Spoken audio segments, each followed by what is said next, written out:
Recording in progress.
Speaker of the National Assembly.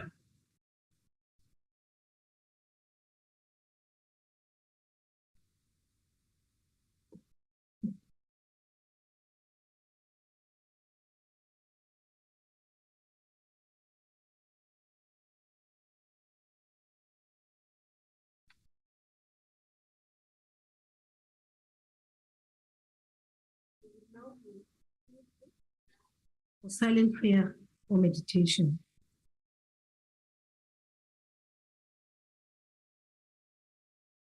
Please be seated.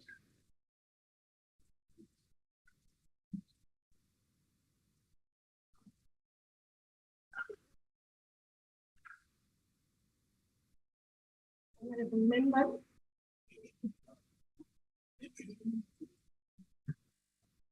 honorable members,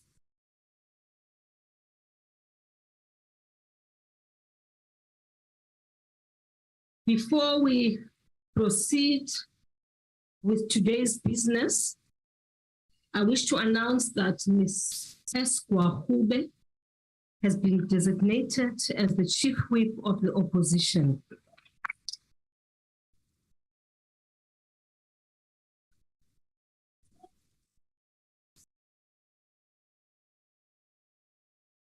Congratulations to the member. Congratulations. Honorable members, order. I wish to also announce that the vacancies which occurred in the National Assembly owing to the resignations of Mr. P.G. Muteka and Ms. Sisio Posengwe have been filled with effect from the 2nd of August 2022 by the nominations of Mr. Timo Khale and Ms. M.M. Motuba, respectively. Lastly, the vacancy which occurred owing to the resignation of Ms. A. Stein has been filled by the nomination of Ms. A. M. Fanzei with effect from the 10th of August 2022. Honorable members, these members have made and subscribed the oath in the Speaker's office. I welcome you all, honorable members. At this point, honorable members, yes? At this point, honorable members, I wish to recognize the President. Mr. President. Point of order. I'll make a longer point of order. I'm now recognizing. One, sit down. Rising on a point of Honorable Floyd, will you please sit down? And then you raise your point of order. I've now called on the President. But I'm permitted in terms of these rules to raise a point of order. No, actually you're not, until such time I've given you the opportunity to take the floor. I want to speak.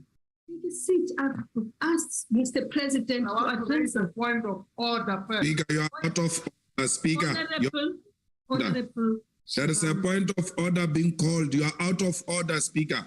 And you are the one who's disrupting the President. You are disrupting the President. Allow the point of order before Honorable Malemba. Honorable Malemba. Allow the order before the President speaks. No, you are disrupting the President yourself. Honorable member, I will throw you out. I will throw you out. But this nonsense that when we speak, you tell us to throw us out. What do you mean by that? No. It's nonsensical, this nonsense. It's nonsensical. They're also nonsense, Malima. They're also nonsense. No. Don't address our speaker like that, members. When people speak, threaten them about throwing them out of the house. Honorable member Shivambu, we have not as yet got to the point of questions. Hence, I am stopping. But I've called somebody. Once he has spoken, then you raise your point of order. Honorable Shibambu. Honorable Shibambu, I'm listening, and will you please listen too? Just learn to listen. Because it's not as though you will not be given your opportunity to raise your point of order. The point I'm raising, immediately after this, I called on the President. And now you are saying point of order. Yes. What point of order is that? Listen to that. That is what I want to speak to. That in the last sitting of this House, when we're taking questions to the President of the ANC, he said here that you can't can't just block all members of Parliament who are on the virtual platform, because that equals to evicting them from Parliament.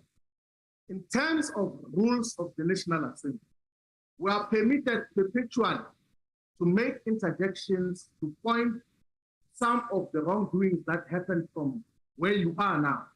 But in the last sitting of Parliament, you just cancelled all of us and never allowed us any space to talk. We wrote to you to indicate that what we effectively did was to evict all of us from Parliament, and that is unconstitutional. To deny members of Parliament their right to speak here in Parliament. And we have written to you on several occasions that instead of this hybrid session, which was justifiable under the stricter COVID lockdown regulation, why can't we constitute ourselves as a Parliament, all of us? We have banned the building where we're supposed to be meeting. And now we're reduced to these virtual sittings where we have got the power to just evict everyone else out of Parliament and deny them of their constitutional right and obligation to raise the necessary interventions whenever there is wrongdoing happening in this particular house. That is the point of order that we're raising, that a proper constitution of this house has to be all of us gathered or permitted to gather. It was understandable under COVID regulations and lockdowns, but currently, Thank you That very makes much, sense that Honorable. we're not gathering all of us to hold this president of yours accountable in Thank terms you, of what is Honorable required Shivambu. in this particular house. That is the point of what I'm Thank raising you. on. You have made your point. May I now address you? You've raised your point. You've raised your point. Take a note of. Allow me to address you and give me that opportunity. Honorable members, in terms of Rule 26(2) and 3, the Speaker must maintain and preserve order of and proper decorum of the House. Rules 81 of the National Assembly provides circumstances when the Speaker can control microphones in the chamber. The rule states that in the event of a member not showing due respect to the authority of or not obeying an order or ruling or direction of the presiding officer or acting in a disruptive or grossly disorderly manner in the House, the presiding officer may disable or switch off the microphone being used by such a member or order that be done. Further, Honorable Shivam, Rule 882 provides that before proceeding in terms of sub-rule 81, the presiding officer must inform the member and the House of the intention to do so. Now, I do not wish us to go back to the debates of June the 4th or whatever the date and the subsequent disturbances in the House, but I would like us, I've heard you and I hope you've listened to me and you are well acquainted with the rules. I want us to proceed now. On a point of order, Speaker. Speaker. Yes, On a point of order, Speaker. Honorable, sit down, Honorable Shivambu, I've not given you the floor. Honorable Malema. Speaker, 2 points that I would like to raise with you. The fact that you're saying you don't want to go back there, it's highly respected, but it is befitting that before we proceed, you present a report of the cases that we reported to you on sexual harassments by the security on how they went about dealing with eviction of female members. So it is important that we get that report, and through that report, perhaps there could be some recommendations, I don't know, where you now announce how such matters could be handled going forward. That's number one. Number two, Speaker, we were meeting in a manner we're meeting now during COVID-19, and we cannot, when the regulations have been scrapped, continue to meet in this manner we're meeting, because you are doing this deliberately to protect the executive, to be held accountable properly, because you are micromanaging us through switching off the microphones and then removing some of us from the platforms. All we are asking is, let this parliament be postponed today, and there must be a proper sitting of members of parliament, all of us, under one roof. Order, honorable members. The executive. Order, will you please allow Mr. Malema, who has given the floor to finish what he's saying. Order. Order. Thank you. Yes, Thank continue. Honorable Malema. Yes, I'm finishing, Speaker. Yes, finish. The way we are constituted, it is extremely wrong. There are no longer COVID restrictions. Postpone the sitting, arrange a proper venue, and allow all of us to come under one roof.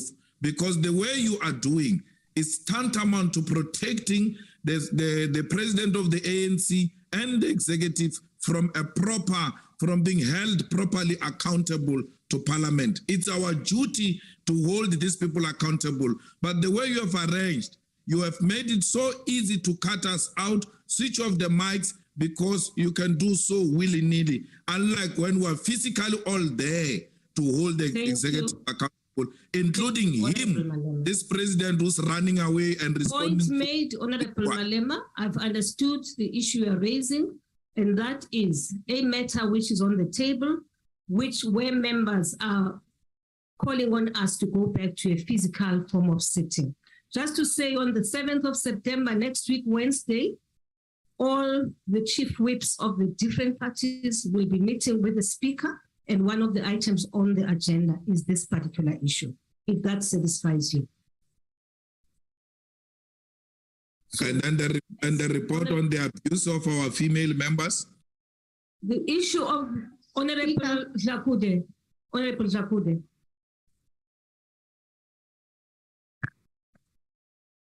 Speaker. Your mic?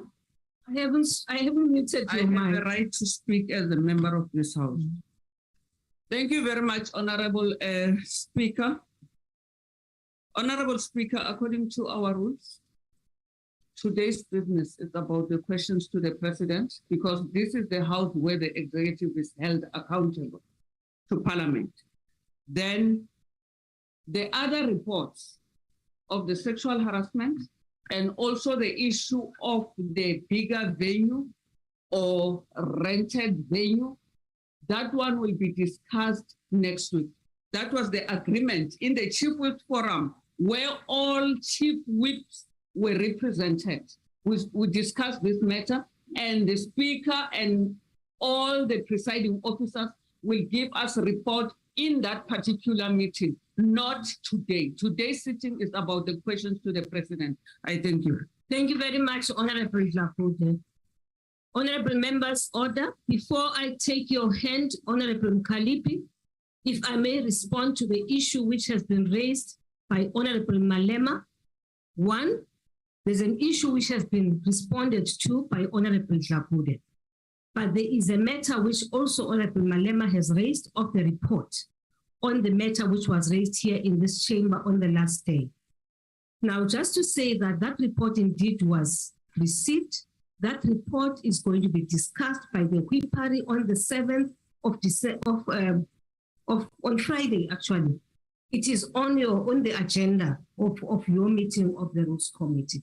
But in addition, if I may say this, actually, honorable members of the EFF, because you are the complainants, you also are aware that I have given you a copy of that report. So it's not like you're not familiar with the report and the issues coming out of that report. As complainants, you have been afforded with a copy of the report so that when you interact with the speakers, with the whips on Friday, at least you'll be conversant with the issues in the same way that it affects me as a person who was presiding on that day, and I have gone through the report and I will be part of that meeting. Yes, Honorable Mendy.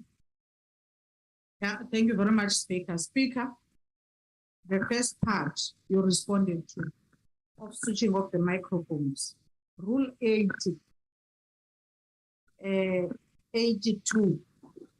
Before proceedings in terms of Rule 8 sub-rule 1, the presiding officer must inform the member, not members, of the House of the intention to do so.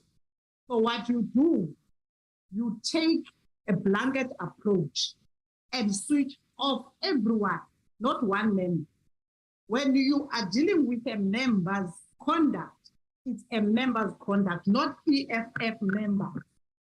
It's one member. That's number one. Number two, the report you say we have a privilege to see. Indeed, we have a privilege to see. But we're going to have a problem if we are, as women here in this house, when we are being harassed and violated by men called by you. You equally to be honest, Honorable Mendy, you are out of order because this is not the item for the day. Against us. Honorable, you even list men. When did you see a woman touching a man here? Honorable Mente. You even listed men that were violated by women of the EFF. That is not true. Honorable Member. That whatever day it is, whether Friday or Saturday, Honorable Mente, we are going to this item will be on the agenda of a meeting, and if you want a debate on that report when it has been processed by the chief whip, okay, sit down there. It's not going to be debated. The matter now is the president must answer questions. Men that they must open counter charges against women. As a woman speaker, you can't go and tell men to go and open counter charges against men. Okay, take a seat. Honorable Fatebe. Thank you, Honorable Speaker. I'm rising on the rule number 92, which is very clear that if a member is aggrieved of the House because of the ruling of a presiding officer, must be able to proceed to the Rules Committee so that you can raise that particular point. But the ruling of the presiding officer is final in the House. I request that that rule be observed. Chair, thank you. Thank you, Honorable Khatebe. Honorable Letsie from the virtual platform, and you will be the last one. Honorable members, we now have to proceed with the business of the day, and the business of the day is answers by the President to your questions which you have raised. Speaker, Honorable Letsie. Speaker, you have thank you very much. As if you forgot me. Thank you very much. Speaker, thank you very have much, recognized Speaker. me before, but it seems as if you have forgot me. Can you recognize me? Actually, Honorable Kanipe, I never recognized you. I said, I did. I said, Come back to me. You did. Speaker, you forgot. You did. Honorable Letsie. Yeah. Yes, yes. Speaker. Sit down, Honorable Kanipe. I will recognize you, and you will be the last one. Oh. You will be the last. Letsie. Thank you, Speaker. I hope I'm audible. Speaker. You are not going, honorable members. No, Speaker. Honorable Shibambu. Honorable Shibambu. No, stop it. For the sake of, don't say what. For the sake of the decorum of the House. Speaker, For the sake, Speaker, please don't point at me. Kalapansi. You've got no right to point at me. Sit down. Don't use your finger to point at me. Kalapansi. I didn't come with the mother yet. Don't do that. Yes, don't do that. Mamela, sit down. You're right, you didn't come with your mother. My sons are older than you. But you are now coming very quickly. No, thank you. Thank you, Speaker. Yeah. Speaker. Honorable Letsie. Yes, can I continue now? Followed by Honorable Kalipi. Yes, can I continue, Speaker? Yes, Baba.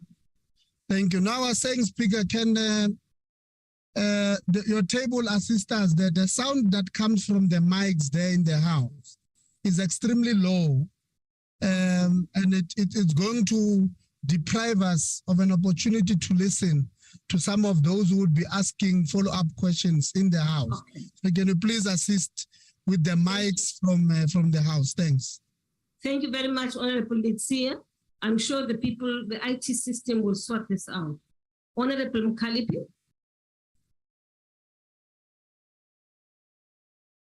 Honorable ICT people, can you fix the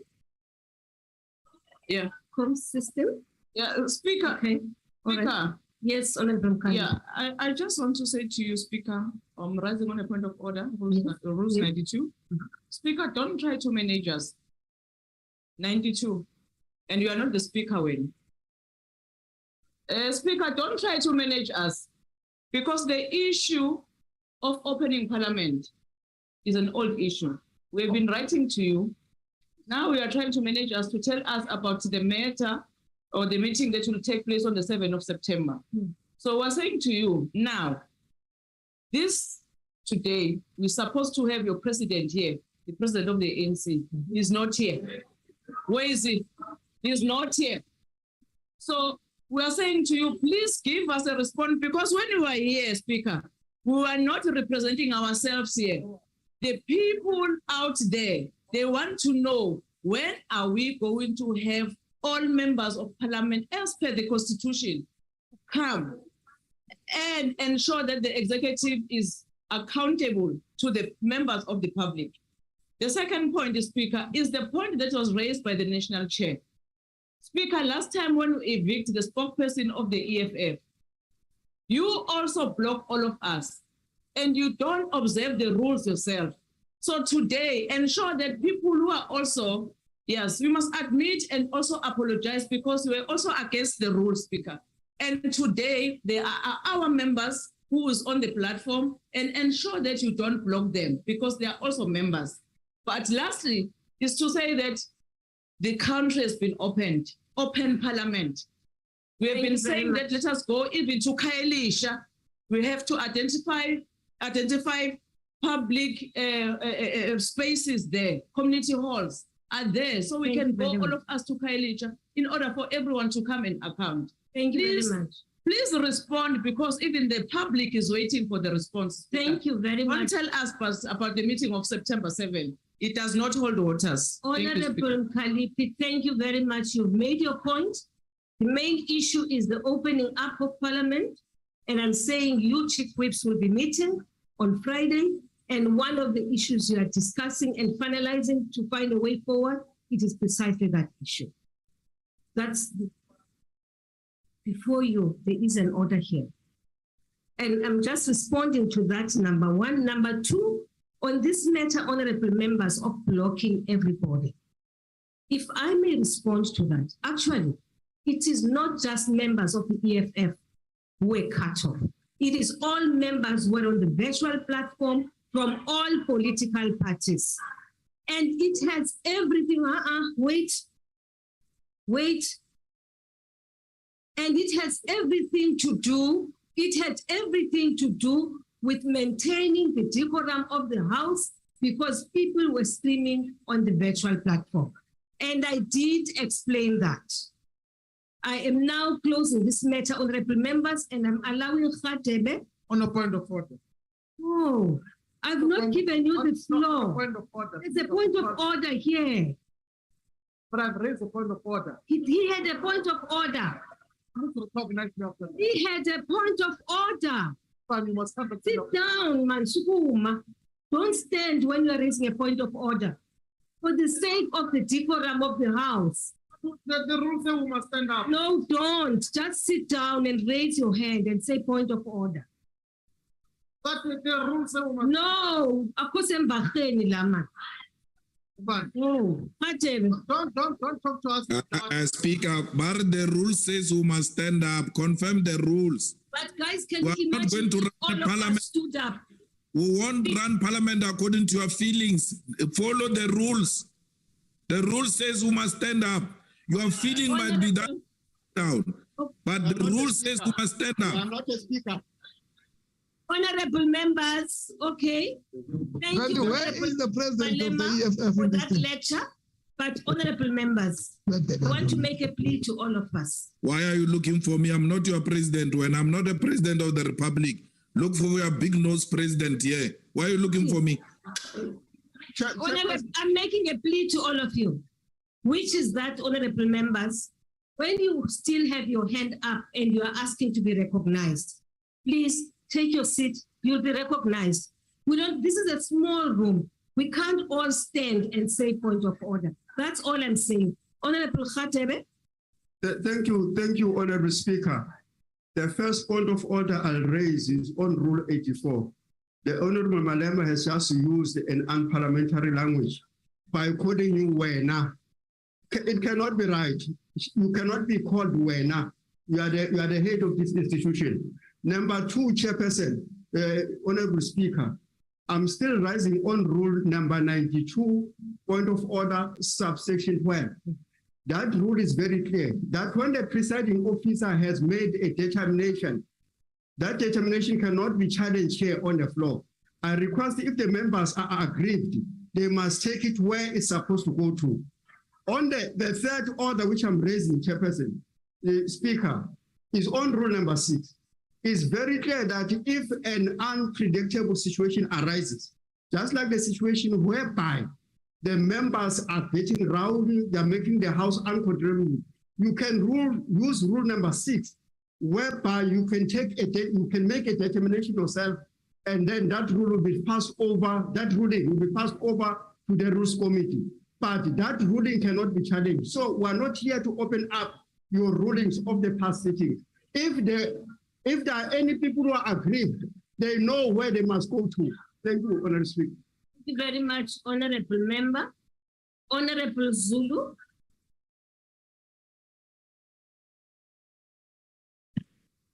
Thank you very much, Honorable Speaker. I rise in accordance with Rule 64. Isicelo nje, Chairperson,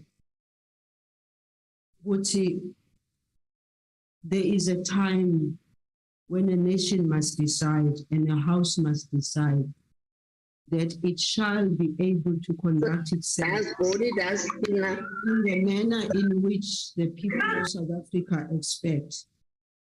So according to that rule which I've indicated, Chairperson, isicelo nje ukuthi sifuna abantu kubezwa, but mangabe bafuna sibezwe, but mangabe bafuna ukuthi sibezwe kodwa singabalaleli, it will not be helpful. I, for one, That's plagiarism. Intellectually, that's plagiarism. Quote the person. I Honorable for one, Malema, please.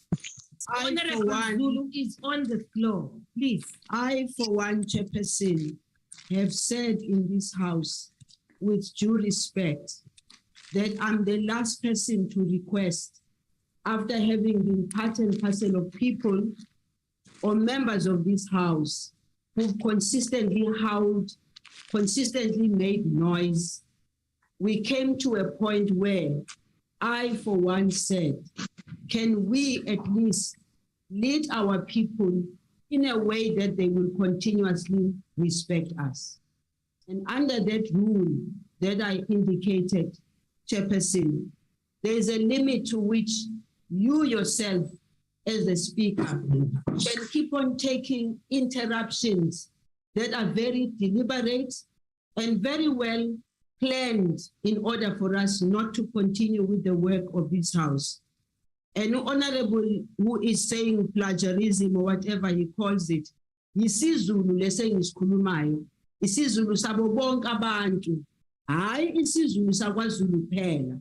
La abantu bekhona, yinto okufuneka sikhulume leyo. Let there be dignity in the House once and for all. Thank you very much, Honorable Zulu. Thank you, Honorable Zulu. Honorable members. And then you didn't. That's Honorable members. That was a quote. No, man, Honorable. Please. That was not Zulu. That was a quote. Honorable, I quote and I unquote. I'm not going to allow any points of order now. I want us to proceed. But can you stop Julius also? We are saying also, you mean he has not been stopped? What have I been doing? I said, Honorable Malema, stop it. Not once, not twice. What do you want me to do? Honorable members, will you please, all of you, I'm not going to allow you now, Honorable Shivambo. We are now continuing with the business of, I'm not going, because you are diverting us from what we are trying to do. For your permission, I'm just indicating to you that all you need to speak, I've got the right to speak. Honorable Shivambo, then if you don't, if you don't want me to recognize, if you don't want me, sit down, Honorable. Sit down for what? Because I want to raise the point. Honorable Shivambo, I'm permitted by the Honorable Shivambo, sit down. You don't have the floor. You must. Honorable Shivambo, number 2, you are not going to speak because I have ruled that we are now proceeding with the business of the day. Honorable Shivambo, this is the 3rd time I am pleading with you. And now that— Point of order, Speaker. Point of order, Speaker. Where's the— Honorable Shivambo, I've raised it thrice. Point of order, Speaker. Yes, Honorable, where are you? Yes, Speaker. Point of order, Speaker. Honorable Tambo, Yes, yes. by Munyaye. Thank you. Thank you very much, Speaker. I rise on Rule 92 in terms of procedure, and I'm going to address 2 points in that regard. Number one, we have asked that we have an open discussion in terms of the blocking of members here, because you quoted Rule 8.2 here, that to remove members on the basis of disorderly conduct. And you said members in the plural. We passed that one now. The plural. Can I finish, Speaker? Can I be indulged? That one. No, Can I be because indulged? you are delaying the Can I process. be indulged? But Speaker, it's my point of order. You've given me the platform. It's not a point of order.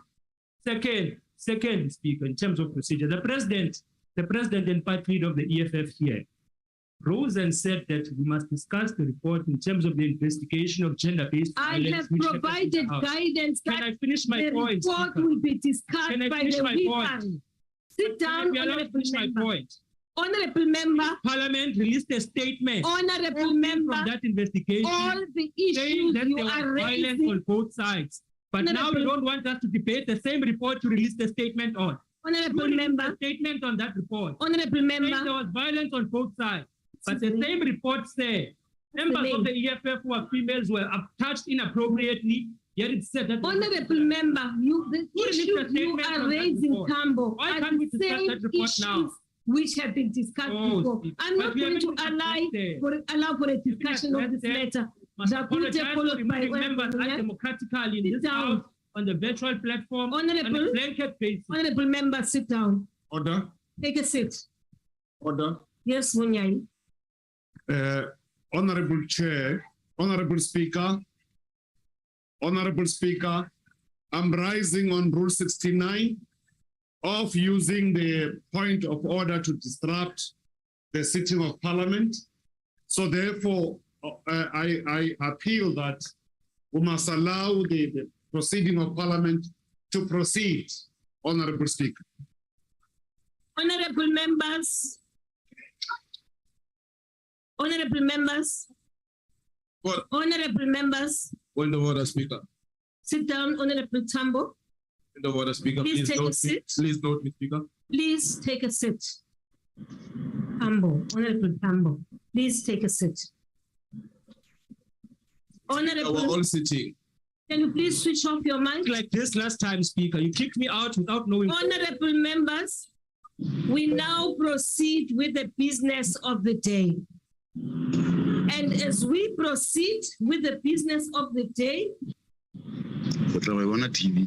as we proceed, Honorable Malema, please, no comments again. What do you mean? No comments again. No. Out of order. Wow. It was not me, Speaker. It was not me. I know Okay, my thank statement you. is easy to pronounce, but it's not me. Okay, thank you very much. Honorable members, we now proceed. We now proceed with the business of the day. And allow me to recognize Mr. President first before we start with the questions. Mr. President.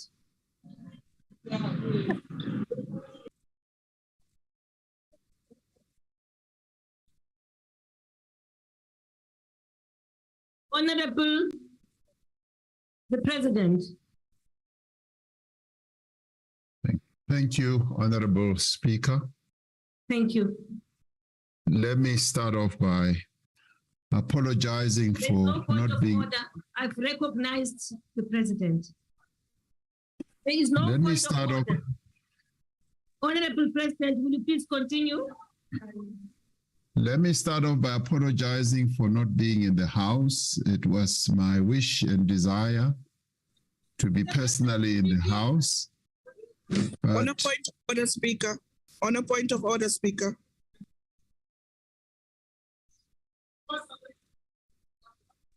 On a point of order, Speaker. Ay, Shivambu, On a point of order, Speaker. don't do that. No, you can, but don't. You may not do it. Yes, you can do it, but you may not do it. Stop screaming at us. No, stop it. It's not right, Honorable Member. Speaker, you're Not out of right, Honorable Shivambo. I know you are the chief whip of the party, but your Point of order, conduct, Speaker. Your conduct is Speaker. not correct. Yes, Tlakute, honorable member. On a point of order, Speaker. On a point of order, Speaker. Speaker. This On a Labude point just of order, Speaker. asked like that. Speaker. On a point of order. Honorable Tlakute, you may continue. Order, Speaker. Thank you very much, Honorable Speaker. Speaker, on a point of order. Honorable Point of order, Speaker. Speaker. Speaker, on a point of order. Point of order. Point of order. Point of order, Speaker. Point of order. Honorable members, I see honorable member, not an ANC meeting. Of course. Honorable Shivambo, I'm disappointed in you. You are the most disruptive You person. disappointed. You are. We are You disappointed are so more disruptive. in you. Now, honorable Speak. members, the point is, if you are going to stand and all the screening point of order, I Point of will order, not Speaker. recognize you. Can you recognize me, Speaker? I want to speak on a point of order. Honorable members, I will not Point of I order, will Speaker. not allow 5-6 of you to stand and say point of order. Point of order. And you believe that this is an august house. But it's you, Speaker, who's causing problem in the house. Okay. No, stop screaming, young lady. Stop screaming. On the point of order, Speaker. Honorable, you. On a point of order. Point of order. On a point of order, Speaker. I will now recognize On a point of order, Speaker. Honorable Monji. He had a point of order followed by Honorable Malema. Point of order. Followed I by thank you for that, Honorable Speaker. Malema, and I close this. Thank you. Speaker. Before that, Ngubele. I raise the point of order. Speaker, respectfully.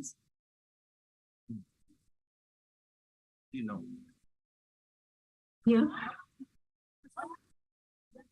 Honorable members, will you please Yeah, sit we down? can't get. Point of order. What criteria Please. is it to recognize point of order? I am taking a criteria that suggests that people have been raising hands and I've allowed many people who are speaking for the 7th time, honorable member. We can't hear Honorable Of course, it's Parliament. It's not an ANC meeting. You are right. Now, will you please take your seat? Will you please take your seat? Honorable Pungubele, followed by Honorable Malema, and I will not take points of order again.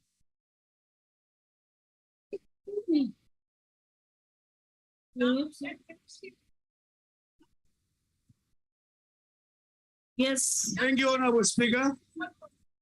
Honorable Speaker. Honorable Shivambu, will you please mute your mic? Thank you. Thank you, Honorable Speaker. I'm rising in terms of Rule 69. Oh, Rule 69 is against the abuse of the point of order to disrupt the proceedings. I'm calling upon you. Speaker. Honorable Khalid, No. please allow Honorable Kungubele to make his point. Hi, Honorable Kalipi, take your seat. Take your seat, Honorable Kalipi. Yes, Honorable Kungubele. I'm saying Rule 69, Honorable Speaker, must be invoked because it has been breached several times. They are using point of order to disrupt the proceeding.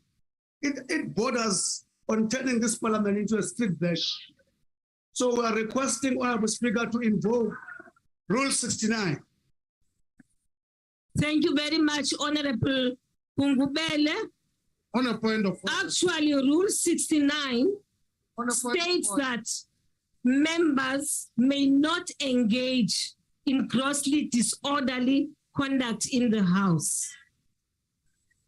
members may not deliberately, in a sense, create serious disorder and disruption. And this is what the points of order are doing.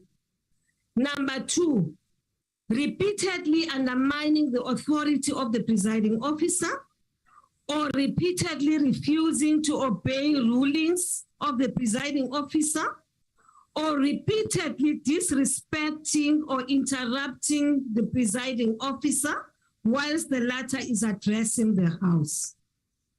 Lastly, persisting in making serious allegations against a member without adequate substantiation or allowing the correct procedure. And that is what Rule 69, as stated by Honorable Bungubele, says. Honorable members, I have allowed you to raise several points of order. And I didn't do so because I'm crazy, I'm mad. I did that because I believe in allowing people to express themselves until it gets to that point where you cut the line and say it can't be it because the House is becoming disorderly. And that is where we are. We are at that point. And I'm making this point for the second time now. Honorable members, I am still allowing Mr. President to then raise the matter he was raising. And then we proceed with the questions for the day. Thank you, honorable members. Speaker, you said I was going to follow after Honorable Mondli. You're right. I did say, I'm sorry, Mr. President, I did say. Honorable Malema, raise your matter. I hear the people who are speaking about turning Parliament into street bashes. So we have not been to street bashes. So regulars will know how street bashes run. But the point I was making is that it is wrong for staff members to switch off the mics without your instruction. Members of Parliament want to rise and raise issues. All the mics are off, including when Honorable Ngungubelo was trying to speak. The mics were showing a green light, which is a demonstration that some mere administrator who thinks he's got the power he doesn't have switched off the mics without your instructions. Please control those administrators. They are nothing else but administrators who are elected to be there, and we can't be mooted by administrators who know nothing about being elected. Please. Thank you, Honorable Malema. Honorable members, as I had ruled, I said this is the last. Never been to a street bash. Remove that one, Ronald Lamula, honorable members, will you please switch off your mic? Please mute. Thank you very much. Mute. I've never been to a street bash with Lamula. He was It's misleading the House that he has never been to a street bash. Speaker. Honorable members. Point of order, Speaker. What is the point of order? Can that minister who just appeared there, he's lying. He must not say no, the president of the EFF, please. Don't do that. Speaker, please. You know please. That language is not, used. It's unparliamentary. Speaker, you just read the rules now. You read the rules now. You said there's no member that must cast aspersion on any member here. You can't that say minister must a withdraw person now. is lying. Will you please withdraw that? I will withdraw that. Yes, thank you. Oh, that's fine. Honorable Speaker, members, absolutely, I withdraw. Speaker. Thank you. Thank you. Speaker, I withdraw that. Please, allow me to understand Speaker, what the minister was saying. What was he saying? Yes, Speaker. The minister said that the president of the EFF and the incoming president of South Africa has been to a street bash, which is a lie. But now you see, I did not hear that. You wish. Can I finish, Speaker? Honorable, Speaker. Can you withdraw that, man? Honorable Lamula, we want to proceed on withdraw that. Speaker, hello, sorry, Speaker. I'm still on the floor, Speaker. No, but you're down now. How do you know, Speaker? No, but you've told me the essence. No, I didn't say that. The essence of what? My point of order can be in two parts. I've been asking to speak. You know what? Honorable Speaker, Tambo, please can you withdraw? That's number one. Number two, Speaker. Honorable Tambo, please take your seat. Speaker, I've got another part. Take your seat. To my point of order. Take your seat, man. Take your seat.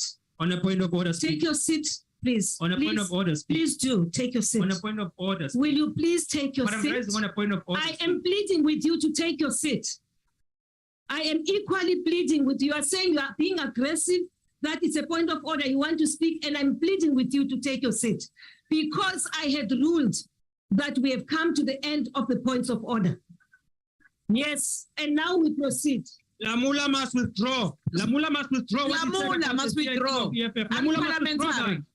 To call President a liar. How does he accuse the party leader of attending street bashes? Lamula must withdraw now. You made Honorable Lamula must withdraw. Rule of Dollar must withdraw that day. Honorable Lamula. Honorable Yes, Honorable Lamula. Speaker. Yes, Honorable Speaker. Lamula. Yes, Honorable Speaker. Will you please withdraw your statement on the street bash? Yeah, in the interest of peace, but I did not say he attended. I said that is misleading the House. Unconditionally, man. Just withdraw. Yeah, in the interest of peace, I withdraw, Honorable Speaker.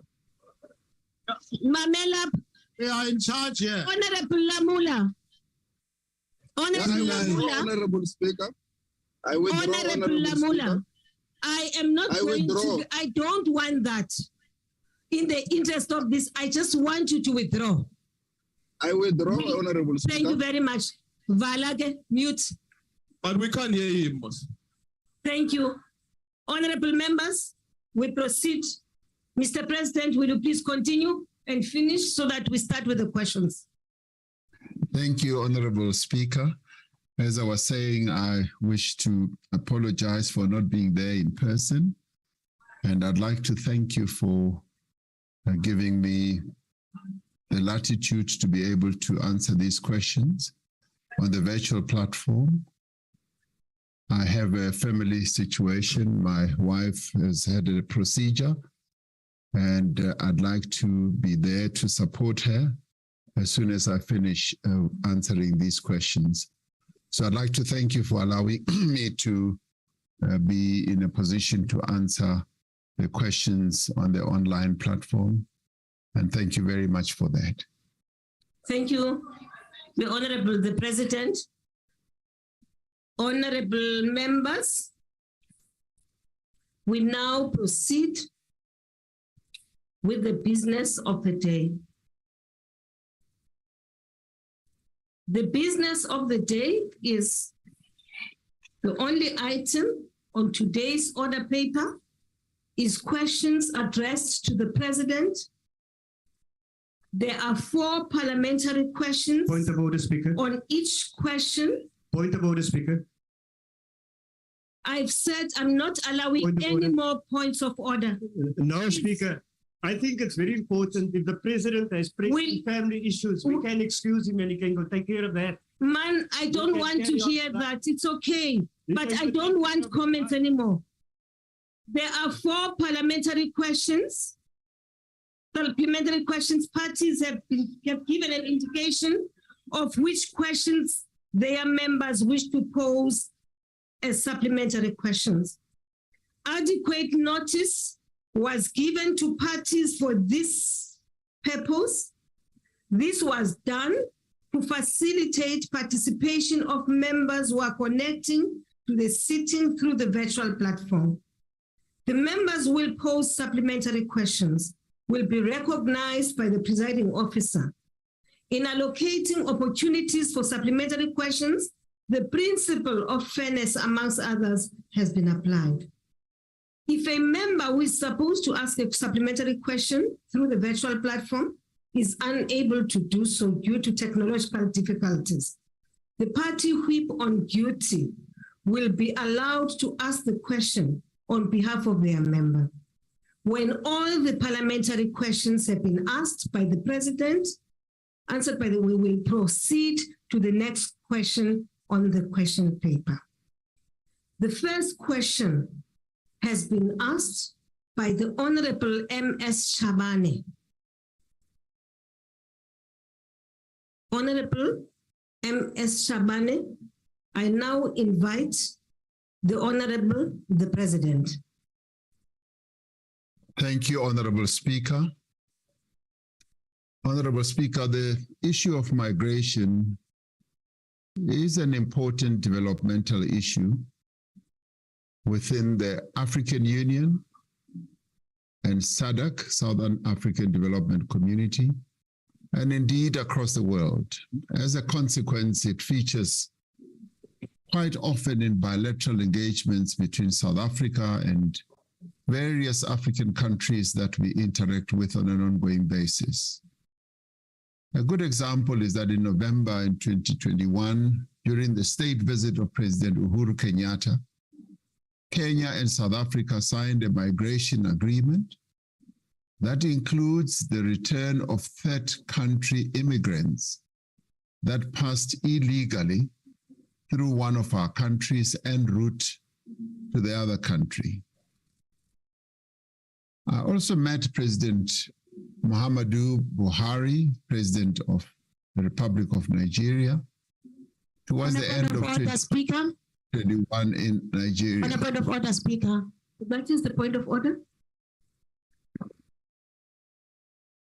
Honorable Speaker, eyona nto ke ebesiyilindele kupresident ukuthi aye ngo apho kufele khona ithole. Athethe ngephalaphala elaplazi lakhe. Honorable member. Honorable Speaker. Honorable Speaker, take your seat. First question is on migration. It is nothing the president makathethe ngalento ama-Afrika awayilindele.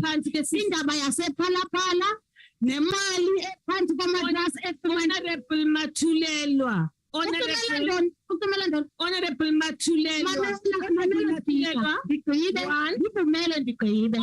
Matulelwa, the first question on the order paper is a question on migration.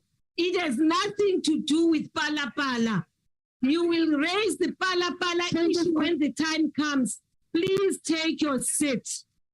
That was the first question, Honorable Member. Switch off your mic. Thank you. Please continue. Point of order, Speaker. There is no point of order until the president has finished his question. I'm entitled to a point of order. Until he has finished answering the question, take your seat. I get that, Speaker, but I'm entitled to a point of order. Honorable Mawutwe, sit down. Take your seat. Rule 92 says I'm entitled to a point of order, Speaker. Honorable Shirwa Thalapans. Speaker, point of order, I am entitled to a point of order in the House, whether you like it or not. Honorable members, I had said that was the last I've accepted, Honorable. What rule? What rule? And I said, what rule? On the basis that, what rule are you using? Speaker, it's not up to you all the time. We are entitled to point of order. Which rule are you using? Honorable member. 69. Which 69. Rule are you using to suppress a point of order? You are not going to disrupt the House. No. But what rule are you using to suppress a point of order? The House. 69.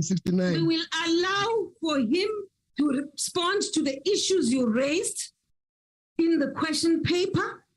What I will not allow is at a point when the president or any member of the executive for that matter is responding to a question and then you say a point of order even before you've had the answer. So I'm not going to allow point of order is allowed in any part of this sitting. But in this you can raise a point of order anytime. We want an explanation of the man in the mattress and pillows of Cyril Ramaphosa today. We want the man which is in the pillows. The money is not number one. Palapala is not number one on the list of questions on the order paper. Yes, but it's a priority. We are dealing with question one on the number one in the country. Yes, Honorable Member. Thank you, Honorable Speaker. I'm rising on Rule 92, subsection 12. Honorable Speaker, you have made a ruling around. So who said German Cat must speak? Around why German Cat is speaking, Speaker? Around why German Cat is on the floor? Did you recognize him? That the Speaker, why German Cat is speaking? Please. Why German Cat is speaking? Will you please? You didn't recognize him. The people who are violating that rule are evicted. Thank you. Speaker. Honorable members. Speaker. There is no amount of confusion. There is no amount of screaming or disruption of the session which will prevent us from proceeding with the discussion today. Now, Speaker. honorable members, Imagalog now. Speaker. I don't know who's saying speaker, but will you please, I'm on the floor now. I'm now on the floor. Thank you. Now, honorable members,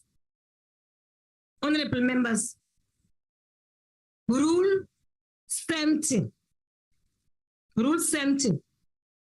states that if the presiding officer is of the opinion that a member is deliberately contravening a provision of the rules, or that a member is disregarding the authority of the chair, or that a member's conduct is grossly disorderly, he or she may order the member to leave the chamber immediately for the remainder of the day's sitting. Honorable members, I just thought as a point of reminder, honorable members should take cognizance of It's intimidation. It's a threat. You mean as a threat? That's intimidation.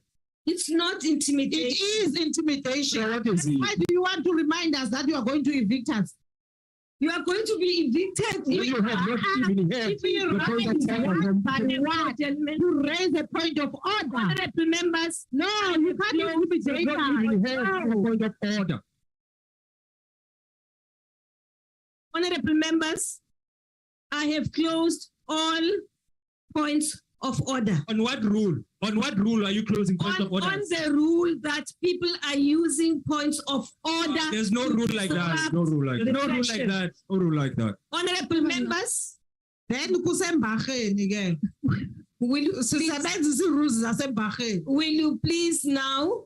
I Not have a cry. requested the honorable Chi, Honorable Speaker. honorable Chi, the one who asked the first question. Honorable Speaker. Yes, thank you. Please continue. Honorable Malema, I'm not allowing points of order now anymore. And I think there's an understanding. It's not such a rule now. Honorable Speaker, honors, just a quick one. The whip of the ANC, they call him Honorable German Cat. I don't know his name. He spoke and didn't recognize him. The last one that spoke. And he didn't. Honorable Malema, I've taken note of your point. Honorable Khatebe, you're talking about Honorable Khatebe. I don't know his name. German Cat, I don't know his name. Honorable Khatebe had been recognized. And I did recognize him. Okay. Honorable members, I said no more points of order. Honorable members, we are going to continue with this session. I know that a statement has been made that perhaps the session should come to an end. This session will not come to an end. We will proceed with the business of the House together. Now, Honorable Mr. President, you were at the tail end of your response. But Speaker, there's a question of the matras and migration because people are migrating to Namibia there. Stealing money in Namibia, people were using helicopters of the state. Migration, can we be given an update by the president as to what happened with the migration which he violated himself in terms of what happened last time, Honorable Shivambo. Honorable, yes, he knows it's 69. Honorable Speaker. Honorable Speaker. Honorable Shivambo. Honorable Speaker. You are about to leave the house. Honorable Speaker. Whoa. Yes, you are about to leave the house. Speaker. Sit down. I said no more points of Honorable order. Speaker. Take your seat. No, it's a point of exigence. Take your seat. There is no exigence. Take your seat. Take your seat, Tambo. There's an Take your seat. Take your seat. Order, Speaker, order. Order. Order, Speaker, order. Order, Speaker. Order, Speaker. I'm not going to allow. I'm not allowing a point of order. Can I call a point of order on you, Speaker? Allowing for a point of order. Can I call a point of order on you, Speaker? On you. Are using the point of order to distract us. Can I call a point of order on you, Speaker, please? Even to me, you can write to me and point that. Don't be agitated, Speaker, as presiding officer. I have no choice if your people are screaming. You can't be agitated. Now, Honorable Member. Speaker, the president must respond to the issues. He must respond to the issues pertaining to the abuse of women and the abduction of women in Parapara Farm. That is what is at the center of what he should be responding to, because in a country like this, we cannot, when women are being killed simultaneously, and the president does that as a first citizen of the country, and you are saying to us, he must not be held to account. Honorable Teza, will you Honorable Speaker. Honorable Teza. Honorable Speaker. Honorable Teza, will you please leave the house? On what basis? Honorable Teza, what basis? will you please? Speaker, you didn't warn him. You didn't warn him. Speaker. Speaker. Speaker, you haven't given me the warning. You didn't warn him. In the house. Please, like you did with No. Honorable member. Honorable Speaker, the way you want, the way I just wait. Will you please? Honorable Speaker, the same way you want him, please warn him. You didn't warn him, Speaker. Speaker, you didn't warn him. Honorable Teza, please leave the house. You did not warn him. Speaker, you didn't warn him like you did with Zibambo. No. Speaker, you didn't warn him. Warn him first. Leave the house. No. No. I was expecting.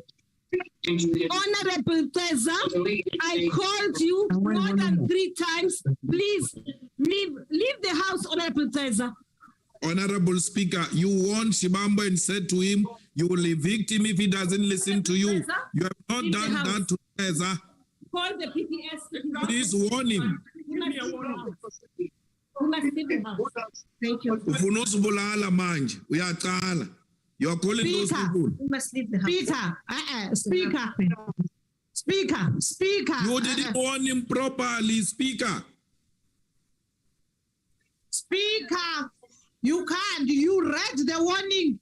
This is exactly what we have warned you about. You can't use a blanket approach. You see the violence we're talking about. Honorable Paulson, you may as well leave. No, you can't do that. No, Speaker. No. The Speaker, we are banging chaos of the House Speaker. We banging chaos. Why are you banging chaos again? Now, Honorable Speaker, you can't take Honorable Paulson out. Honorable Paulson was the first one to obstruct the PPS from removing the honorable member. Why are you removing? Can I say this?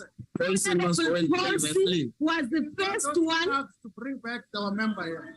Honorable Paulson must go and play wrestling. Speaker, not a wrestling ring. Now the next one, Honorable Paulson is gone. Honorable Tenjwa, what's that name there?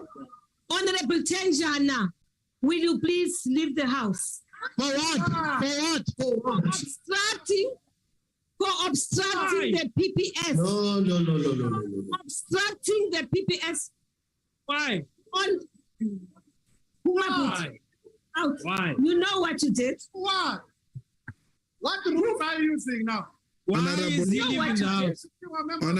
Why? We help you run the house, please. But you know what you did. Why? Tell us. You know what you did. Puma. Speaker, can I help you? Point of order, Speaker. Speaker, can I help you? Speaker. Mute your masks. Your mics, please. Honorable Tenjuan, no member, to all of you, no member may in any manner whatsoever physically intervene in, prevent, that's what you did. Honorable Tenjuan, Speaker. Sergeant in arms, please remove Honorable Tenjuan. Speaker.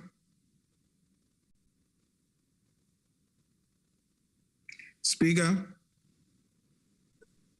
Honorable Malema, I'm not allowing any more points of order now because points of order have been used to disrupt us. Honorable Tenjuana.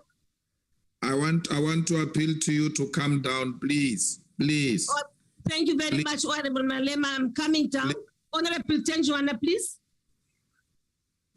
I won't allow you. No. Honorable Tenjuana. Sergeant in arms, you are taking long to report back.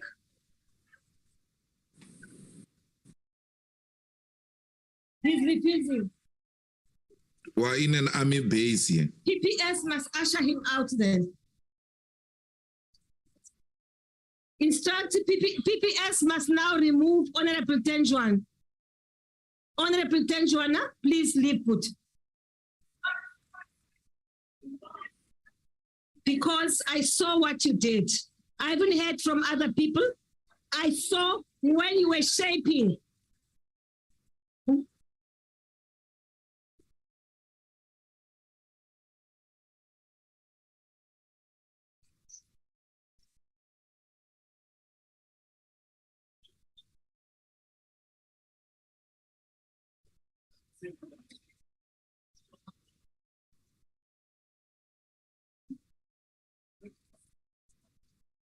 Honorable members, just as a reminder, none of us are allowed to disrupt the speaker or any presiding officer when addressing the members of parliament. And if it continues, yes, people will leave the house. And if people obstruct, the PPS from ushering a member out, yes, the person who is responsible for that will have to accompany them and leave too. And that is the issue, that's all, honorable members. Thank you very much, honorable members. On what rule are you rising? On what rule? You're not addressing me because I don't want to be addressed, because you are using points of orders and making statements to disrupt the house. That's what is happening. The rule says you must inform the member, you must allow them to withdraw. Which rule is that? I read the rules out clearly as I was preparing to ask those members to leave the house. I did. You are not listening. Rule 73 talks to that. Go to a rules book. Rule 73 will explain that to you. Thank you, honorable members. Speaker, point of order, Speaker. On you, on a point of order, Speaker, please. No, please, honorable Malema.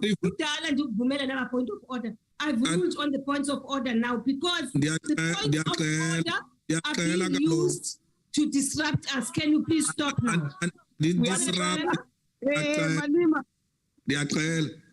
No, honorable Malema, honorable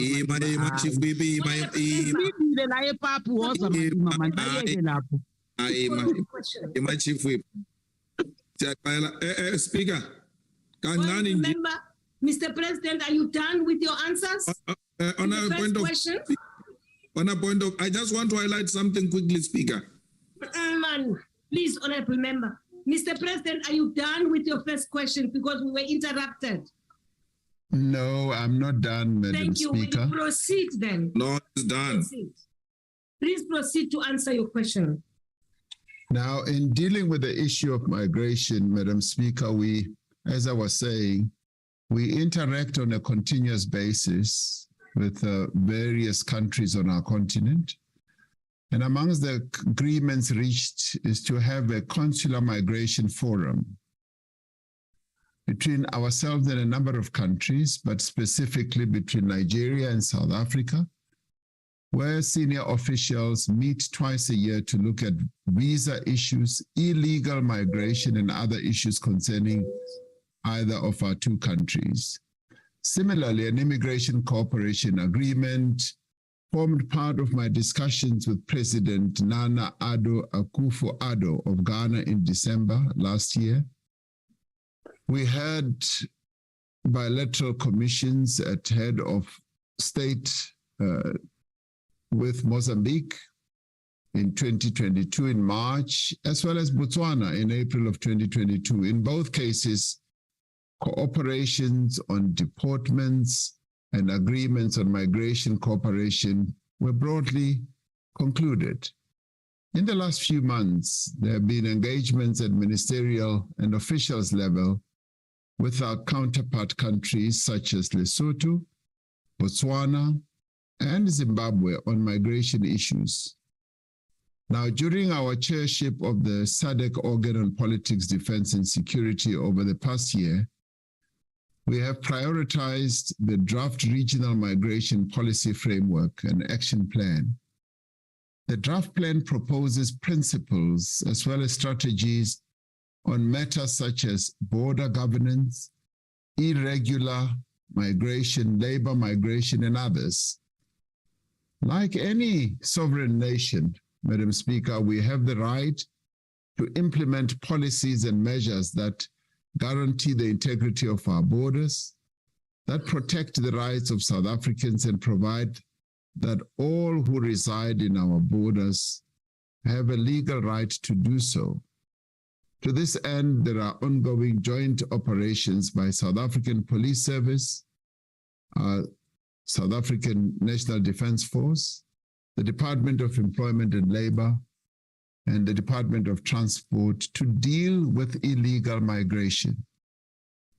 Now, the first cohort of the Border Management Agency border officials has been deployed in areas where we know that there is often illegal entry into the country. We are dealing with the challenge of illegal migration. And we must remember that we are a democracy founded on the rule of law. Acts of lawlessness, intimidation, and humiliation directed at foreign nationals, whether they are documented or undocumented, should not be tolerated. If migration is managed properly and occurs within the legal framework, those from other countries who are foreign nationals can contribute positively to our society, as they could bring skills and resources to our economy and create jobs for South Africans. We have recently undertaken a comprehensive review of the policy framework for work visas to ensure that migration is managed in a way that benefits our country and supports our national interests. We need to work together to ensure that all the country's laws are enforced by the relevant authorities firmly and consistently. I thank you, Madam Speaker. Thank you, the Honorable the President. Before I allow you, Honorable Shabane, to raise your first supplementary question, may I just remind all of us once more that Rule 92 provides, amongst others, that a member may raise a point of order at any time during the proceedings of the House in terms of the procedure prescribed in Rule 66. Rule 66 provides, amongst others, that no member may interrupt another member while speaking except to call attention to a point of order or a question of privilege subject to Rule 92. And that is why I have decided that I'm no more allowing for points of order, because these points of order, some of them have been spurious points of order, and they are disrupting us from the work which we are seeking to do today. Thank you very much. Honorable Chavane. Thank you, Honorable Chavane. Thank you, Madam Speaker. Thank you, President. Mr. President, thank you for your comprehensive response, particularly your articulation on the AU Agenda 2063 progress, thus far linked to migration. The positive side of migration is that it can contribute to economic growth of the country, the tourism sector, to advance relations between member states. The undesirable side of migration relates to its illegality and possible link to criminality. In the recent past, we have witnessed a terrible incident in some parts of our country, as in Sugarstone, where our undocumented foreign nationals freely terrorize our people and engage in illegal mining. Mr. President, how do we strike a balance between the need to protect our national sovereignty by tightening migration process on one hand, and on the other hand, advancing AU Agenda 2063 that talks to the integration of the continent? Thank you, Madam Speaker. Thank you very much, Honorable Chabane. The President. Thank you, Honorable Speaker. The integration of our continent at various levels includes the ability of all countries on our continent to be able to trade together, to be able to develop each other's economies, but also it includes the movement of people between countries. And this is an important developmental issue for our continent.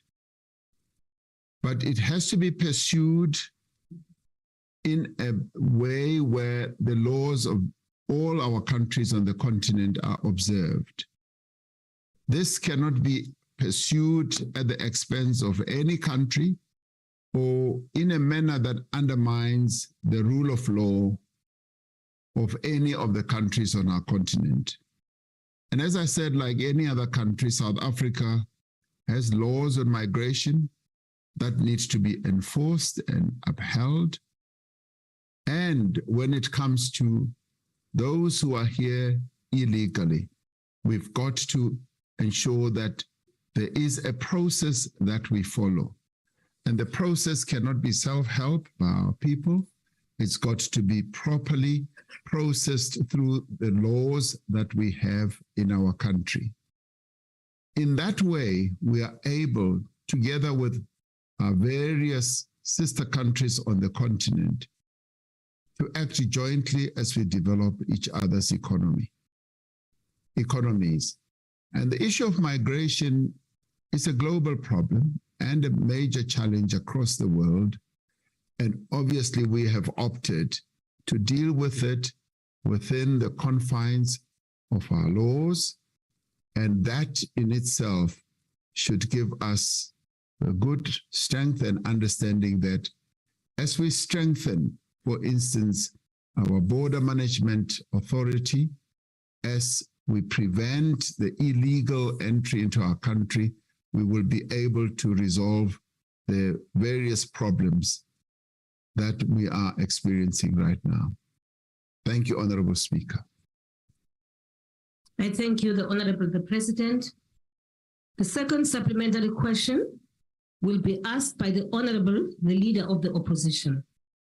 Thank you, Madam Speaker. Mr. President, the more government fails the people, the more it must find somebody else to blame for these failures. Your government is playing an incredibly dangerous game and stoking up sentiment, xenophobic sentiment, when the real problems that we face in the country are as a result of your government's failures. The inability to secure our borders with the 30 million rand washing line, a broken Home Affairs Department, a foreign policy that turns a blind eye to the oppressors in Zimbabwe and Eswatini, and your outdated economic policy, which pushed 12 million people into the unemployment period. Instead of fixing the problems, Mr. President, your government distracts and points fingers at you. Your party spokesperson, Plenary, has endorsed Operation Dudula. Your Home Affairs Minister has called foreign nationals rascals. Your Limpopo Health MEC bullied and injured and vulnerable Zimbabwean patients. Now, your silence on these matters, Mr. President, implies that you're endorsing the scapegoating of foreigners. And so I ask you today, Mr. President, do you agree with your xenophobic colleagues and comrades? And if not, what action have you taken against them? The Honorable the President. Thank you. We've always said that as South Africans, we are not xenophobic. We are a people who've always welcomed those from various countries from around the world and also on our own continent. In many ways, South Africa has been built with the participation, with the help of people from various nations, and they have helped to develop our country as well. So by any stretch of anyone's imagination, we are not a xenophobic nation. And even the leadership of the party that I lead are not xenophobic. Yes, there are challenges, as I said, that are global when it comes to issues of migration. And our people also respond to the various challenges that they also experience on a daily basis. For instance, when it comes to service delivery, our people feel strongly that yes, the preference should be given to South Africans. And they are right in many ways to feel like that. But at the same time, we've got to ensure that whatever is done within the confines of the law. Our foreign policy is actually admired around the world because we've taken foreign policy decisions of a progressive type that are applauded in many other countries. Our participation on the African continent through the AU is highly respected. In SADC, South Africa is held in high regard, being the type of country we are and the economy size that we have. And in many, many ways, we contribute progressively to various policy positions that are taken by SADC and also our continent. So South Africa is not xenophobic. South Africa is quite welcoming. And we're saying that rule of law, legality has to be observed, as it is the case in any other country around the world, but also specifically on our own continent. And as we integrate our continent from a trade point of view, from an investment point of view, we also recognize that there will be movement of people. People from South Africa are moving to various other countries on the continent, and people from other countries are moving to South Africa. And we are saying it's all got to be done within a particular legal framework. And that is where we stand. And we believe that is the correct stance that any country can take. And that is where we are headed. Our Home Affairs Department is dealing with enormous challenges that emanate from the past as well. And I believe that they're doing a really good job, particularly now as they're setting up the Border Control Authority. And that in itself is going to help us to ensure that there is legality, and the migration, which we cannot avoid and run away from, is done within the legal framework that we have. Thank you, Madam Speaker. Thank you, the Honorable President. The third supplementary question will be asked by the Honorable N.F. Shivambu. No, thank you very much, Speaker. It is common cause now, President of the ANC, that there are millions of dollars that were brought legally from Qatar and from the Procedural into your farm and hidden under mattresses.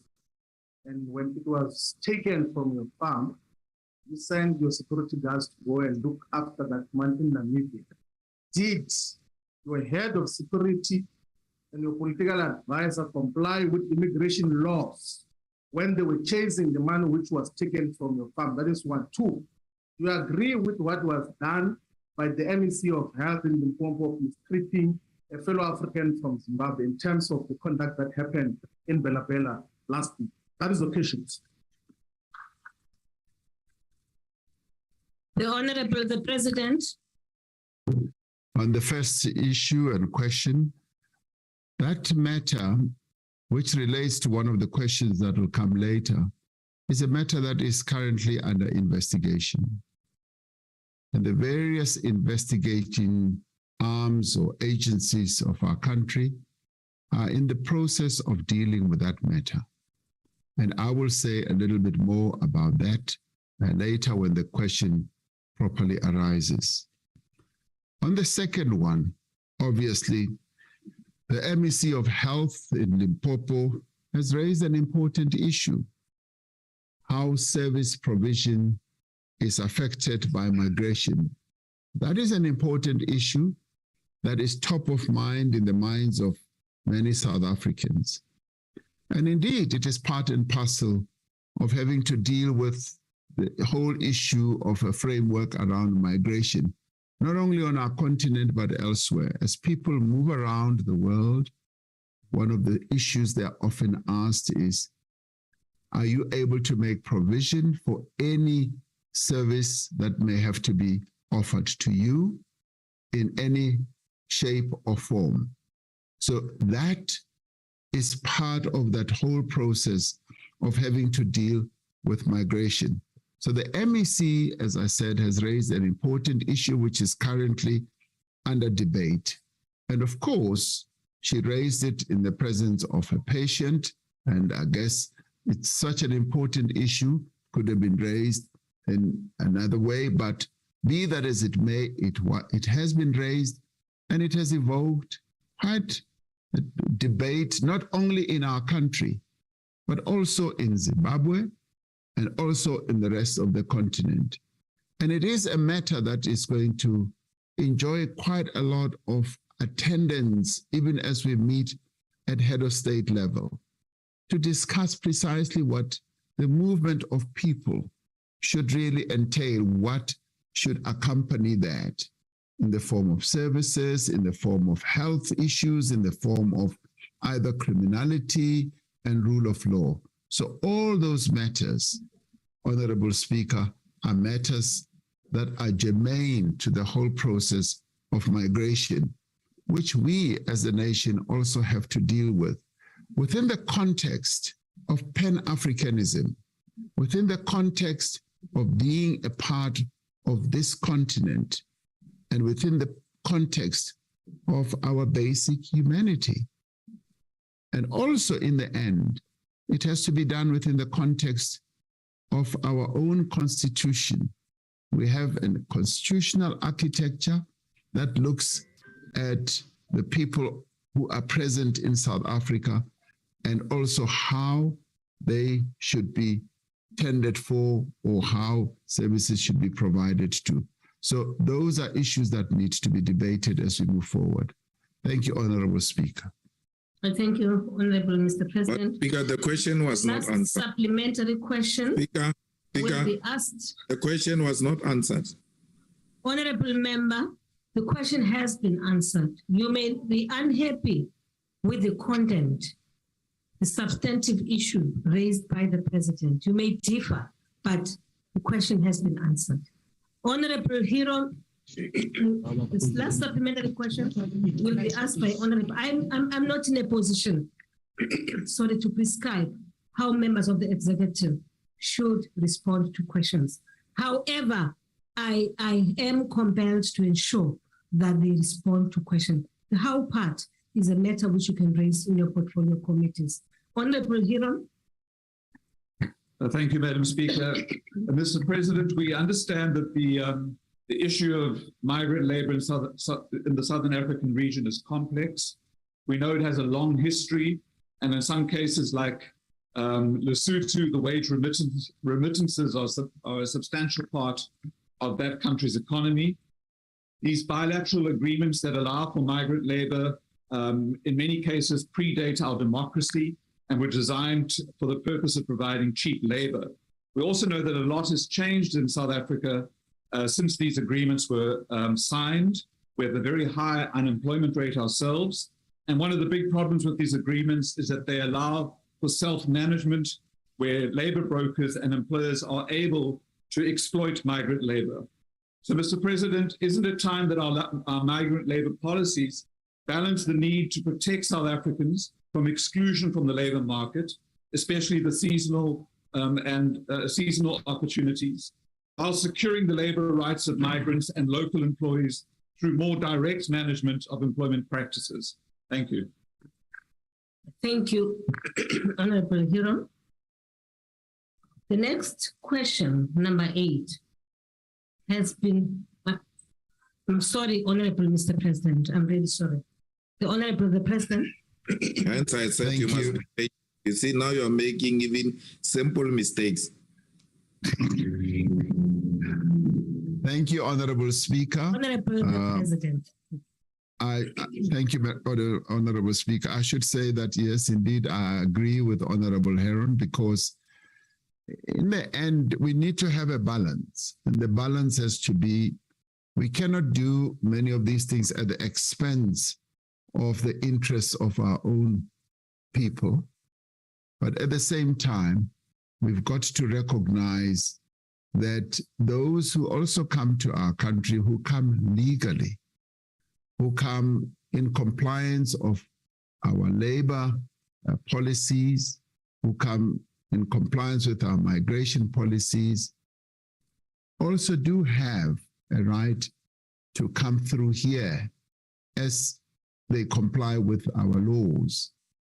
Like South Africans, who can also and do go to various other parts of our continent, either following the businesses that are owned by South Africans to go and work there, or going to invest there, or going to trade. The laws of those countries that they go to are laws that would permit them to be in those countries legally. So that balance has to be there. And for us, obviously, the first prize is to look after our own people and to make sure that our own people's rights are not trampled or ignored. But at the same time, those who come to work here have the right to also, within our labor laws framework, to have their rights also respected.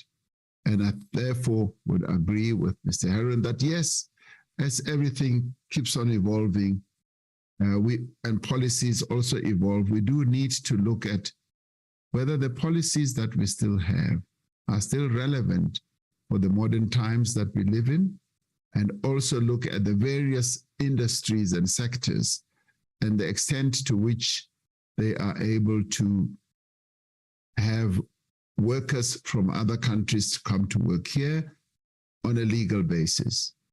Thank you, Honorable Speaker. I thank you, Honorable the President.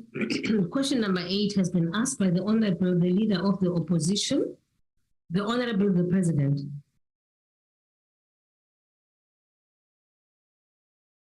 By men against women and children is a devastating social problem that can only be solved by every part of society working together.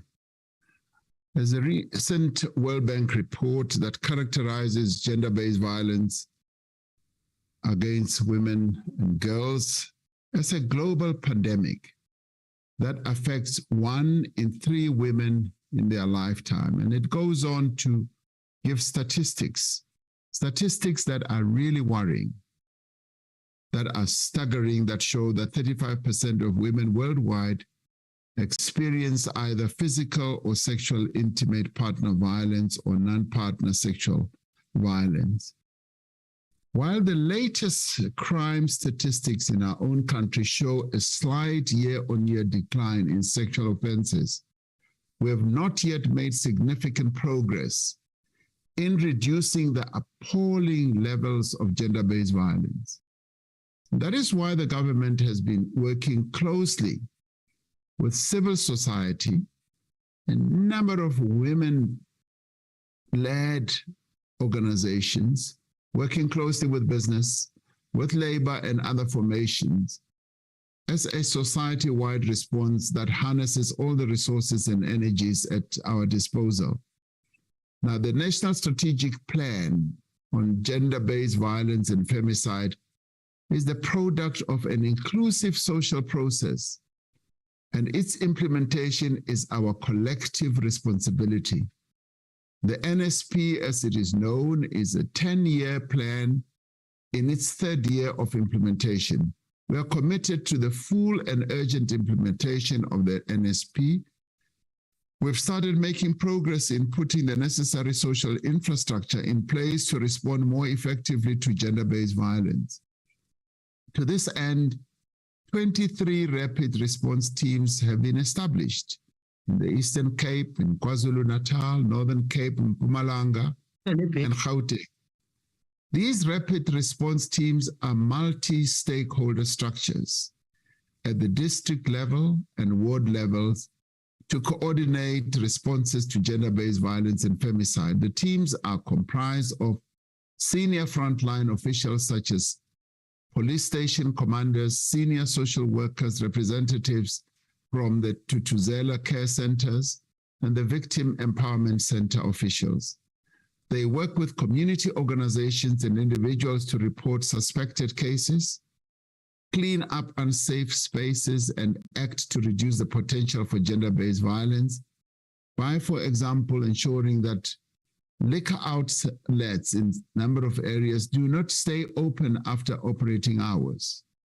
Much more work needs to be done around that to keep a focus on these liquor outlet areas. We still need to do much more. We have strengthened the criminal justice system, Madam Speaker, by enacting the Sexual Offences and Related Matters Amendment Act and the Criminal and Related Matters Amendment Act.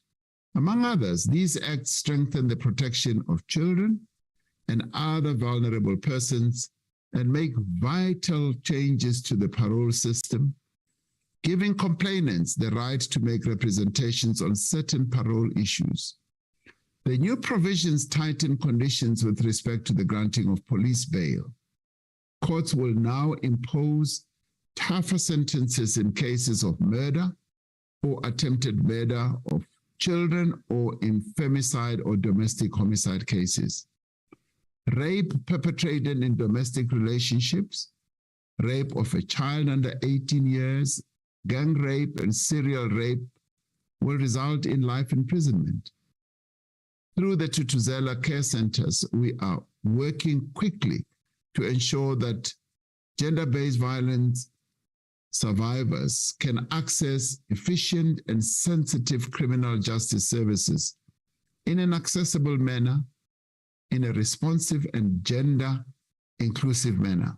Now, these centers are also proving effective in improving conviction rates. The current conviction rate for matters emanating from these centers is 76%, which is up from 60% in 2010. The Sexual Offences Community Affairs Unit in the NPA achieved a conviction rate of 94% in femicide prosecutions and 74% in sexual offences cases in the last financial year. It is not enough to arrest, prosecute, and sentence perpetrators of gender-based violence. Our shared responsibility is to prevent such violence and build a society where women and children can feel free and being safe in our country. One of the initiatives in this respect is the National Prevention GBVF program called What About the Boys?, which is a partnership of the Department of Basic Education, the chemical industry, CETAs, and the private sector. About 10,000 boys in grades 8 to 12 are now part of the program. They are encouraged to reimagine traditional ideas of masculinity, learn how to manage their emotions, and create healthy minds and bodies. We are also working with partners to promote the economic empowerment of women and thereby reduce their vulnerability to abuse. Our interventions, Madam Speaker, include gender-responsive budgeting, which I'd like us to see us focusing more and more attention on, so that our budgets respond in a gender-sensitive manner or responsive manner. We're also looking at preferential procurement for women-owned enterprises. We've already put a percentage that needs to be taken into account and observed. And we're promoting the participation of women in business supply chains and ensuring that women are well represented in the labor market.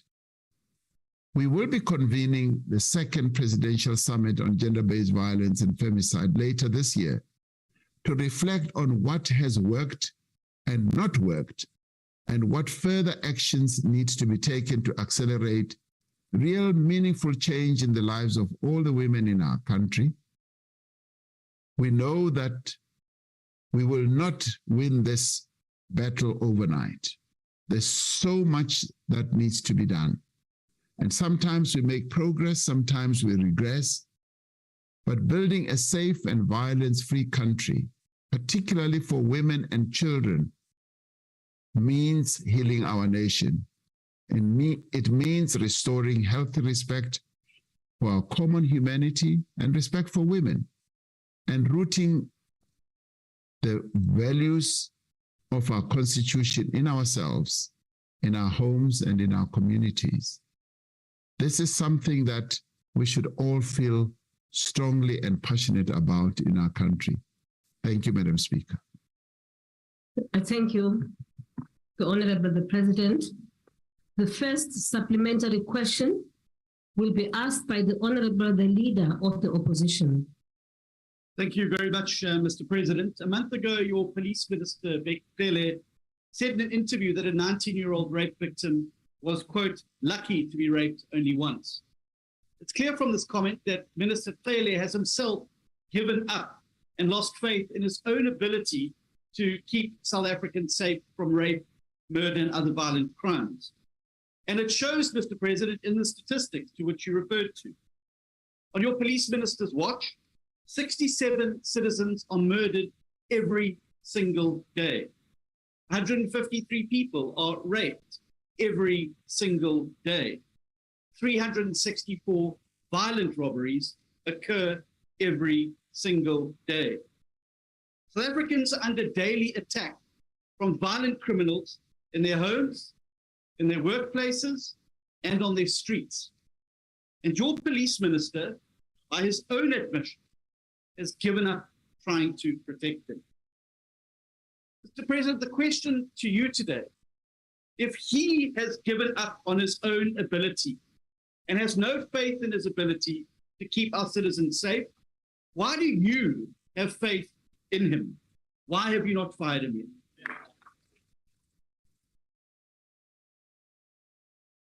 The Honorable the President. Thank you, Honorable Speaker.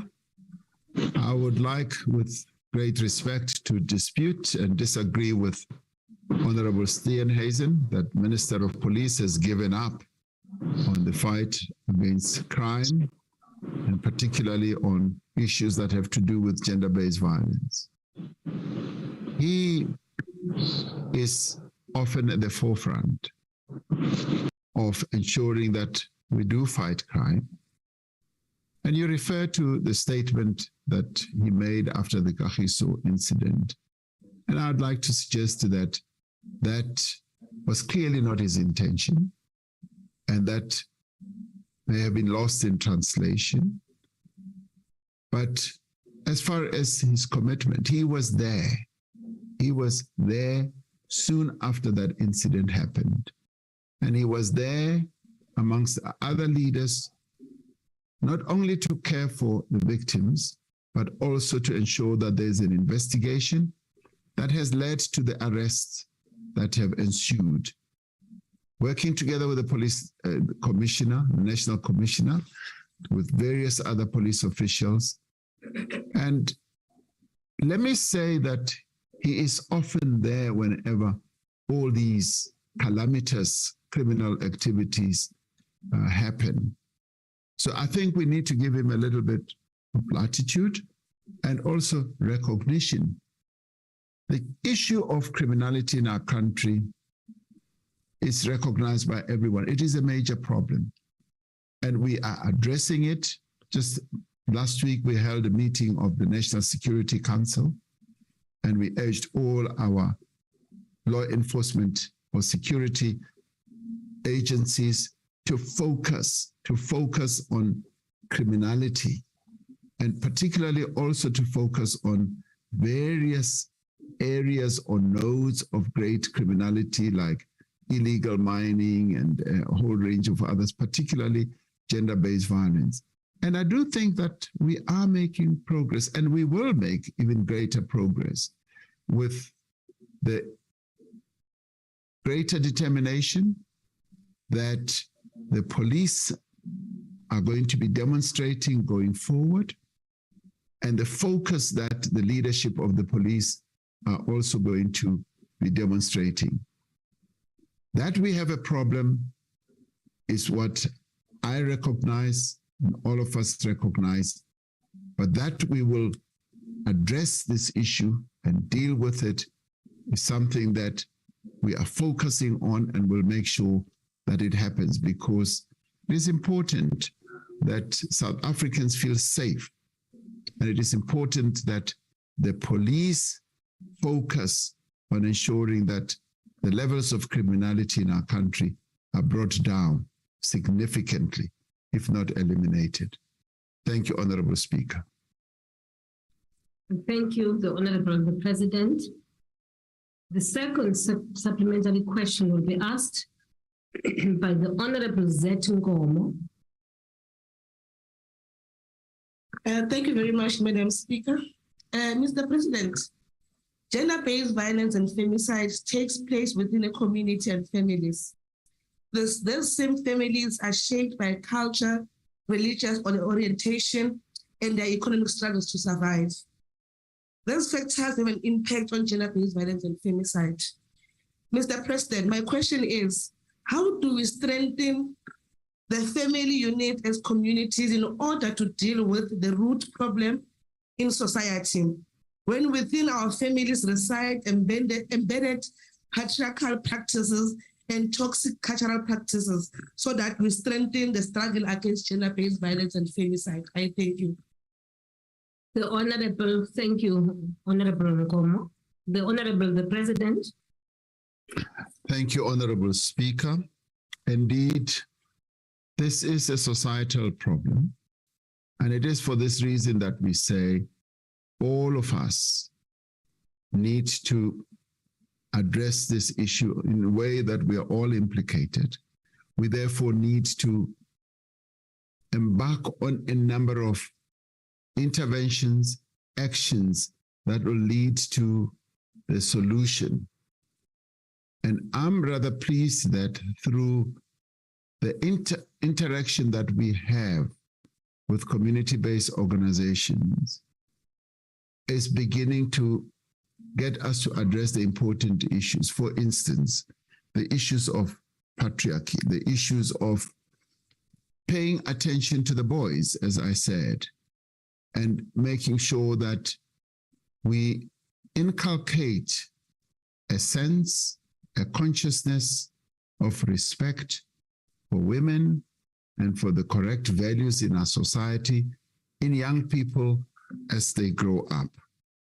And also address the issue of this toxic masculinity that is there, but also focusing on the family as a unit that needs to be nurtured, and where at a societal level we are able to do what we've always done over generations, that the society, the community takes an interest in what happens within their confines. Where there are abuses, the community should find ways of intervening.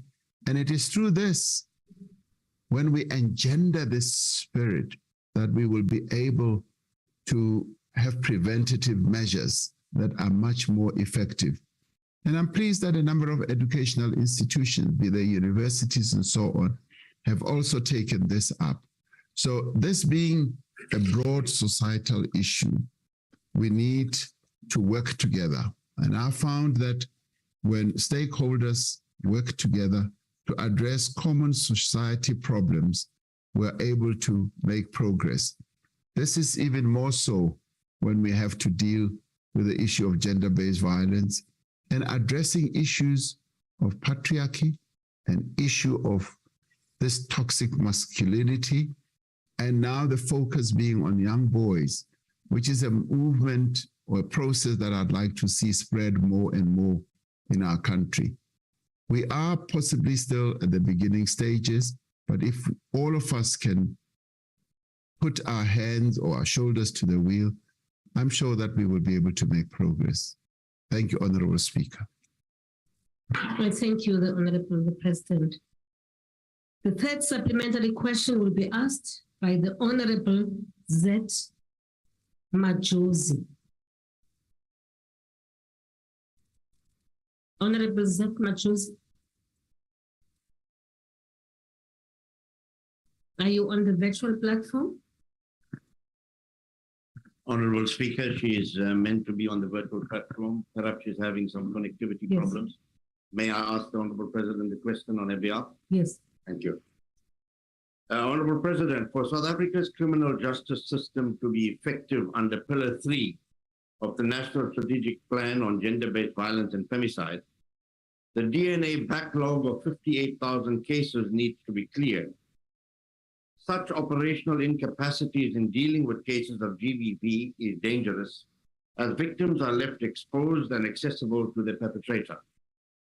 Mr. President, how would your government capacitate the provincial criminal justice system to deal with DNA backlogs that will aid in mitigating instances of perpetrators being in close proximity to their victims?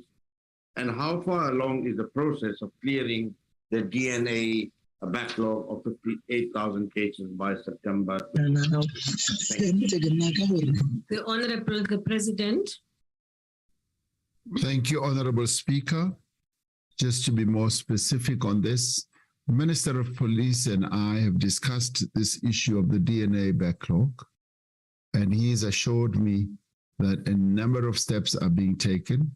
Initially, it was a case of this whole procurement process that had gotten stuck, and I'd like to believe that now the process the whole matter is being addressed and the process should get underway. It is concerning that we built up a backlog of 58,000 DNA samples that need to be cleared. And it is an area of focus that I've also communicated to the minister that needs to be cleared up. At the provincial level, yes, that is where we need to capacitate our provinces to be able to deal with this type of matter. Thank you, Honorable Speaker. And the last supplementary question will be asked by the Honorable P.J. Groenewald. Geachte Speaker, through you. Honorable President, it is correct that you say that there is improvement. I have just received, for instance, a report, a household report. Order. A household report that says there is an improvement where women, for instance, feel that they are more safe when they move around. But the fact of the matter is, if we look at the murder rate of women and children for the first quarter of this financial year, then we see there's an increase when it comes to women of 53%, in children. But when it comes to assault with gross bodily harm, then we see in the case of women, it increased with 55%. And when we talk about children, 17 years and younger, we say it's an increase of 58%. Now, Honorable President, we had a meeting with political leaders and yourself in 2018, and I then said to you, the problem is the criminal justice system. I heard what you said on the question of the IFP, but my question is more specific. What steps have you as President took to ensure that the criminal justice system is improved? And then I refer not only to the police, but to the judicial part, and for instance, correctional services.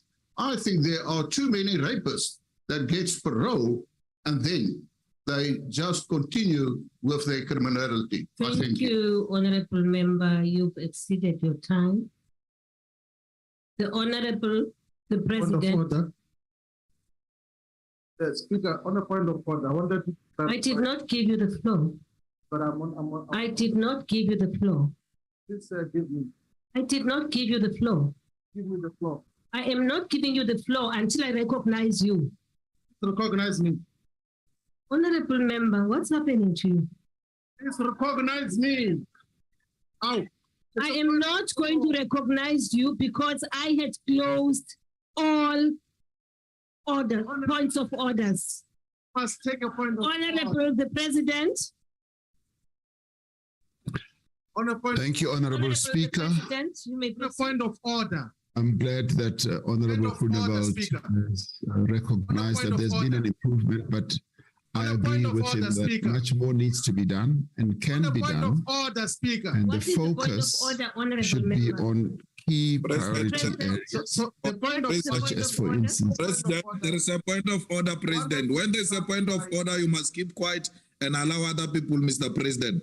There is a point of not the speaker. Honorable Malema. Unlike you, Honorable Malema, please. Honorable Shivambo. I wanted to clarify if it's permissible for us to make follow-up questions from the main podium there, because we've let it be so. So all the follow-up questions that we want to make, want to come and stand. No, Honorable.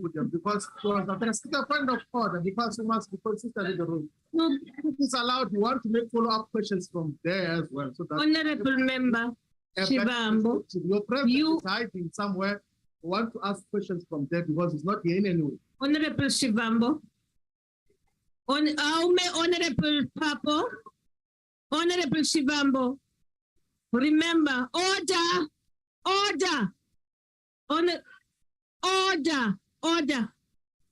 Honorable Shivambo, remember, whenever we're preparing for questions, you have a right to submit follow-up questions, an indication that you would want to make a follow-up question. And I do have a list of parties which made that request.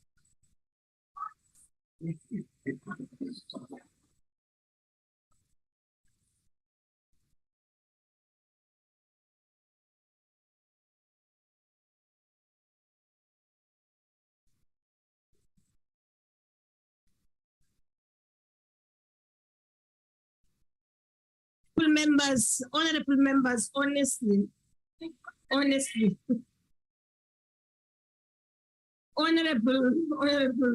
Shivambo, what is the problem here? I mean, you may speak from the podium and we did not come, Honorable Mkalipi. Order, Honorable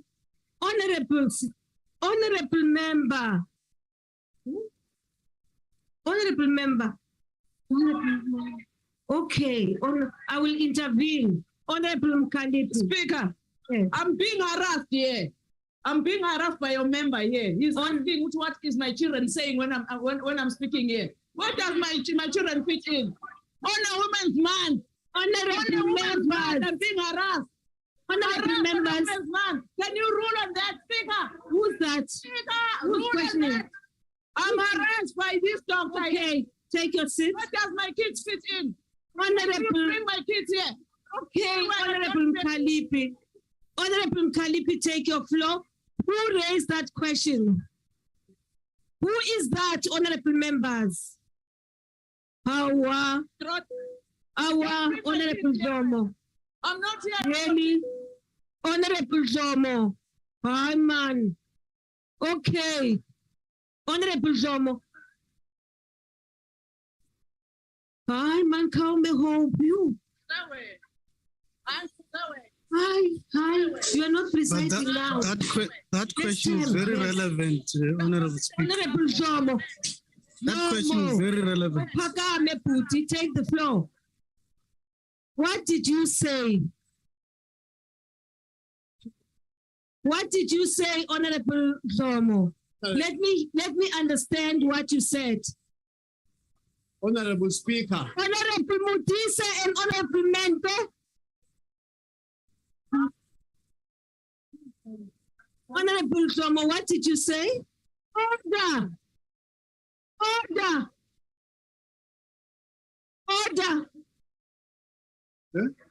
Honorable Zomo.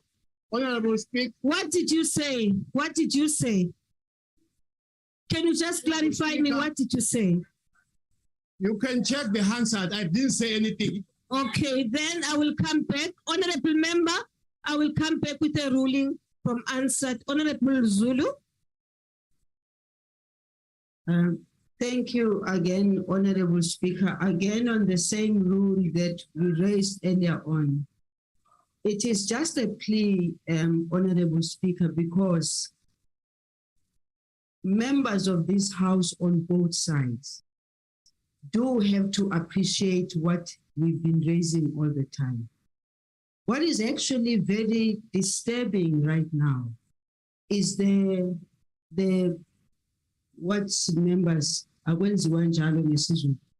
what members of the EFF on the front and members this side actually going to a point of almost talking physical threats against each other. Again, no, honorable member, I'm allow her. She is on the floor.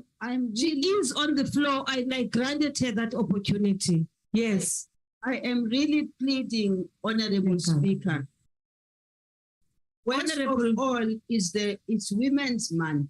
Yes. So the last thing we need is between us women, in particular, making the kind of threats that are being made in the House. I thought we've long gone past that stage. As I indicated earlier on, the people of South Africa will learn from us. And when we learn, we must learn and show that we have learned. So this that has been going on here, Honorable Speaker, it's a pity you did not hear. But members who are here, they heard the physical threats. And it's a plea, Honorable Speaker, that all members must withdraw from any form of physical threats. The last thing we need is that, Honorable, yes, I have changed, and I'll show you that I have changed. I struggle to make sure that we make the change. I've made the change. Okay. Just thank you very much, Honorable Zulu. Honorable members. Order, honorable members. Honorable members, order, please. There is a matter which has been raised here. Not only has it just been raised, I heard it all, but there was somebody I had recognized on the floor. I was asking Dr. Domo, honorable member, to clarify what he had said, which had annoyed Honorable Mukadi. Now, Honorable Domo has referred me to the Hansard, and I will check the Hansard and come back and rule on the matter. However, Honorable Ima, hold on, hold your horses, please. Now, at that point, there was an exchange, honorable members, between Honorable Mudisa and Honorable Mente. Honorable members, both of you, will you please stand? Honorable Mente and Honorable Mudisa, yes, yes. Honorable, now. No, it was honorable members.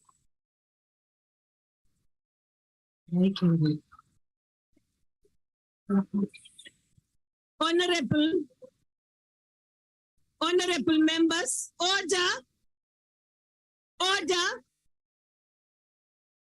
honorable members, order.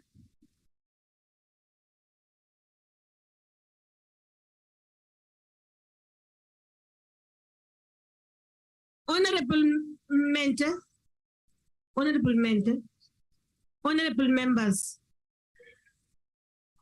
you were right to take the floor to stand because I did call out your name to stand.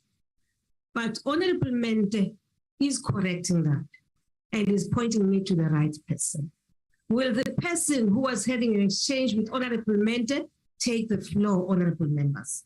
Sit down, Honorable Mudisa, and thank you very much. Honorable, allow me Honorable members, honorable members, honorable members, order, order, order, order. Honorable members, you are honorable members. And honorable members are leaders of our society as parliamentarians. And you have a responsibility to maintain the decorum of the House. And I think what Honorable Zulu said about the fact that this happened at a time when it is Women's Month says it all. And I just think that, honorable members, it was incorrect of you, Honorable Mente and Honorable Mugweba. We are supposed to be exemplary to our people who are watching us. We are supposed to be exemplary to our children, to our families, to our members who are watching. And I do want to, no, I don't need you to help me to deal with this. Honorable Mente, Honorable Mugweba, with all due respect, I'm appealing to both of you to withdraw what you said to one another for the benefit of this House. Thank you very much, Honorable Speaker. I withdraw. Thank you very much. Honorable Mente. Thank you very much, Speaker. I will not withdraw protecting my members because she, after Dr. No, Honorable Mente. Honorable Mente. There is context to everything. Honorable Mente. Honorable Mente. You are not going to sit here and intimidate my members. Honorable Mente. It will never happen. Honorable Mente. Honorable Mente. Honorable Mente. I am requesting you, it doesn't matter what happened now, but the exchange which you had in the, no, Honorable Member. Speaker, remember, remember, after Dr. Domo and Kale were technician, okay, thank you very much.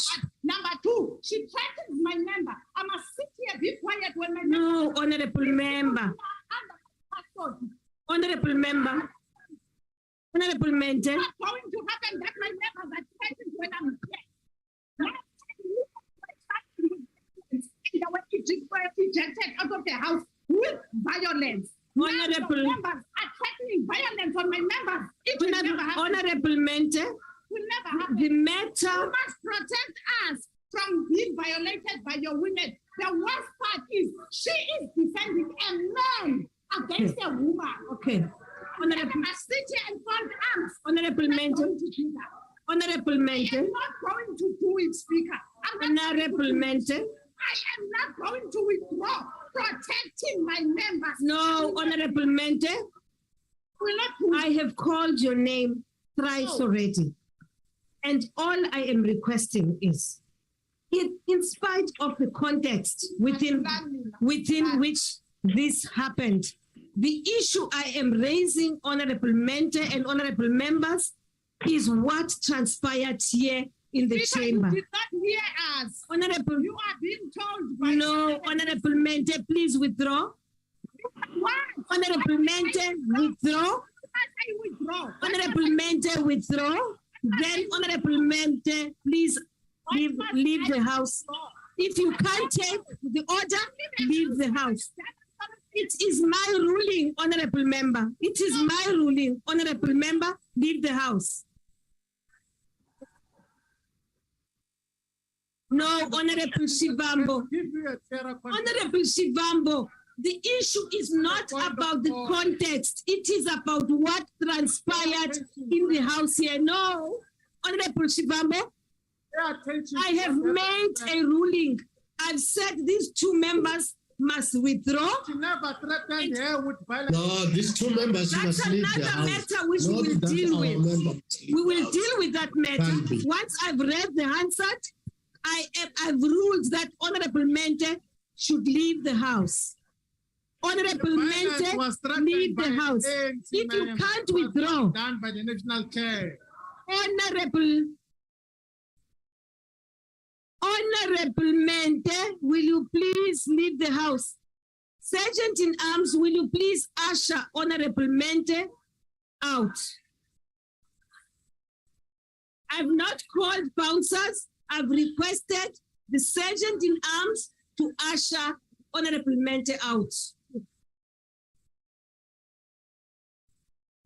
On a point of order, speak.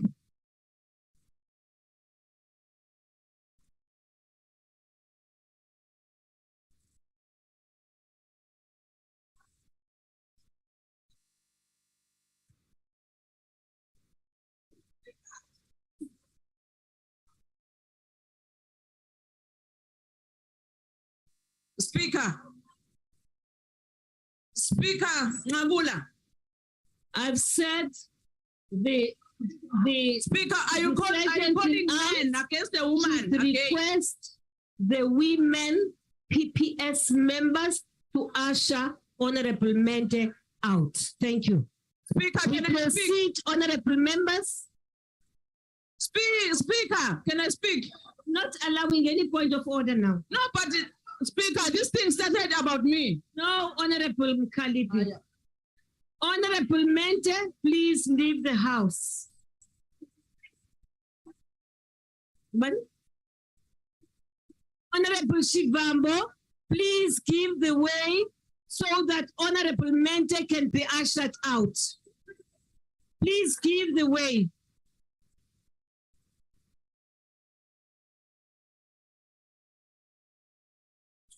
Thank you very much, honorable members. Speaker, honorable members, order, order, order. Remember, order, honorable members. Remember that this all happened in the context of an exchange between yourself, Dr. Dlomo, and Honorable Mkalipi. And for that, I have ruled.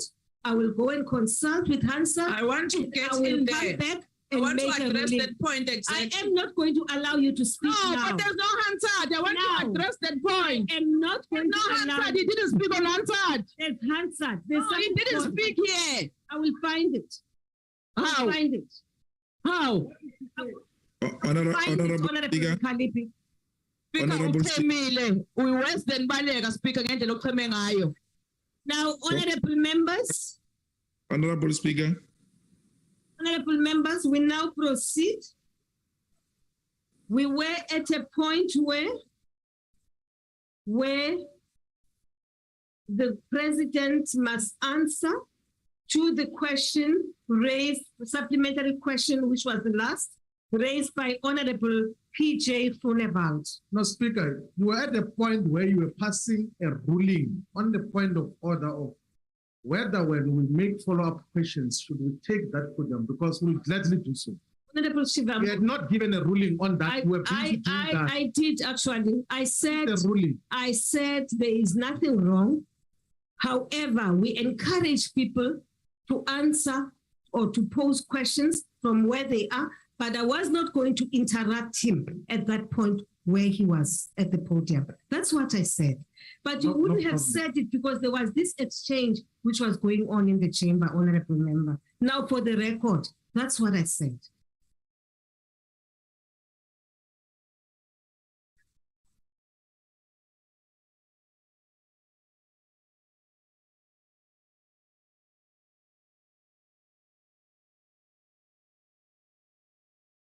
If I may read this, honorable members, Rule 78, which states that 7H2, at a sitting in the chamber of the National Assembly, a member may only speak from the podium during debate and whenever the presiding officer so directs, and at all other times address the chair from a microphone on the floor of the chamber. A member may deliver his or her address in such other manner as the member is physically able to do and agreed to by the presiding officers. In this instance, I did not prevent the honorable member from taking the podium. And therefore, honorable member, I really request that we proceed. Honorable members, the President, will you please respond to the question raised by Honorable Groenewald? Thank you, Honorable Speaker.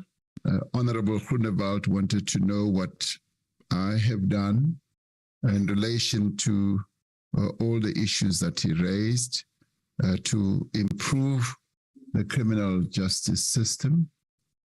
A lot has been done, Honorable Speaker, in relation to just ensuring that the prosecutorial process in our country is streamlined in relation to ensuring that they focus on crimes that have to do with gender-based violence and femicide. And I think we're seeing a lot of progress in that regard. There are more prosecutions, but not only that, but there's greater success in convictions. When it comes to the judiciary, we've set up special courts as well. Special courts where children and women feel much more able to bear testimony to what would have happened to them. I visited one of those courts in Gauteng and saw how well structured it is and how the judiciary is also able to ensure that those types of trials do take place in an environment that enhances the process of justice to go on in a way where victims are able to testify and relate their experiences in a much more conducive environment. When it comes to corrections, yes, there have been situations where parole has been given to people who have committed crimes of rape, and they go out and still go ahead and commit those. And I'd like to believe that the parole system is now being tightened.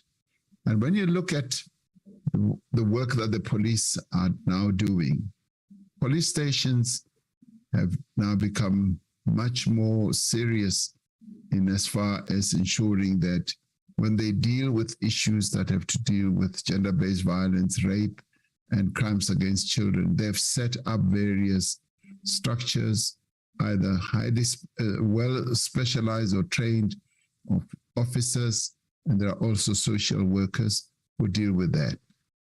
Now, much more progress needs to be done still in the criminal justice system, but a combination of all these interventions that we have made, including at the legislative level, where even the National Assembly has passed laws, I think we can say that we are making progress. Clearly not enough progress in the eyes of many people, also in the eyes of the women of our country. Much more needs to be done. But we have embarked on a journey that is enabling us to pay more attention, to give more focus to crimes against women and children on the gender-based violence type of process. Thank you very much, Honorable Speaker. I thank you, the President. Our next question, question number 9, has been asked by the Honorable HKR Mesho. The Honorable, the President.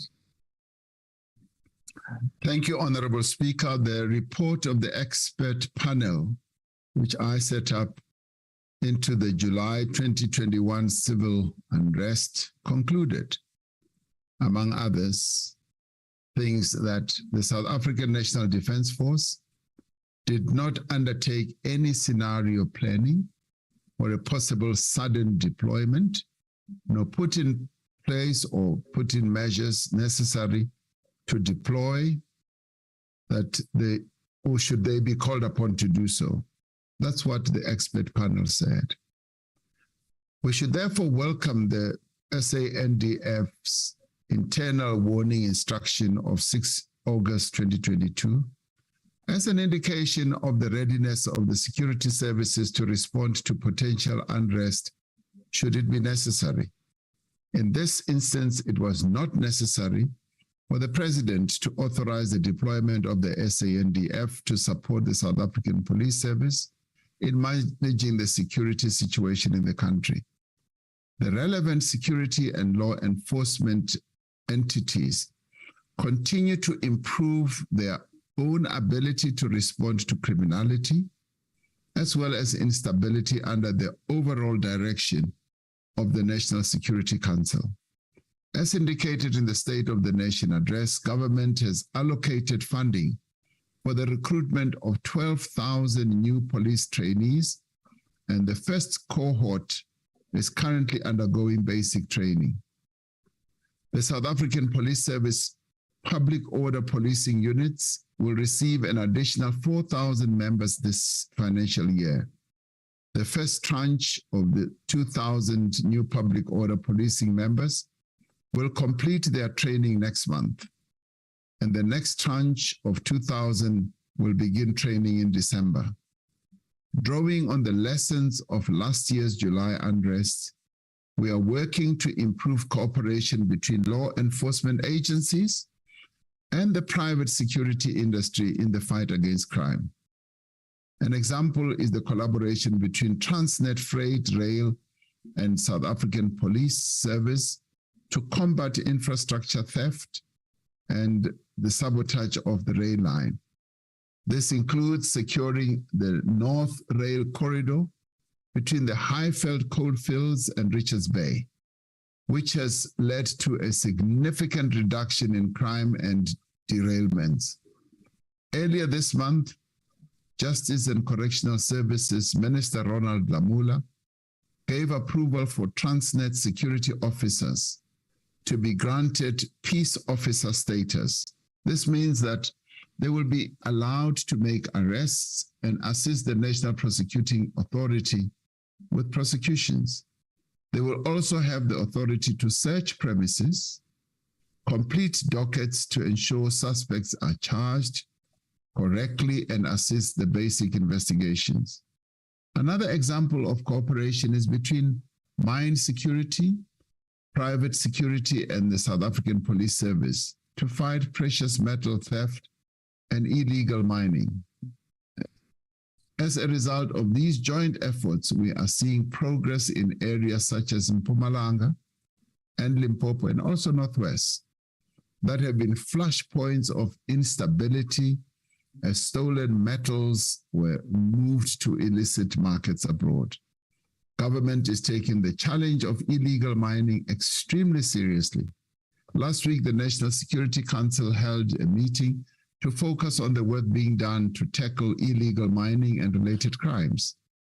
The South African Police Service has established task teams to tackle illegal mining, alongside other task teams dealing with construction site extortion, copper and cable theft, and theft and vandalization of economic infrastructure.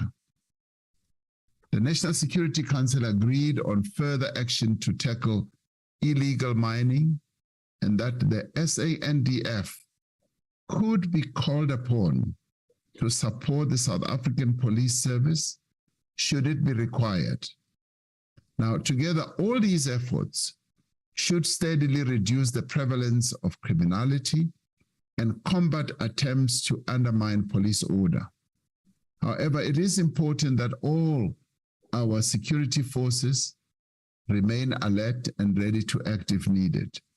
But we also urge our communities through the various community structures that are in place, such as community policing for us, to be able to assist the police in the work of dealing with criminality in our country.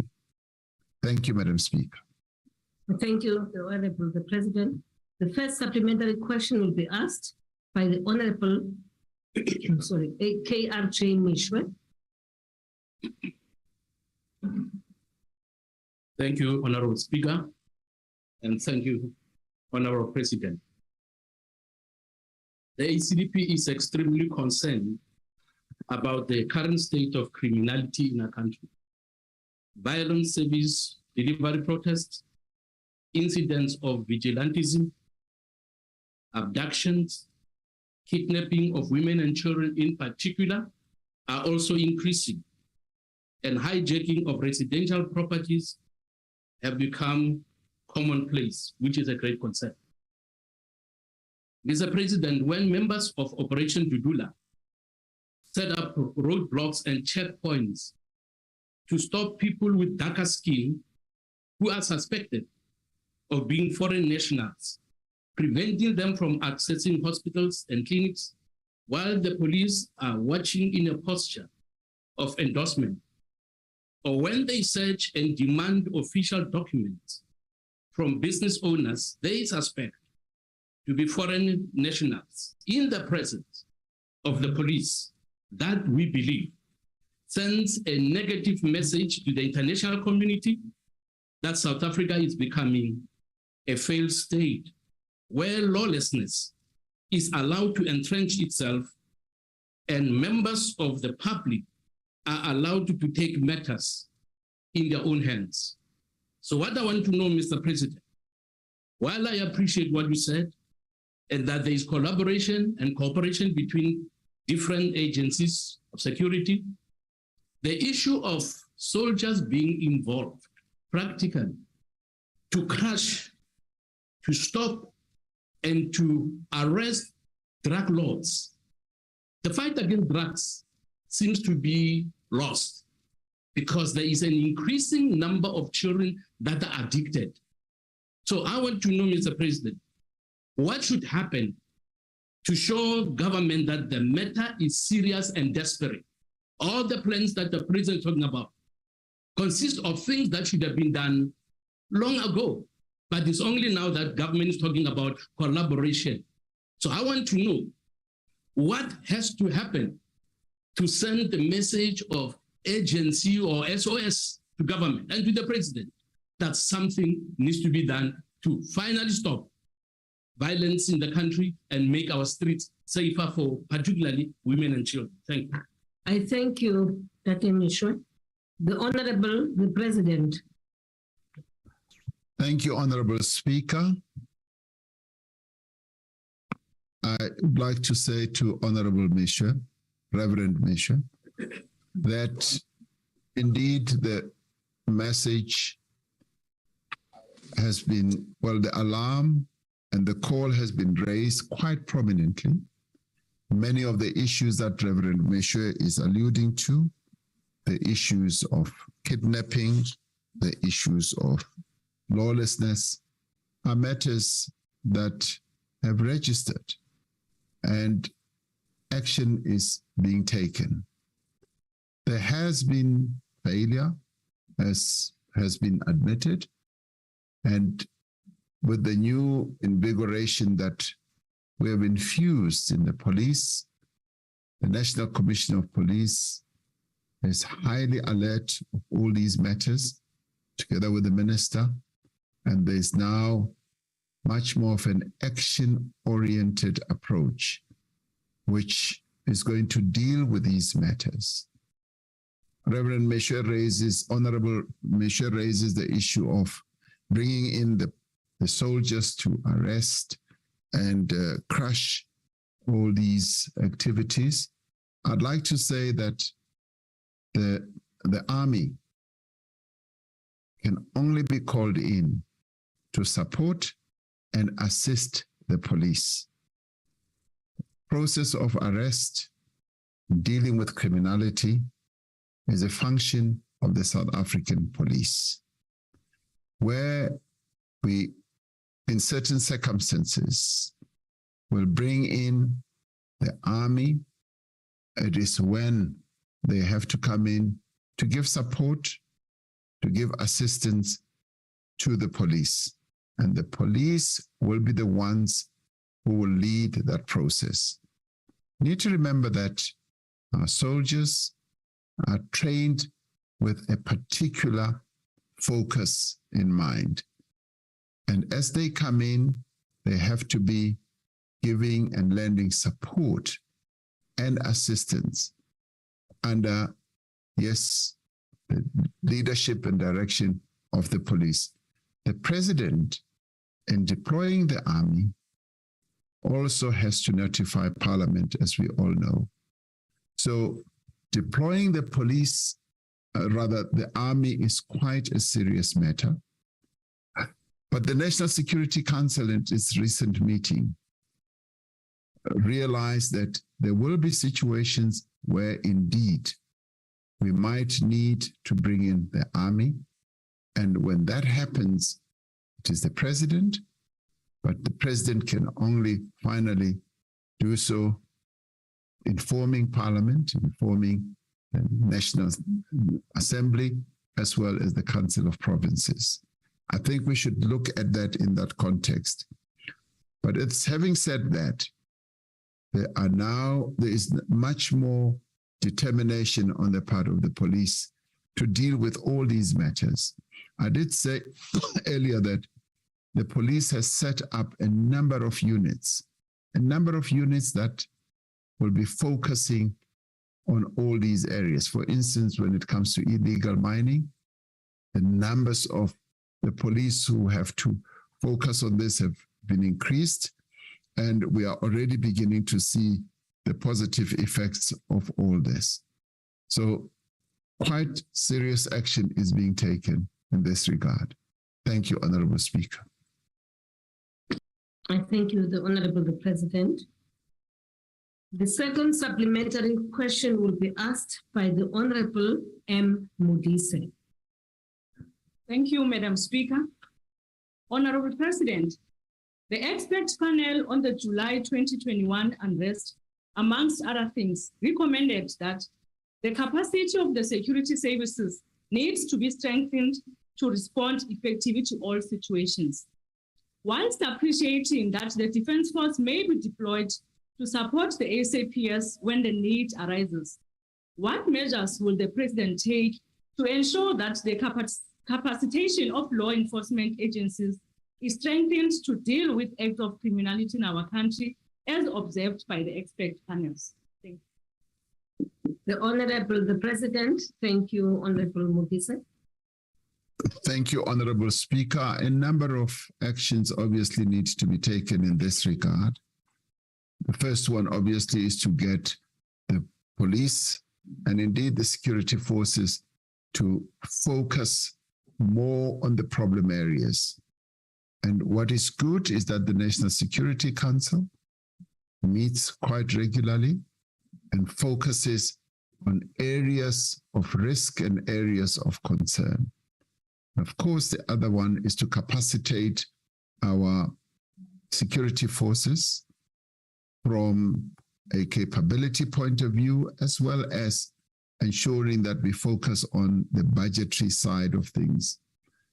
With the financial fiscal constraints that we have faced, we've seen, yes, a cutback on their budgets, particularly Defence Force as well as the police. And these are matters that are now being looked at so that we strengthen the hand of the police and we also strengthen our Defence Force. And if we do all that and appoint the right people for the right positions, we do believe that we will be able to make progress. And this is a process that we've now embarked upon. And the training element, the capacitation element, is also another area that we're looking at.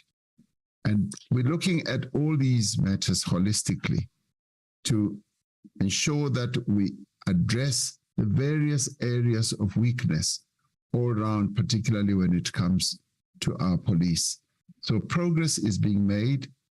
I'm rather pleased with the focus that the National Commissioner is having together with various other officers that he works with on the issue of criminality And of course, we need to ensure that they continue getting the support of the people of our country, because they can only really truly be successful if they are supported, and if, for instance, at community level, through our community policing forums, we're able to lend them that support.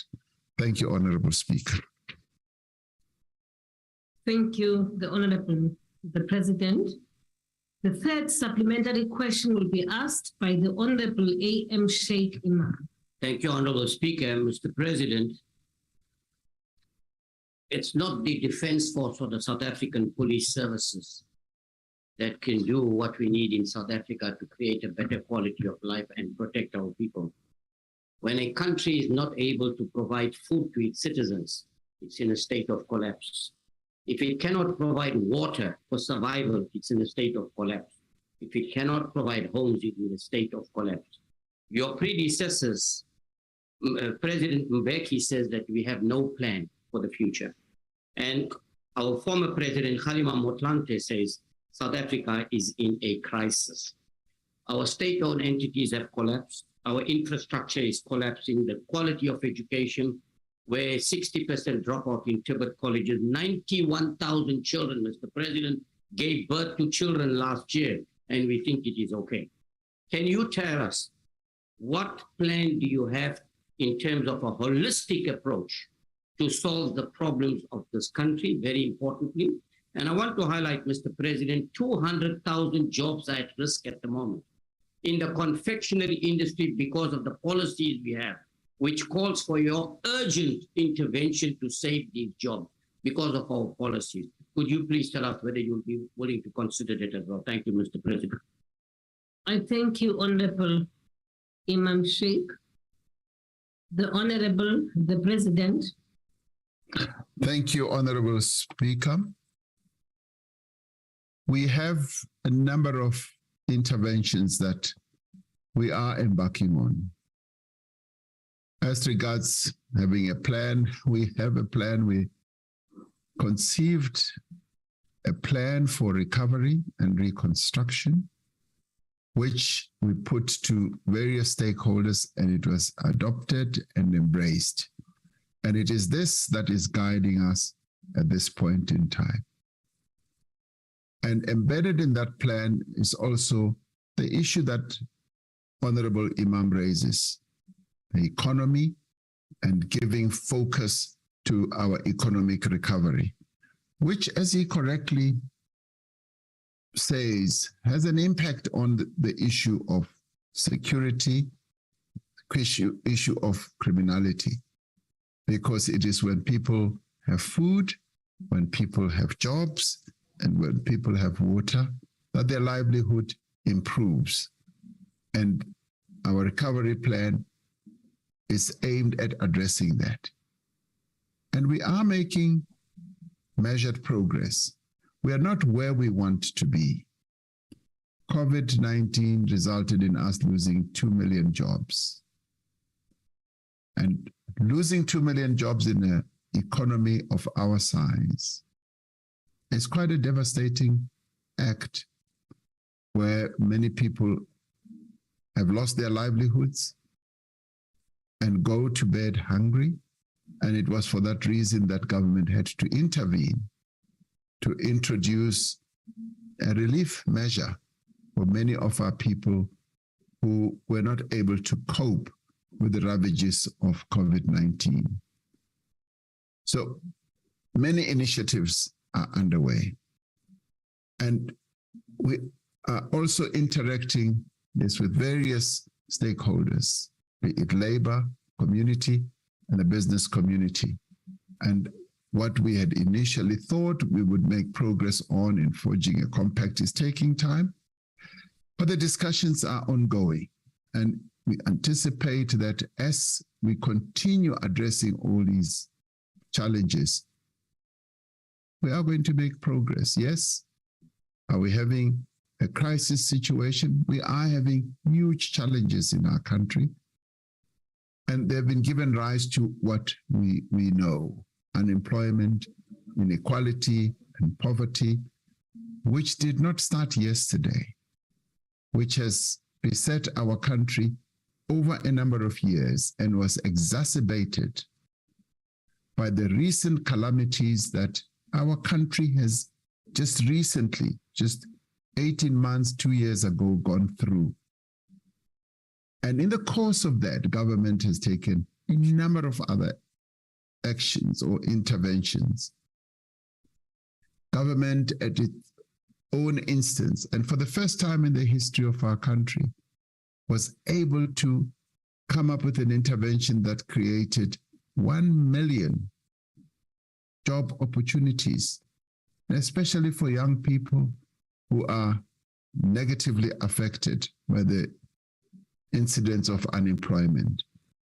We've been able to also extend that to people who work in the rural areas, small, medium farmers.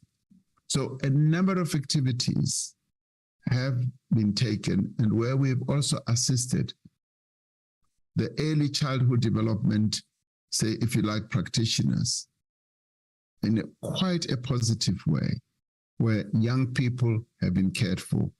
Are we concerned about the 91,000 young people who have given birth to kids? Yes, we are concerned. And COVID-19 also did not help us much in this regard, as it has also happened in many other countries. So we are grappling with all these challenges and all these problems. Do we have interventions that are addressing all these challenges? Yes. Do the interventions match up with the enormity of the challenges? At times, maybe not so much because of our fiscal challenges as well. But what I can assure Honorable Imam is that government is not resting on its laurels.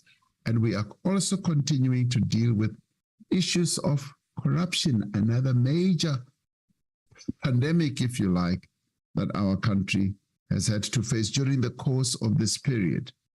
And we are beginning to see great progress that is ensuing in that regard. So progress is being made. We need to make much more progress, but we are moving forward. And at times we seem to be moving backwards, but forward movement is what is our great focus. Thank you, Honorable Speaker.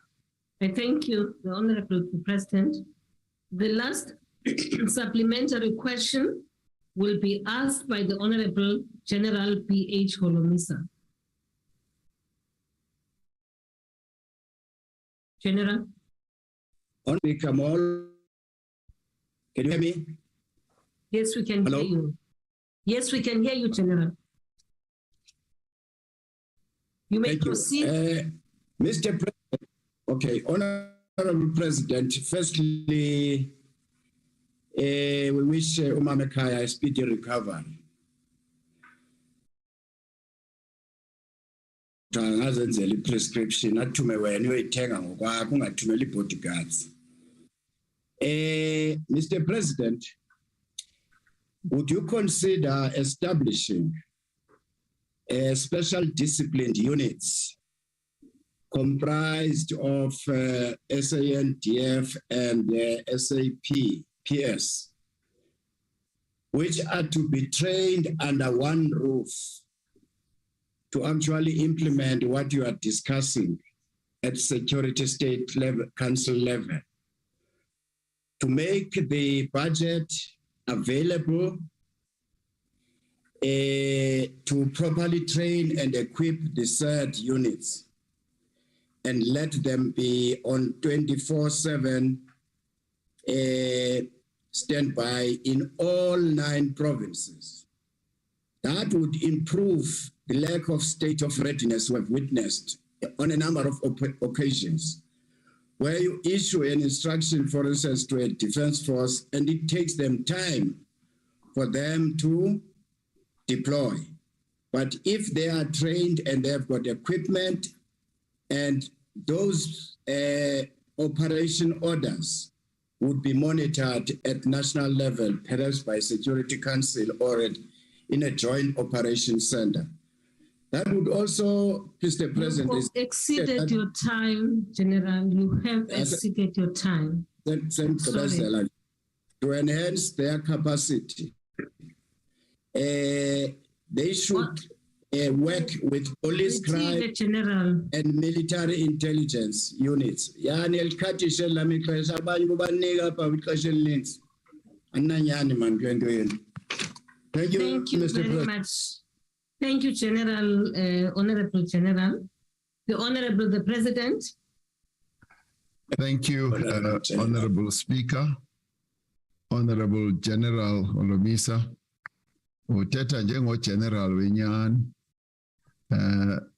and you're making a number of what I would call positive proposals on improving the state of readiness of our security forces or units.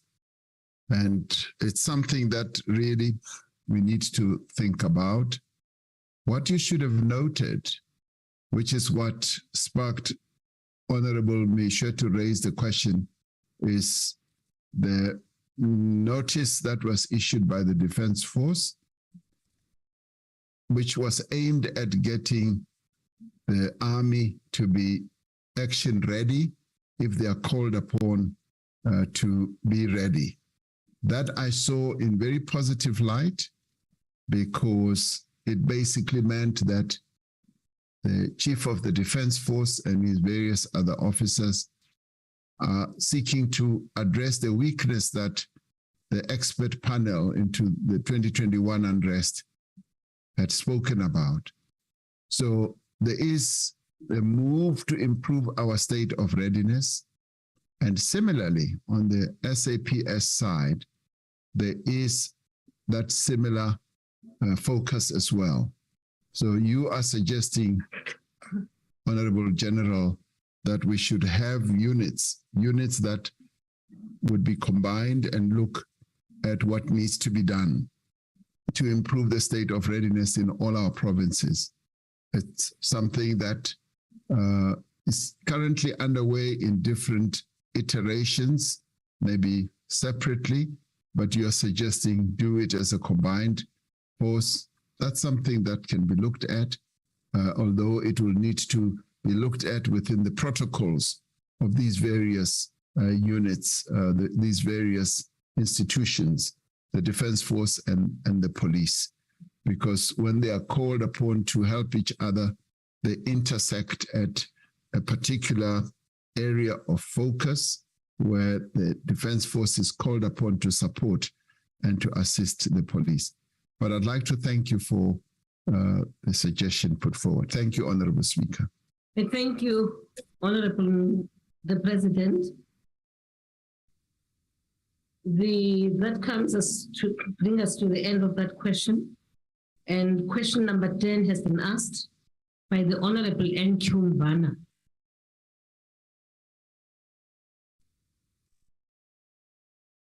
Thank you, Honorable.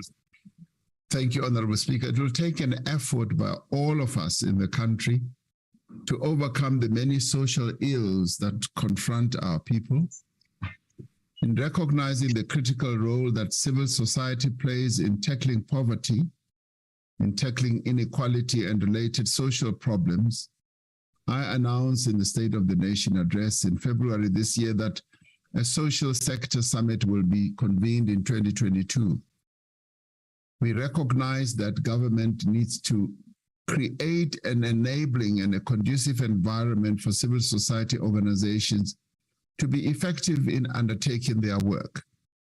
The Presidential Social Sector Summit was held on the 4th and the 5th of August this year, and it grappled with the challenge of issues such as poverty, unemployment, inequality, recognizing that they lead to increased levels of desperation amongst our people, social problems, breakdown of families, and violence in our communities. To promote positive social values, we need to tackle poverty. The provision of the social wage is an effective intervention to support and protect households living below the poverty line. As of November 2020, over 18.2 million citizens were accessing social grants in our country, with the child-specific grants reaching over 13.2 million children every month, representing over 72% of the total grants distributed. The old age pension is an effective instrument to support elderly persons, together with other social services such as education, health, and food distribution programs.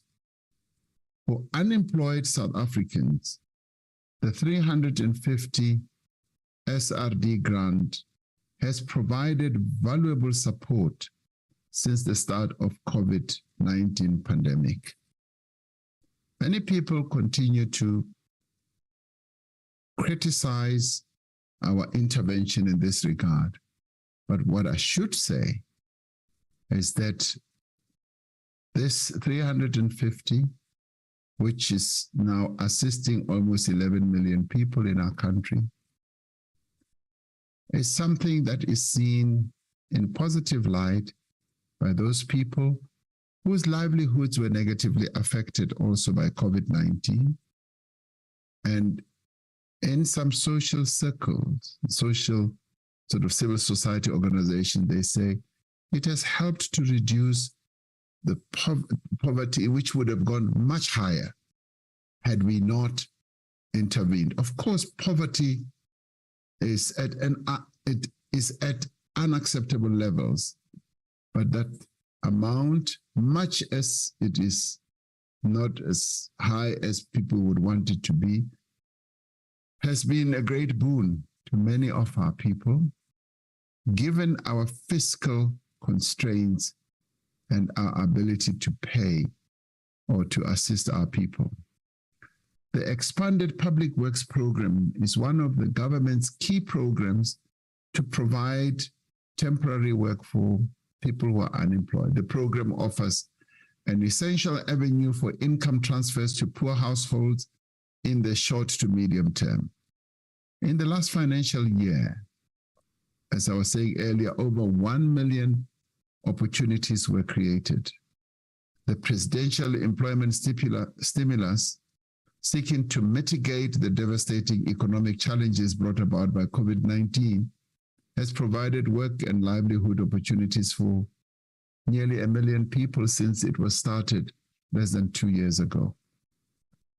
The Presidential Social Sector Summit produced a framework document highlighting 2 critical strategies to address social ills in South Africa. Firstly, implementing development interventions with civil society, and secondly, strengthening civil society as a delivery agent for development interventions.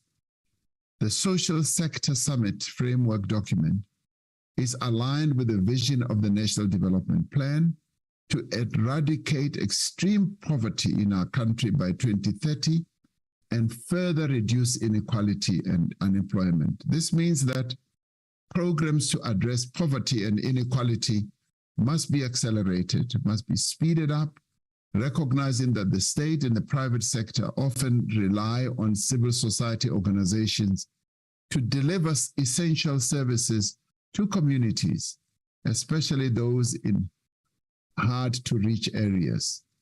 And we've seen how civil society organizations have continued to play a critical role in a number of areas, in health and in just social welfare.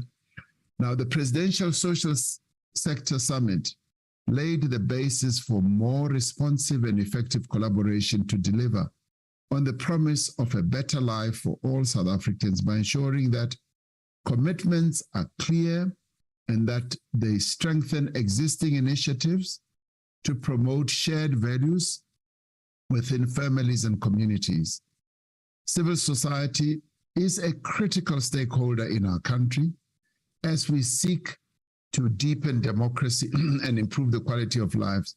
So civil society can help us address the social ills. The call for partnership with civil society sector is premised on the acknowledgement that government alone cannot address the developmental challenges our country is facing. And central to the partnership between government and civil society is the joint commitment to pursue matters of national interests, such as fostering shared positive family values, promoting social cohesion within communities, nation building, and ensuring communities' responsibilities is there in protecting citizens. We agree that our developmental interventions, therefore, must be structured in a way that promotes strong family values and strengthens diverse family units and households. Some priority areas already exist and include social ills like gender-based violence and alcohol and drug abuse, to name a few.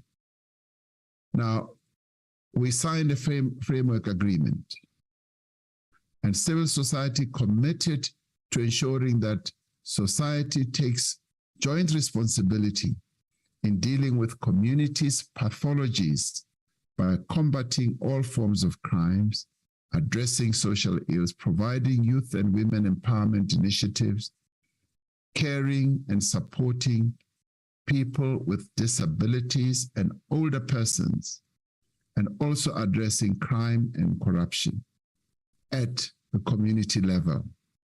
So all these measures, Madam Speakers, and interventions were embraced and are owned by civil society organizations to address our social ills. And I felt very encouraged at that summit that we had so many civil society organizations that span the full spectrum of our lives as South Africans, from sport to religious, you name every other area, and that we were all united in wanting to work for a better South Africa. I thank you.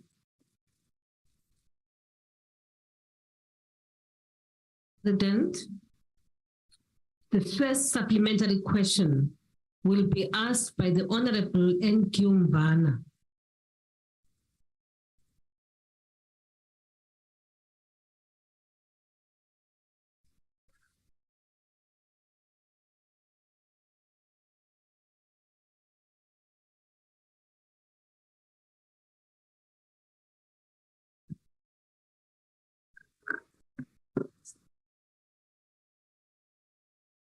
Thank you, Honorable Speaker.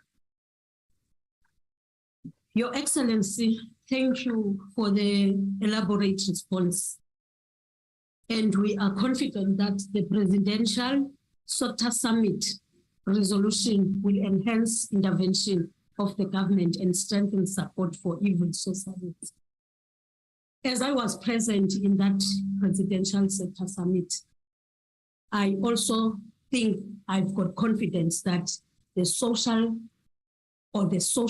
society and civil society will be able to know their responsibility in terms of assistance. Mr. President, women are a major victim of a high level of social ills, as you have said, especially this month of Women's Month. They experience trauma when their children are violated. The security of women and the girl child has reached alarming levels. As we know that the tragic death that has been experienced in Enyobeni, also the one of 8 women in Krugersdorp, and the gang rape incident in Kagiso.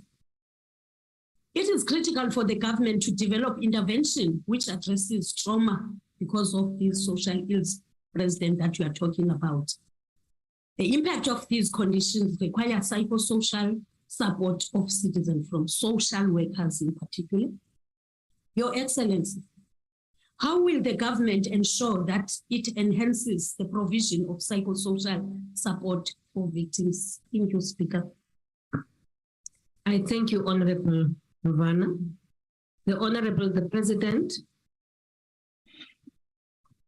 Thank you, Honorable Speaker. The issue of psychosocial support and assistance to our people who are facing enormous challenges in a number of areas of their lives is a very important initiative or process, rather, that we need to ensure that it is given attention. And obviously, through the various officials that we have in government and those that are within government structures like social workers, and those that still need to be brought in are the ones who will play a key role. However, civil society organizations are the ones who are at the forefront of all this, because they are much closer to the challenges that our people face, to the needs that our people face. And as I said earlier, government cannot do this alone. It requires the support, the assistance of civil society. And civil society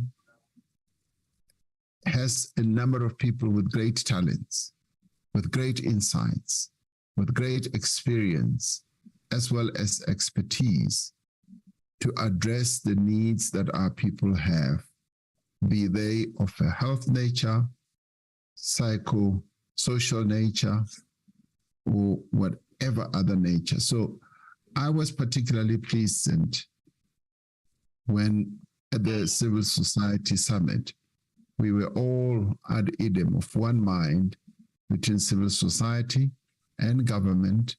And may I add, there were also a number of business people, and I did actually call on business to also ensure that it participates quite strongly in the next summit that we are going to have next year. And if we all work together, business bringing its strength and muscle through the various programs that they embark upon and their financial might, and with government being the overarching entity in our country, which is omnipresent, and civil society organizations that are spread right across our country, we will be able to make great progress as we address the challenges and the problems that our people face. So I have great confidence in the cooperation and the working together between civil society and government, as well as business. What we saw together, as the Honorable Member says, at that summit was something that as South Africans we can be proud of, where we dealt with problems honestly, openly, and directly, and we're able to find each other, which ended up in the framework document that we signed. What now remains is the implementation, and the implementation is obviously going to address the issues of psychosocial support that our people need and must be given as we move on. Thank you, Honorable Speaker. I thank you, Honorable Mr. President. The second supplementary question will be asked by the Honorable Leader of the Opposition. Thank you, Mr. President. I hate to be the one to break it to you, but you should be judging your police minister on preventing crime, not how many crime scenes he pitches up to with TV cameras. But some good news, Mr. President. Crime stats came out 2 weeks ago and show that murder is down by 43% in Mitchell Plain. It's down 60% in Kraaifontein, and it's down 14% in Khayelitsha and Harare. Even as it's gone up all around the country, it's come down on an average of 8.2% in areas where the DA governments reinforced policing at their own cost through the LEAP program. These governments have now demonstrated that local policing works better, and that when it's done at a local level, there is better knowledge about on-the-ground issues, and there's an ability to work far closer with civil society. Mr. President, the City of Cape Town has now formally applied for greater policing powers to build on this success. Given the clear evidence Honorable member, time up. Before you had asked your question, unfortunately. Thank you. Noted that. Thank you, but the point is you've exceeded your time. Now, the Honorable the President. Thank you, Madam Speaker. I note with pleasure and with being very impressed that the record that Honorable Steenhuisen is setting out is something that's evolving in those areas in Cape Town that he has mentioned. And that should be applauded. Any decline in criminality is something that we should all applaud. And obviously we should all want to see exactly what is behind it, how it is unfolding.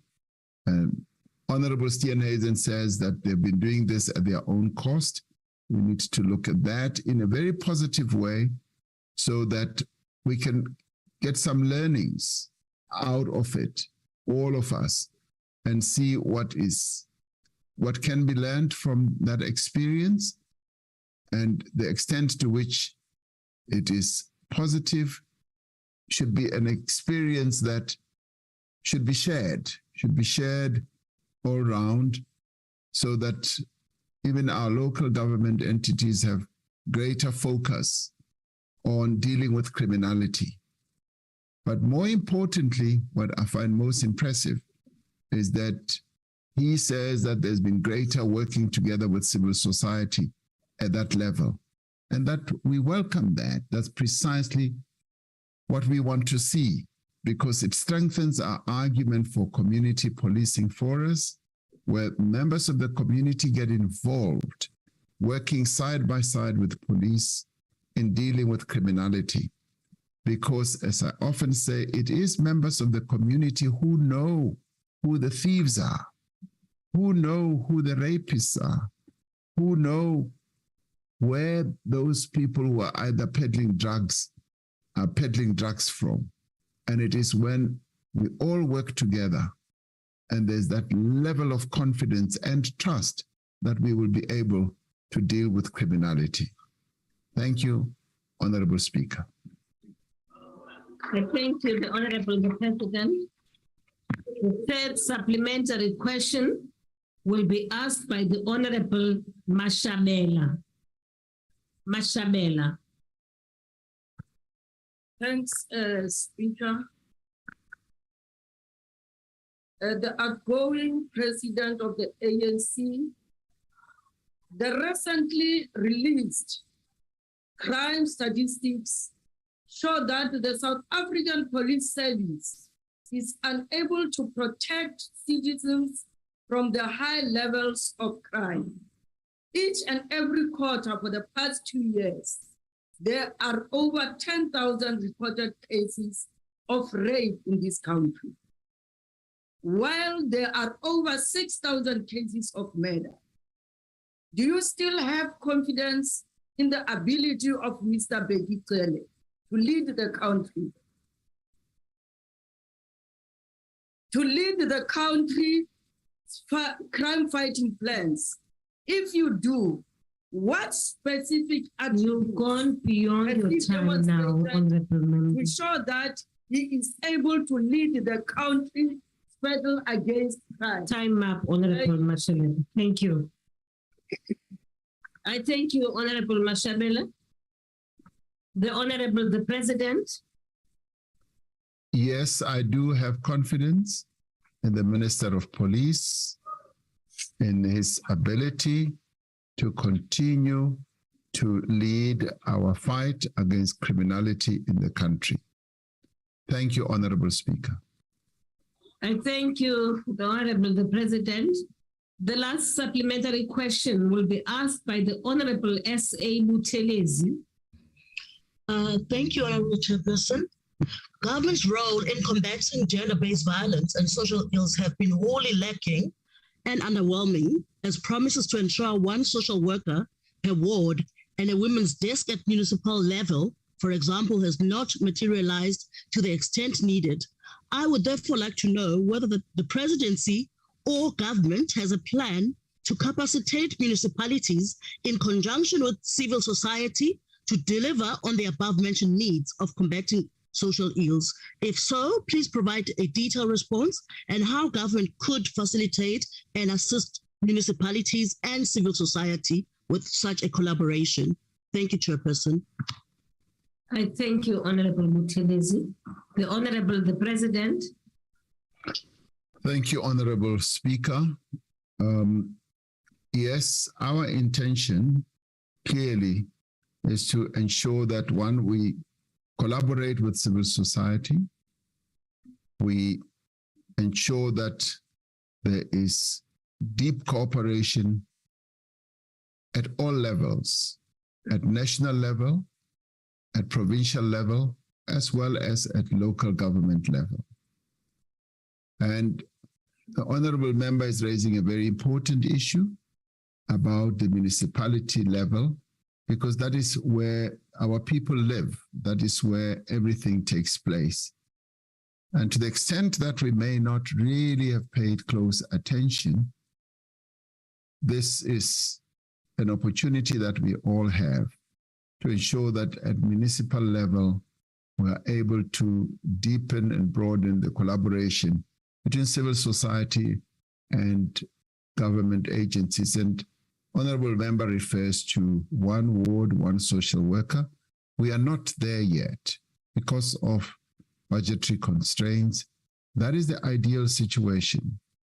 I see that more and more often as I go around the country, meeting our people at the local government level and hearing their problems and the challenges that they have, and knowing very well that if we had moved on to having a social worker per ward, we would be able to do a lot better. Some municipalities are doing quite a lot in that regard. They do have social workers that tend to the challenges and the problems that our people have at that local level. And that should be the case. And in a way, that should be the norm, that particularly being the type of society that we are, that has come out of a very fractured past, a past that was so difficult for many of our people because of what apartheid did to the majority of our people at various levels. We then need that societal involvement, the societal support, and it is an ideal that one would like to see being achieved. Budgetary constraints make it difficult. One often needs people who are qualified in social work who do not have employment, who have not been able to be drawn into government employment because of the budgetary constraints.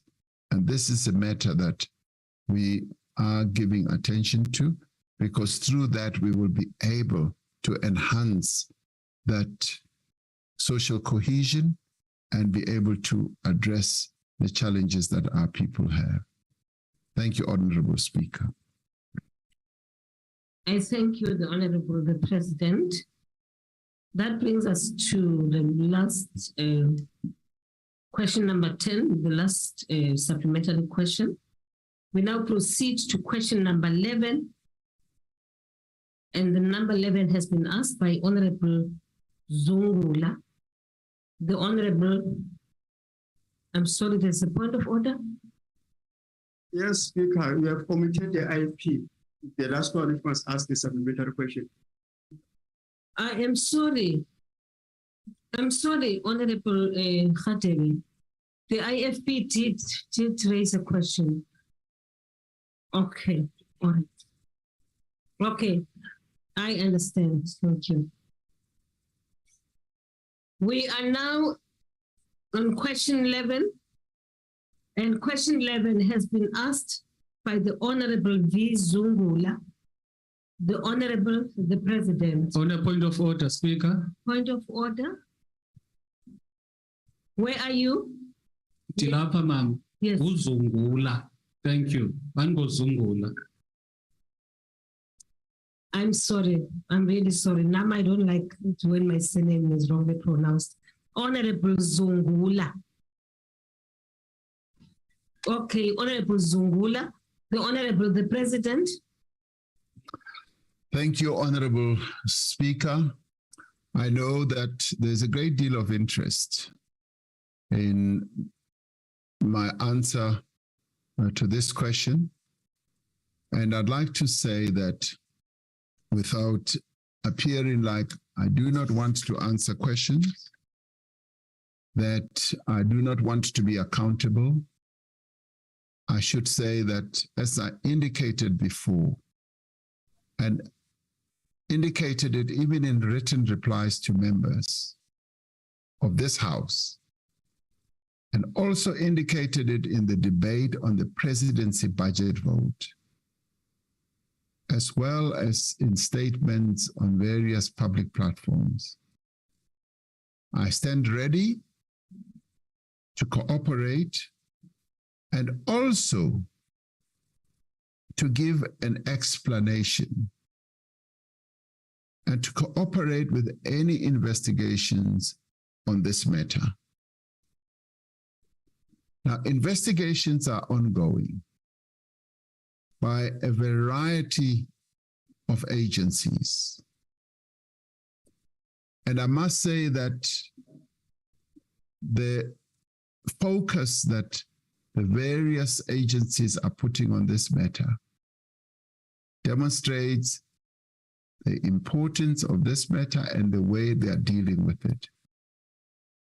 I have responded to the various questions that have been raised and will continue to respond to all questions that have been put to me by the relevant authorities.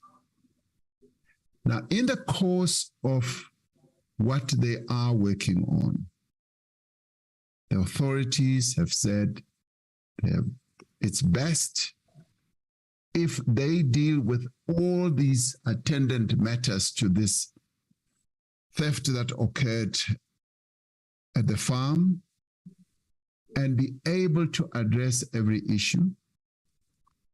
And I've been counseled and advised that it is best to address this matter when those processes have been done. And I'd like to say, I stand ready, Honorable Speaker, to, as people have said, take the nation into its confidence. I stand ready to do so, to give an explanation. But for me, it's been important that this matter having occurred, that I should give space, stand back, and allow the various agencies to deal with this matter as thoroughly as I believe they are doing. Now, there are clearly individuals and organizations that seek some mileage out of this issue. And the most appropriate response from my side is for the law to take its own course. It is, for me, important that due process is followed, including the process that is going to unfold in Parliament. And I'd like to say, I stand ready to cooperate with that process as well, and will be ready to be fully accountable. So I stand here as Cyril Ramaphosa, not being unwilling to be accountable. I want to be fully accountable. And I'm saying once again that I'd like, and it's important, and even those who are dealing with these matters have said it's important that we're given space and time to deal with all the aspects of this matter. And it is upon that process reaching whatever point of either conclusion, that I will be able to speak out on this matter. And that is my submission.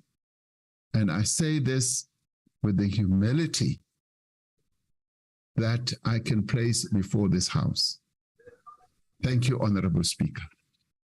I thank you, the President.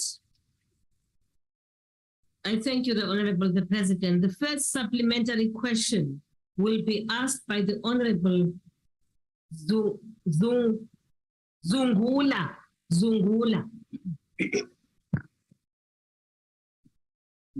Speaker, the President has not answered.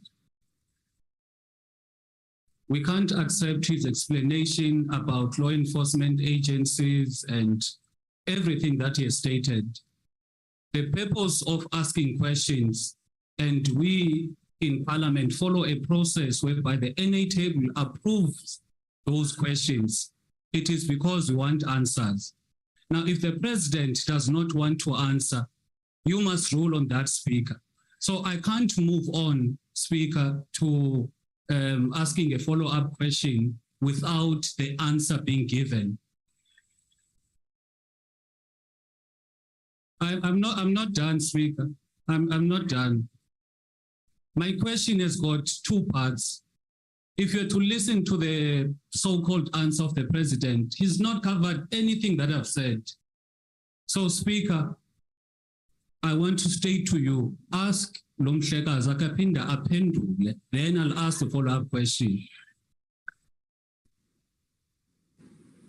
Follow-up, Speaker. Thank you very much, Zungula, Honorable Member Zungula. If I may, just before you speak, Honorable Kwangwa, I see you have your hand, Honorable Chivisi. And me. And me, Yes. Honorable Malema. Honorable members, order. Will you please, may I have your attention? I just want to read a part on the nature of replies to questions. Members of the executive should use the opportunity provided by question time to provide the House with as much information as possible to assist members in exercising their oversight. Yes. However, honorable members, it is not possible for the chair to prescribe to the executive on how they should respond to questions from members.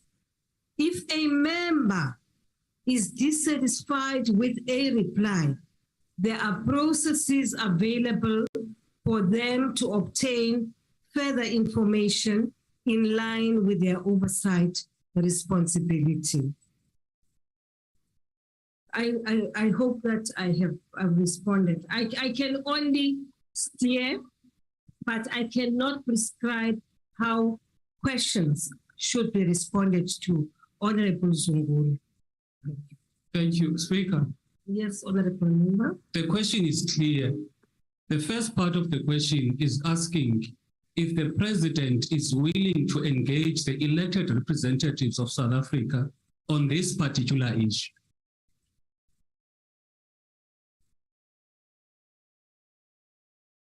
Okay. Hi, kanimeni kaloku. Order. Speaker. Order. Honestly, don't get excitable. Order. Just wait. Order.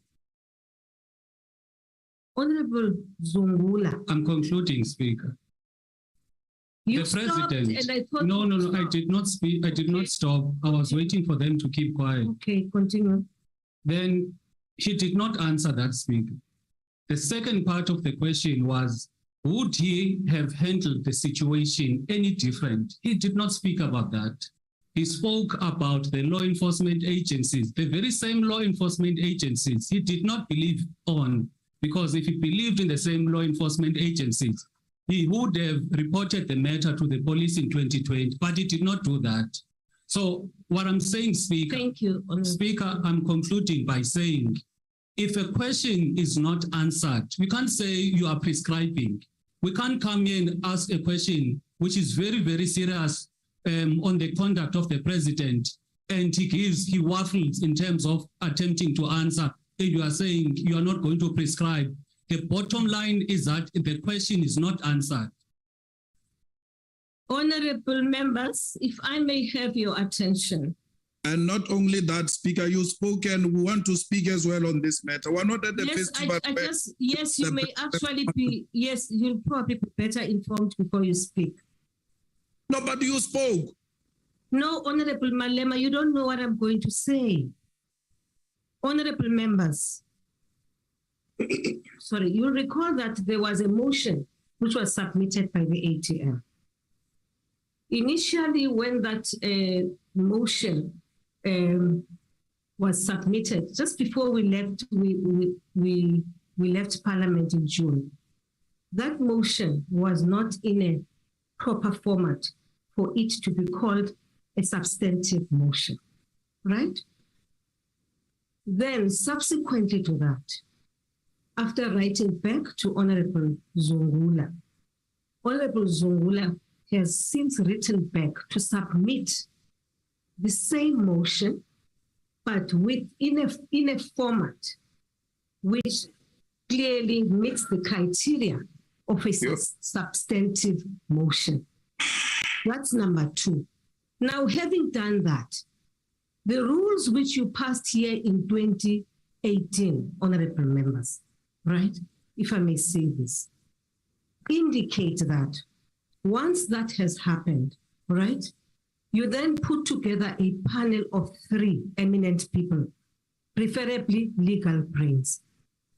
Now, the speaker here has since responded to Honorable Zungula and has also invited political parties to submit names of those eminent people.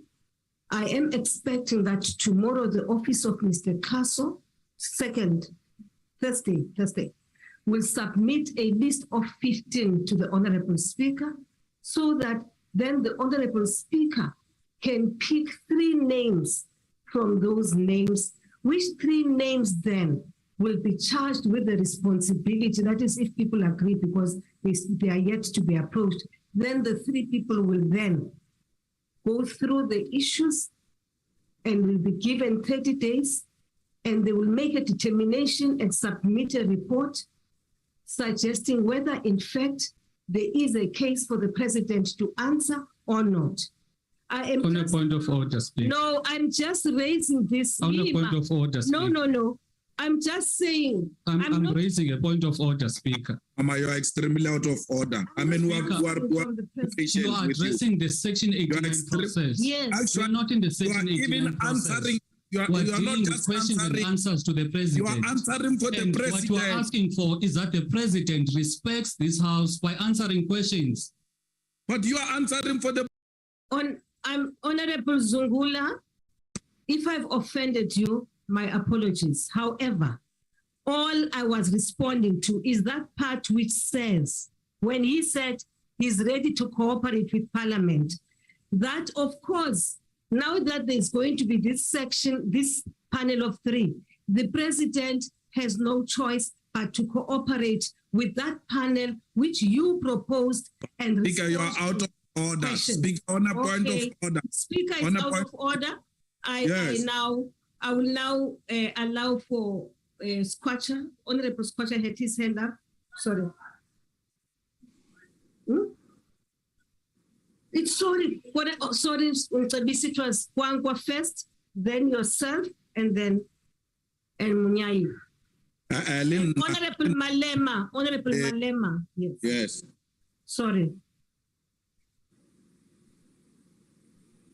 Mama. Yes, sir. Let me correct now. Yes, Honorable Kwangwa. Speaker, you see the problem here, the problem that we're facing, is that if we're going to have a situation where we have questions on the order paper, we go through the entire exercise of submitting our questions on time, the president and the executive authority is able to see these questions. Then when we come here, a president can get away with not answering the question, it renders the entire exercise futile. It is a critical the question be part. And bazawuza abantu ngiyibeka ngesintu bafike bazosithela ngesebe lenkawu apha sithi baphendule imibuzo bengayiphendulanga. Ayikwazi ukwenzeka. Honorable Zungula, isn't it right in saying the question has not been answered? There has not been an attempt on the part of the president to respond to the question or to try to attempt to even give an answer. Ukuthi the law must take its course and whatnot does not address lento siyibuza apha sifuna iphendule ngoku. Thank you. Thank you very much, Honorable Kwang. Thank you very much, honorable members.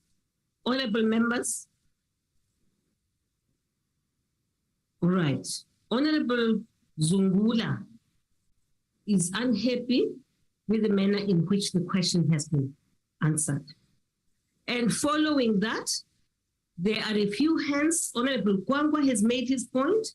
Honorable Skwacha, I am now giving you the floor, followed by Honorable Malema, and the last speaker on the matter will be Honorable Munyai. And I am deliberately doing this because I do not want an impression created that we do not want this issue to be responded to. Honorable Mcebis. Thank you very much, Honorable Speaker. I'm Honorable Squatch, I'm not Honorable Mcebis. Honorable Mcebis. Thank you very much. Thank you very much. I really want to say, Honorable Speaker, that after you had just read, I thought that would have a chance to proceed, because the difficulty listening to the response by the president and looking at the question, sitting here, the president has adequately answered the question. And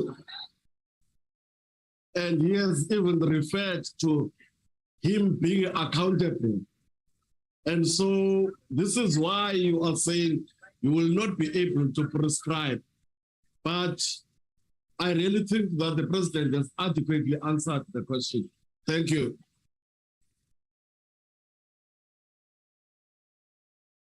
Thank you, Honorable Skwacha. Honorable Malema, followed by Honorable Munyai. Honorable Malema. Thank you very much, Speaker. Firstly, I must really ask you to withdraw and apologize for what you have done, because you were never asked to come and explain the other processes which you, on behalf of the president, just engaged in some long explanation that was unwarranted, which is a clear indication that from where you left with an intention to come and defend the president through the processes of Section 89. The president himself said, I can't answer this question. I've been advised not to answer because there are other processes that are unfolding. He can answer in all other processes except Parliament, where he must really account to. He says, so many questions came to me and I've answered those questions, but I'm not going to answer to you. He says he can answer everybody else but Parliament. And then someone stands up here like they did during Zuma's era. Yes, answers sufficiently, singing for supper. It's not correct. The Constitutional Court versus EFF versus Speaker of Parliament on the Zuma matter, we were highly criticized for not holding the president accountable and not playing our role. The president comes here, when we try to play our role, the speaker is defending the by talking about something else. So the president must answer the question today. He went to kidnap people, he engaged in money laundering, he intimidated women and kidnapped women in his farm, and we are told he must not answer. Please, the president must answer the question. Thank you, Honorable Malema. Thank you very much, Honorable Speaker. Before I allow you, Honorable Munyai, Honorable Khadebe raised his hand on a point of order. No, thank you, Honorable Speaker. I'm rising on Rule 85. Honorable Malema has just... Honorable member, please, as much as Speaker. Yes. You didn't say you're not taking point of orders. What are you doing with this guy? Something which must come through a substantive motion. You're going to open point of orders, yes, Speaker. Honorable Munyai. Honorable orders have been closed. Honorable the Speaker, I will appreciate the Speaker to invoke Rule 92 and also Rule 142, such that if the member is aggrieved, they knows what to do so that the matter can go to in committees. Thank you very much, Honorable Munyai. Honorable Shivambu. Yes, and you are the last one on this matter. Honorable Speaker. Otherwise, it will go on and on and on. My hand is also up, Speaker. Thank you. Yes. And the rules of the National Assembly obliges the members of the executive to respond to questions. Your president is saying you can't respond to questions because there's investigation. The only time you cannot respond to questions is when the issue in terms of Rule 89 is still awaiting a judicial decision in a court of law. This issue is not sub judice. It is not before a court of law. We do not know whether there's investigations or not, but there's no permissibility, none whatsoever, for Mr. Ramaphosa not to respond to this question because the Constitution obliges him to respond to each and every detail that we have asked. There is no law that permits him to avoid this question. So he must respond to the question about what happened in Palapala. The Reserve Bank has just responded today to say that they've asked him question as to what is the origins of the dollars in Palapala, and he has still not yet responded to that as well. Why can't he be held accountable? Which law is he using to refuse accountability in this house? Who is he accountable to if he can't be accountable in this house? Because it is an obligation. Order, honorable members, order, if there's please. a case number or an investigation, it does not give him the right not to respond to questions today. So he must respond to the questions that are asked. Now the main question and all the follow-up questions that are going to pertain to Palapala. There is no permissibility in terms of the law for Mr. Ramaphosa not to account of the millions of dollars that are stored in his mattresses, sofas, and pillows, and everywhere. So he must be able to respond here today, because that is his obligation. That is what he sought to when he said he wants to be president of this country. We want answers today, and it must happen today, now, here.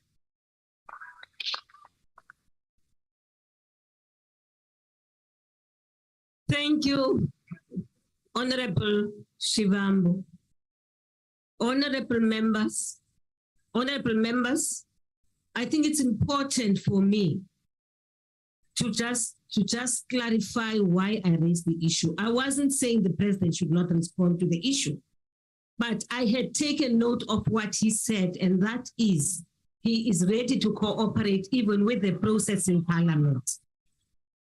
Now, my assumption then was that when that panel takes off, he will be able to answer the questions then.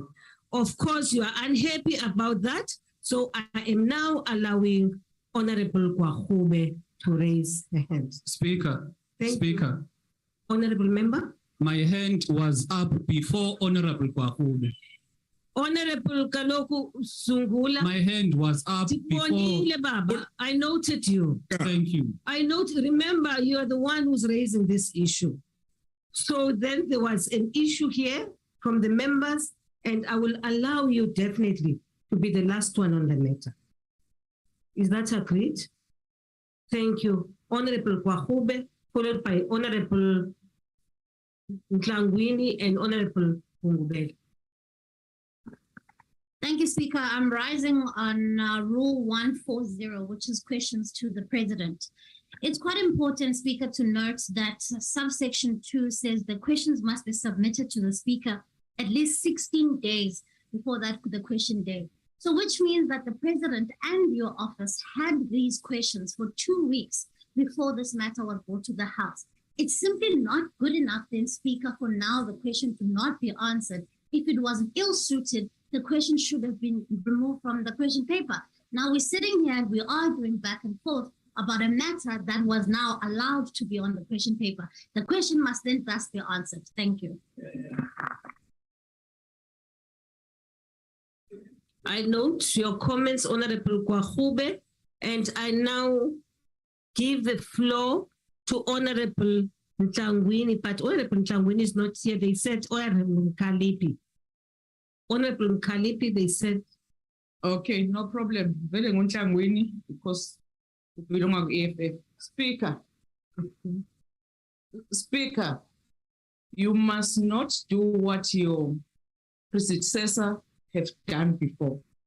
We have been fighting with her by protecting the former president. You are doing exactly that.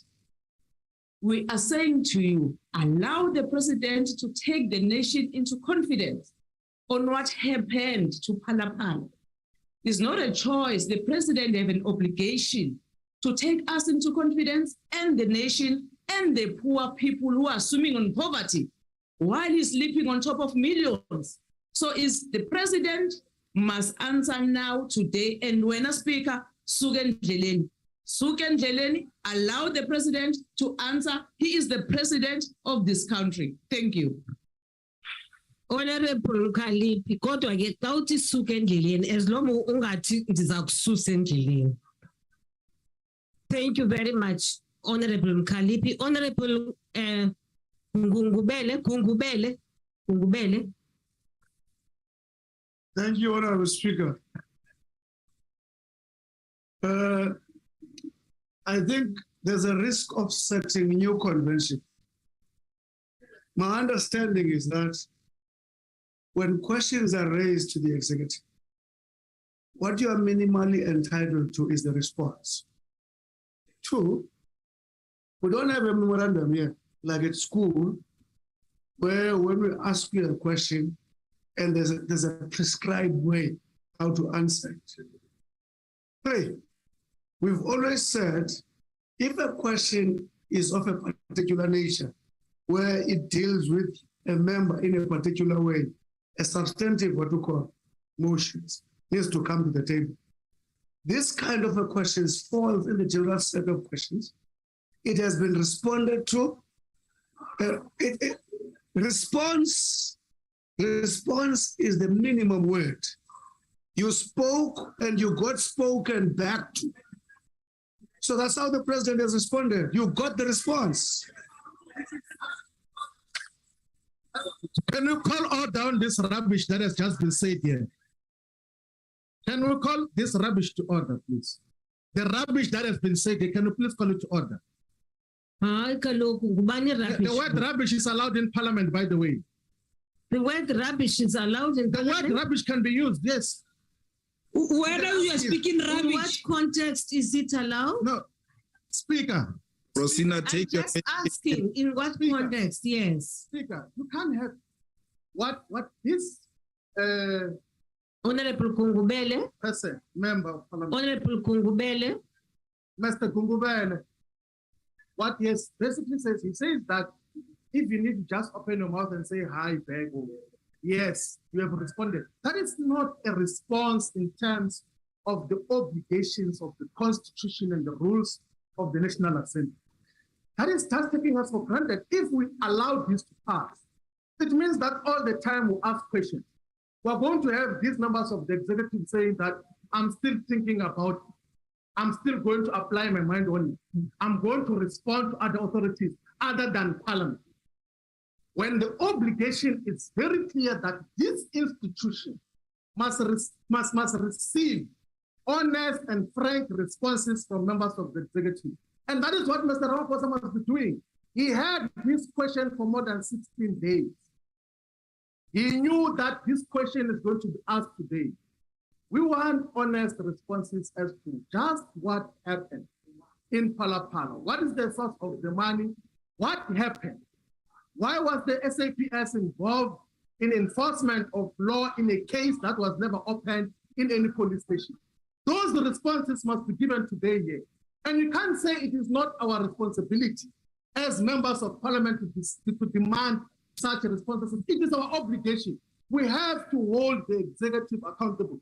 The constitution of this country was drafted with that in mind, that we must not have those who are responsible for resource allocation at the executive level do things as and when they wish without accounting anyway.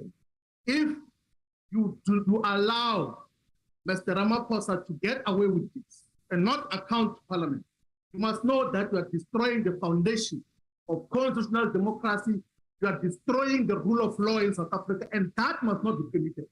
We will not allow a destruction of rule of law because it is going to lead us to very dangerous territories, and we cannot permit that to happen. You've made Mr. your Ramaphosa point. must respond to questions today. We must ignore the rubbish that was said by Mr. Gugubene today. Okay, all right. Honorable members.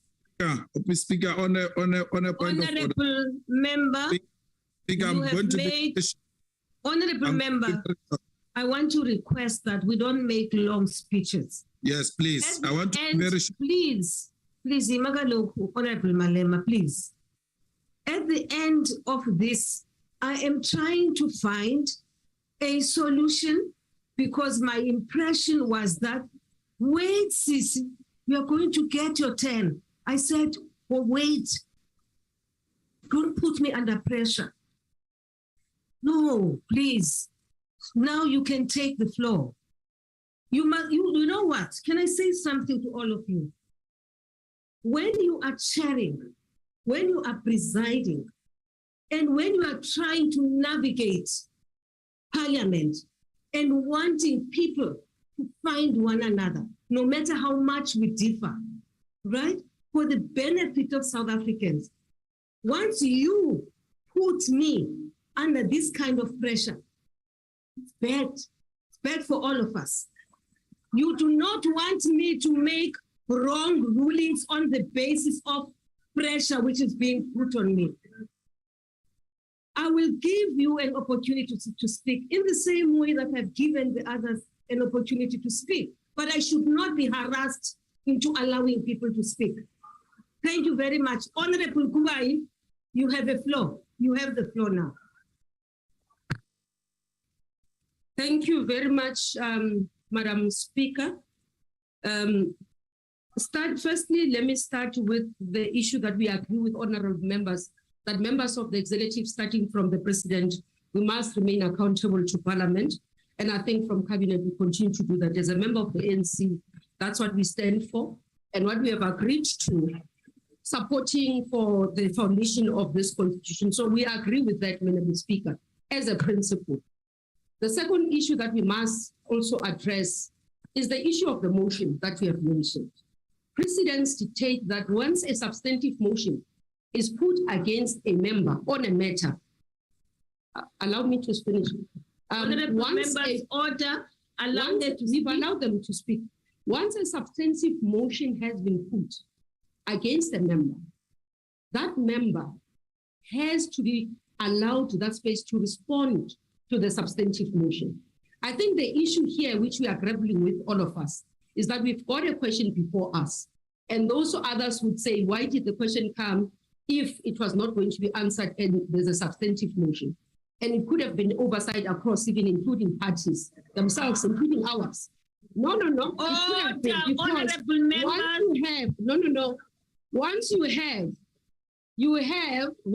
have that, then you allow for a substantive motion to be processed, to be allowed to be dealt with.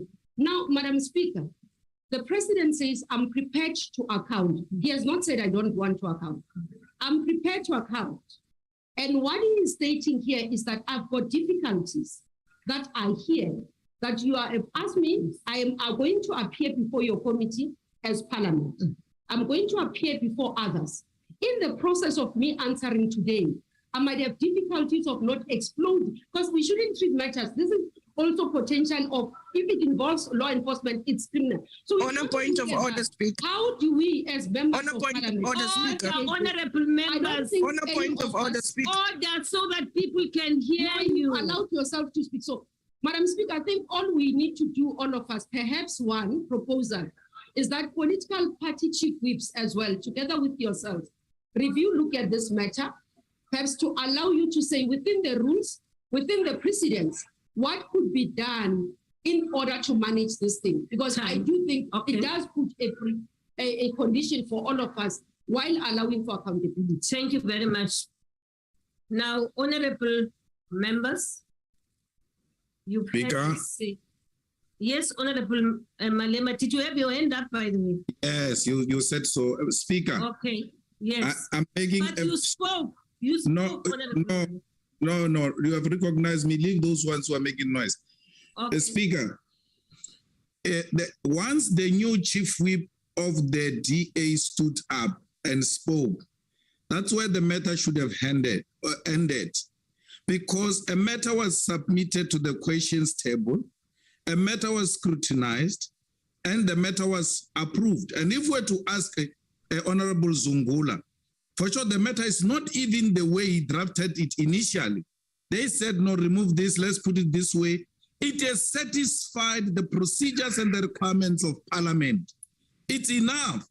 So this one who was heading the ad hoc committee to Nkandla can't come here and want to tell us about some non-existing explanation. Yes, misled us before this one and said there was a fire pool in Nkandla when there was no fire pool in Nkandla. So the Constitution says only when matters are sub judice, we cannot answer to them. They've met the requirement. If the president had a problem, he would have written to you and said, the question you are asking me has got a problem legally 1, 2, 3, 4. Honorable Zungula, ATM has met the requirement. And therefore, there is no need for any chief whip to go outside with you to do anything. The president must answer the question legally, constitutionally. There is nothing stopping him. That's why this minister of fire pool did not quote any law that stops the president from answering the question, because she knows, apart from singing for supper, there is nothing that stops the president from answering these questions. That's a desperation of wanting to be a deputy president. Thank you. Thank you very much, Honorable Malema. Honorable Singh, followed by Honorable Papo.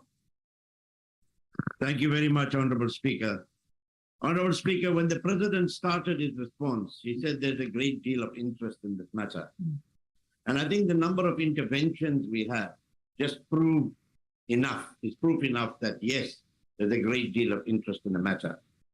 He also said that he's ready to cooperate with any agency on this matter. Honorable Speaker, we are the people of Parliament, not just any agency. And I believe that the impression that the Honorable President created, that he will not answer the question, must be withdrawn by him.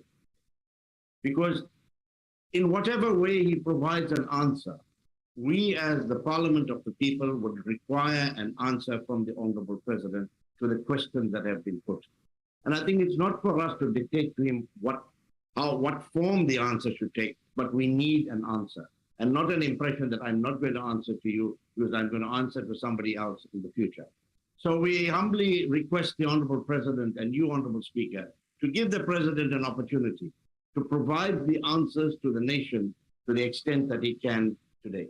Thank you. Thank you very much, Honorable Singh. Honorable Gwangwan, don't harass me into allowing you to speak. I've just raised the issue now. Now, honorable members, I've taken note, Honorable Swartz. Yes, Honorable Swartz.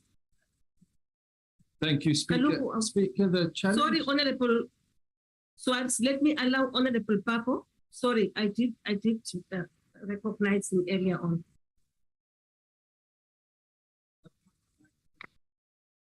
Honorable Papo, you have the floor. I think you actually outlined a process. The question, if it was unfortunately selected, and the president says that he will be answering to the panel which is going to be appointed by the very National Assembly,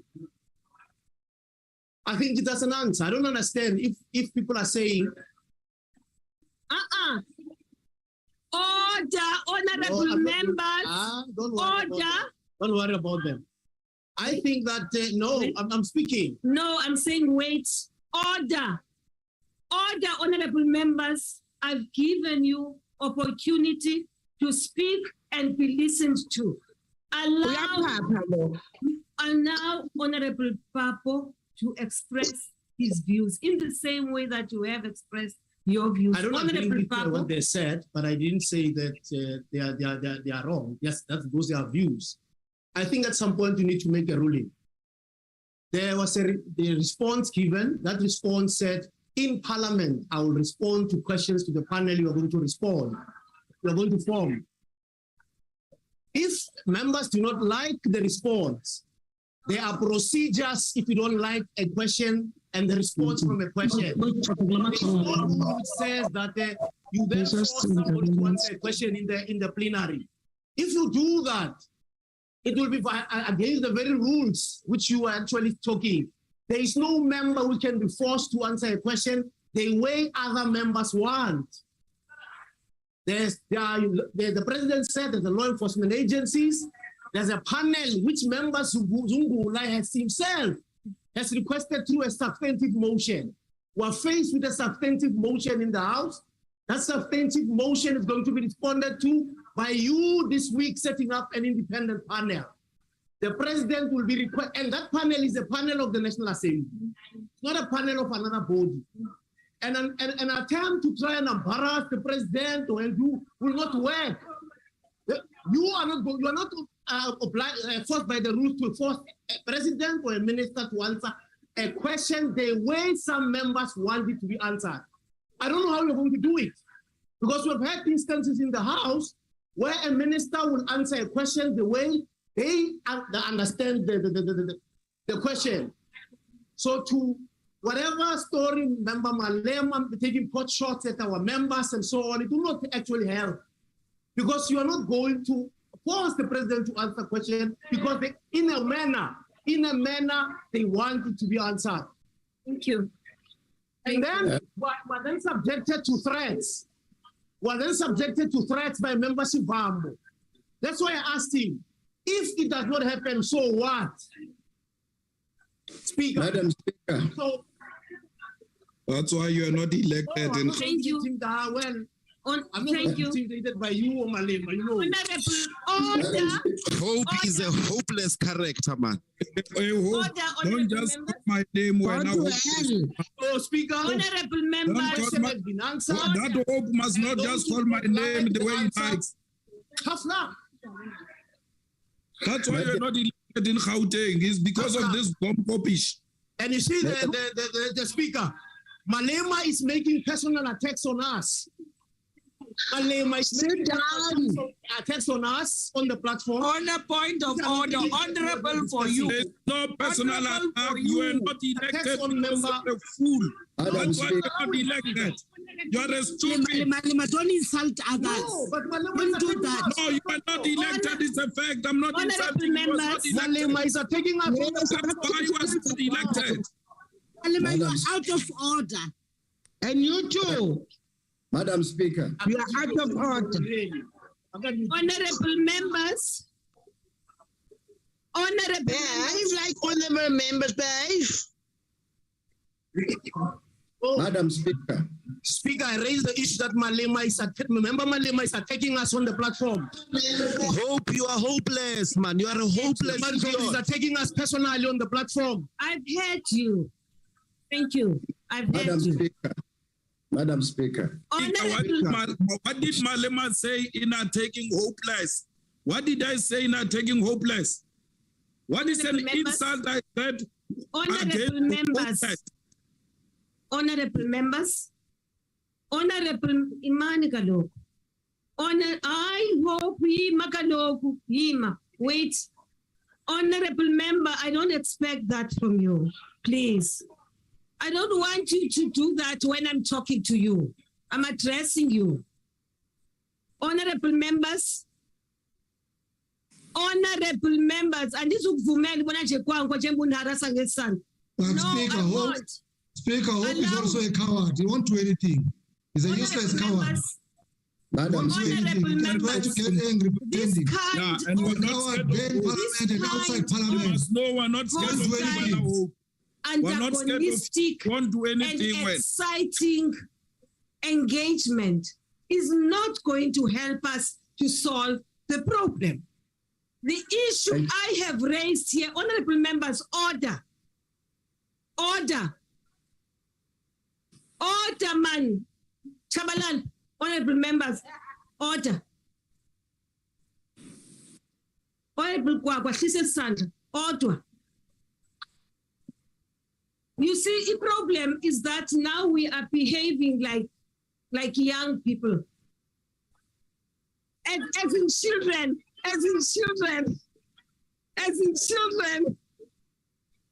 No. Order, Speaker. My apologies, as in children. Order, Speaker. Yima. I said you'll have the last word. I want to raise a point of order, Speaker. Honorable members.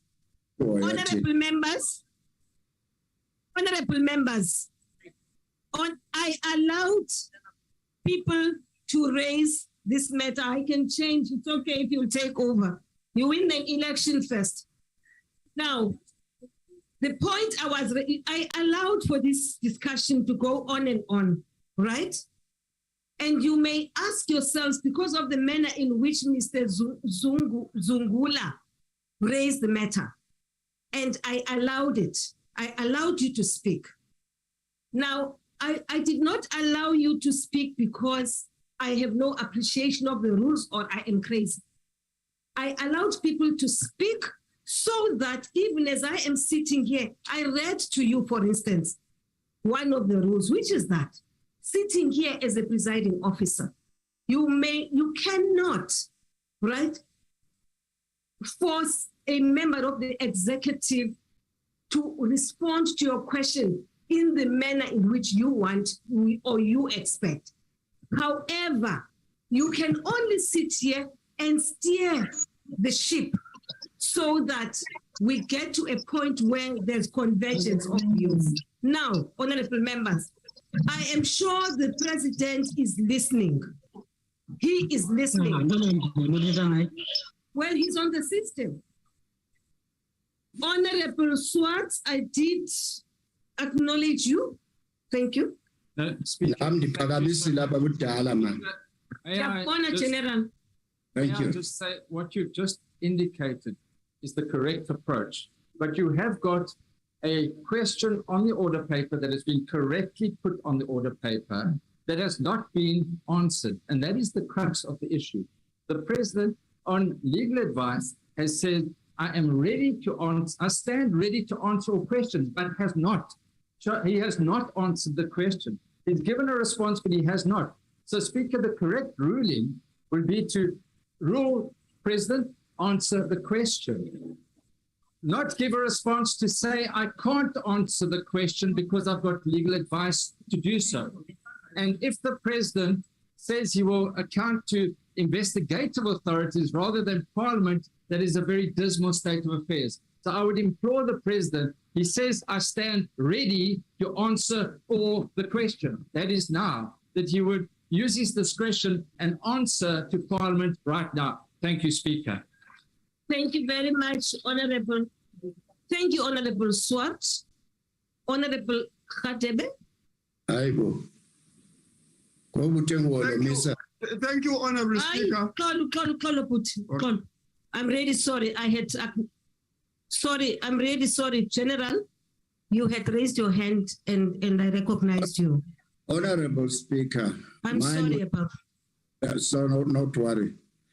Honorable Speaker. Honorable members, allow the Speaker to speak. Honorable Speaker, mine will be very, very brief, but it's directed to the President. My President, I thought at least you would say, notwithstanding the current investigation on Palapala, I, Madamela Ramaphosa, can assure this country and this Parliament that I have not broken any law. I close my case. That's what we expect from you, at least for now. Thank you very much. Thank you very much, General. Yes, yes. Thank you, General. Honorable Khatebe. Thank you. Thank you, Honorable Speaker. I'm still rising on Rule 92.12. You made a ruling initially here that you cannot prescribe how the member of the executive should answer the question. And then number two is that, again, we cannot come and change the rules here in the House. They know very well, the members of the opposition, that if they are aggrieved, there are certain processes which must be followed. You have made a ruling. I think that we must stick to that ruling. Thank you, Chairperson. Mama, umhlekazi udala ethetha. Singathethi thina ndithetha kanye mna okuqalele parliament. And that's a problem. And Mama, I provided a solution to this problem. Oh God. Yes, now you may proceed. No, we mustn't conflate two unrelated issues. All the mechanisms that we're using here are mechanisms that this parliament is designed in order to hold the executive to account.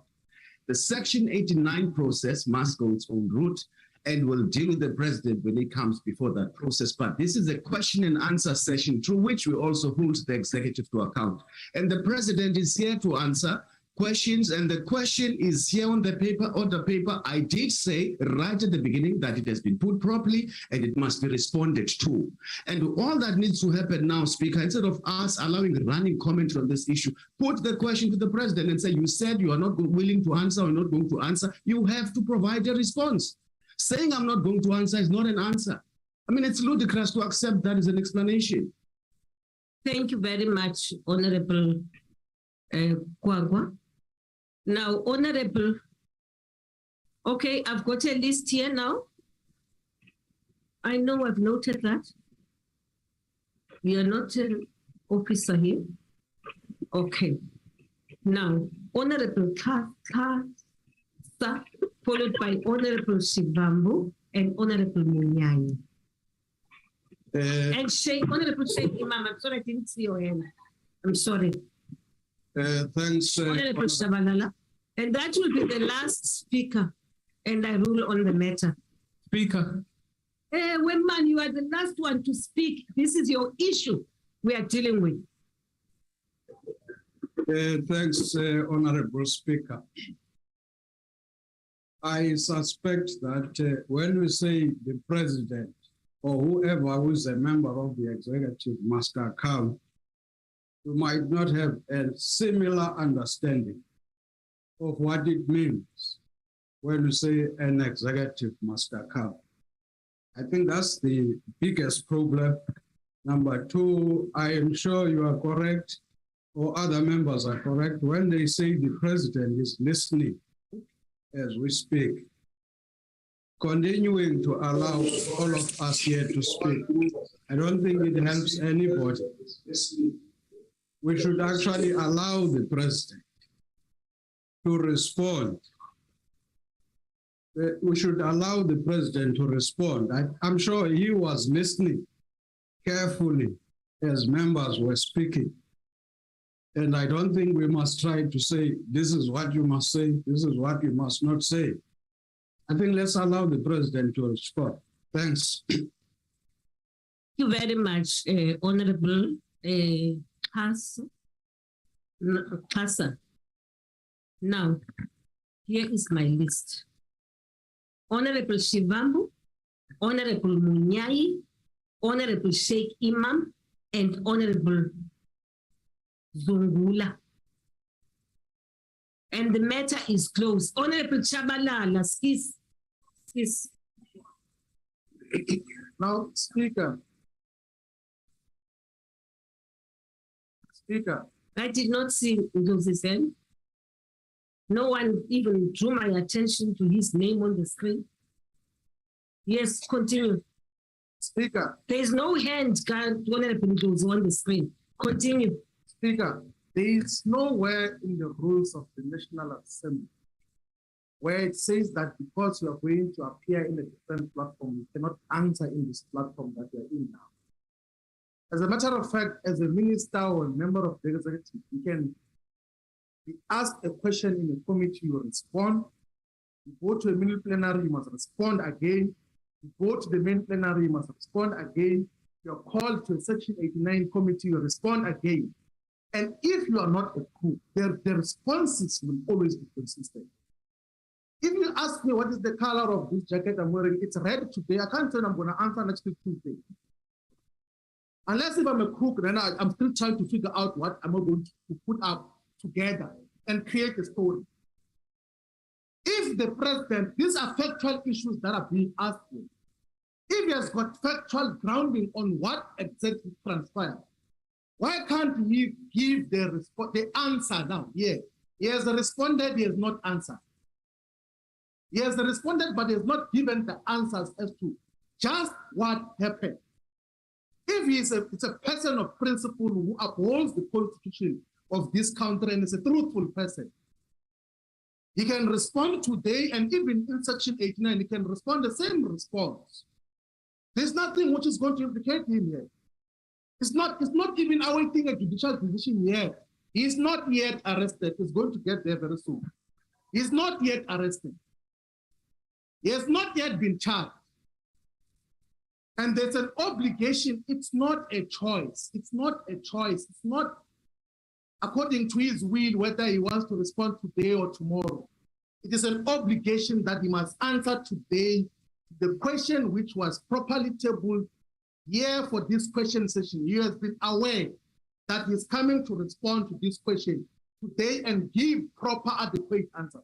He has been avoiding all these institutions. He delayed with the public protector. He's delaying with the South African Reserve Bank.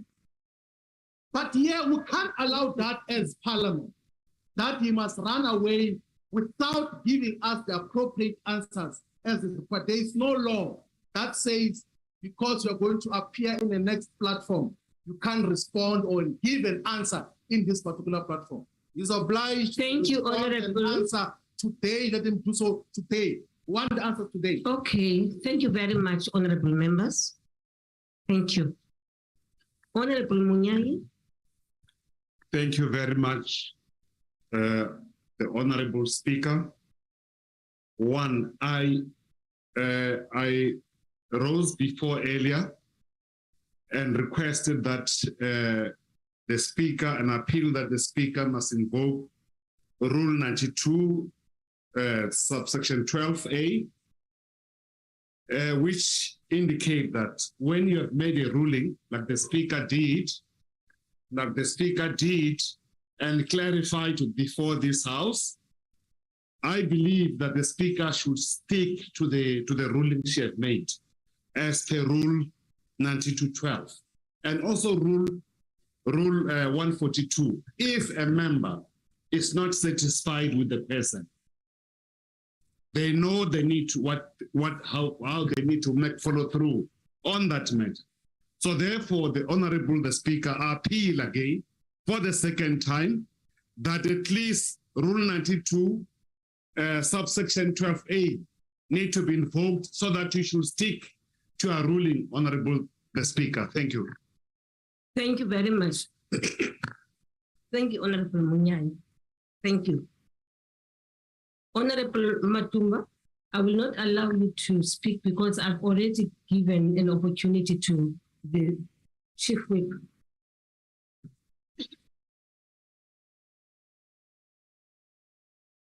Now, sorry. I said after Munyai, is that it? Sheikh Imam? Sorry, Honorable Speaker, Sheikh Imam. I thought I was next. No. I was still addressing a matter. There's a name which has just come in, which is that Honorable Matumba. I was just saying I won't give you an opportunity because the Chief Whip has just spoken on the matter now. I'm trying to shorten this process. Honorable Sheikh Imam, followed by Honorable Zungula, then Chabalala. Chabalala, you will be the last one on this matter. Thank you. Honorable Speaker, I think there is two issues here. The first issue is the question is on the order paper. And the purpose of putting a question and approving a question to be on the order paper to solicit a response from the President. So I think we should take that out of the way. The President has to respond because there is a question on the order paper. Now, your office had actually approved this question. So that's the first thing. The second issue, Honorable Speaker, is this, that Whether we will be satisfied with the response of the president or not, now that's another issue altogether. So I think the president should respond. He must respond. He doesn't have an option because the question is on the order paper. Everybody is equal in terms of the law.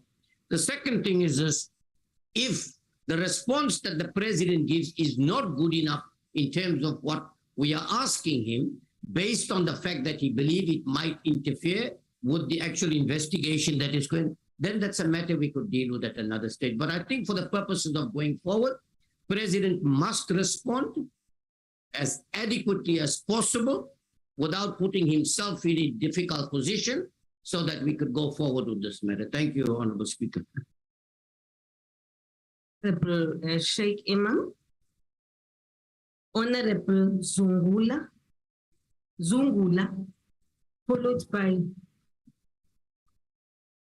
Speaker. I think let me start by saying you are not fair, you are not objective.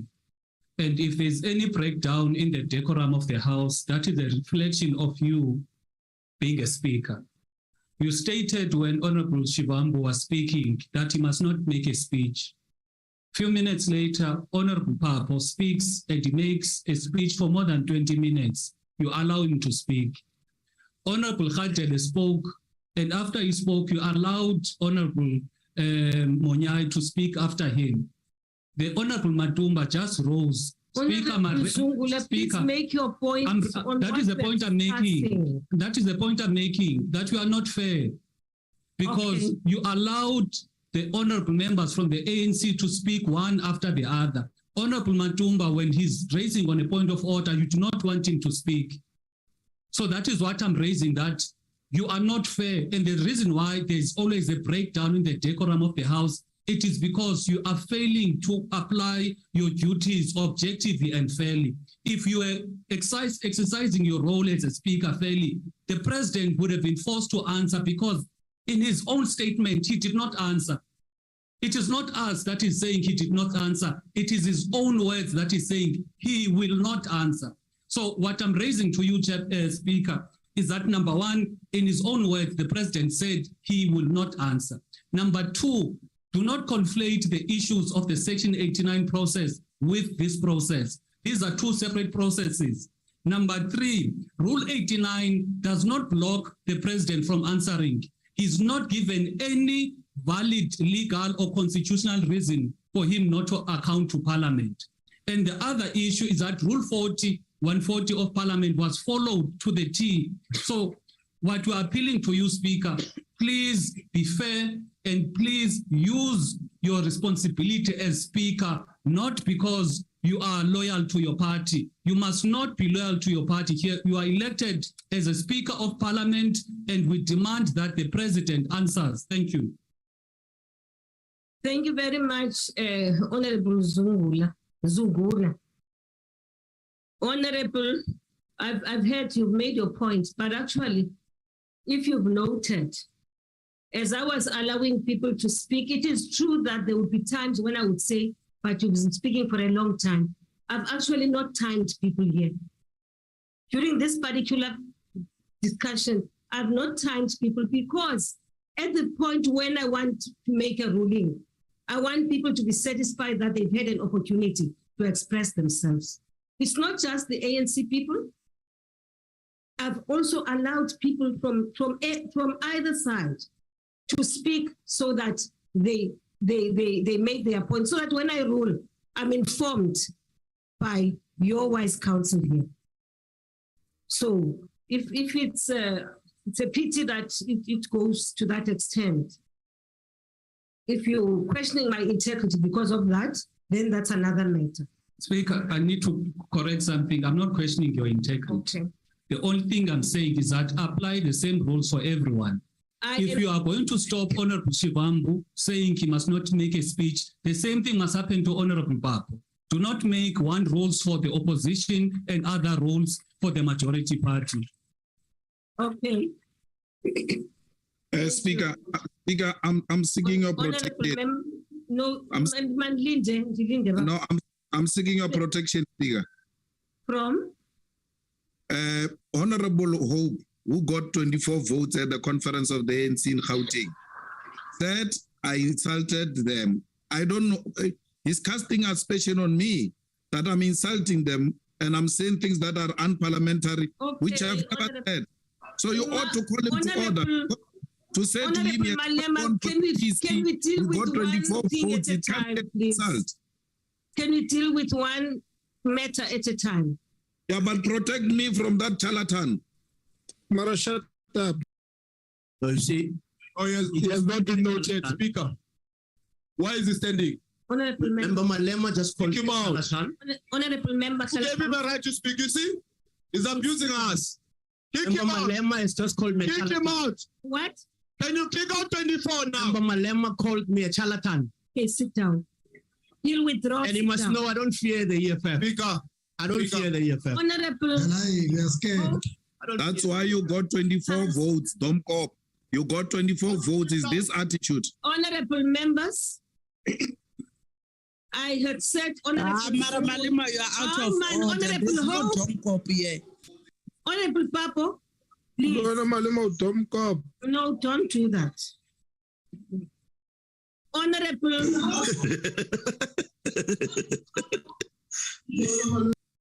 You could tell like when you know like corner kind of consistency, but you don't say the word. Speaker, there is a matter of 24 votes, a factual matter of 24 votes.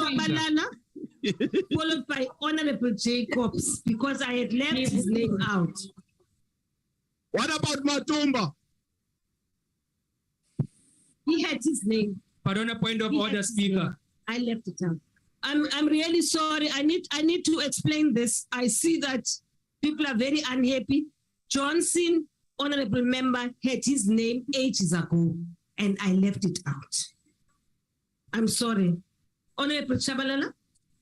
But Speaker, Hope must know he's a coward. He's scared of us. Speaker. That one he must know. I'm saying wherever he's sitting in his house. And I'll rule on the matter. No point of order, Speaker. Honorable members, order. Honorable members. Speaker. Honorable member. Member Malema also lied about our conference. Sit down, man. Sit down. Honorable Papo, take your seat. Honorable Papo. Order, Speaker. I said I will rule on this. Honorable Papo. 24. He's drunk. Papa must leave alcohol. He's drunk. Honorable members. Point of order, Speaker. Yes, Honorable Chairman. Hopeless idiot. Thank you so much. Thank you so much, Honorable Speaker. No. Objection, Speaker. Member Nkrozi just called me an idiot. Member Malema called me a charlatan. I'm not going to. Is your name hopeless? Is your name hopeless? The outcome of our own Is your name hopeless, Wena? Are you not proving the very fact of hopeless idiots? Are you hopeless, Wena? I don't fear all of them. What was the number then if it was not 24? Give us the correct number. You got 24. Point you of got order, 24. honorable members. Give us the correct number. What was the correct number, Hope? Please, honorable speaker, honorable members. Honorable Speaker, I have rules. I have and you said don't stop honorable. Hope. Speaker, why is Hope not being kicked out?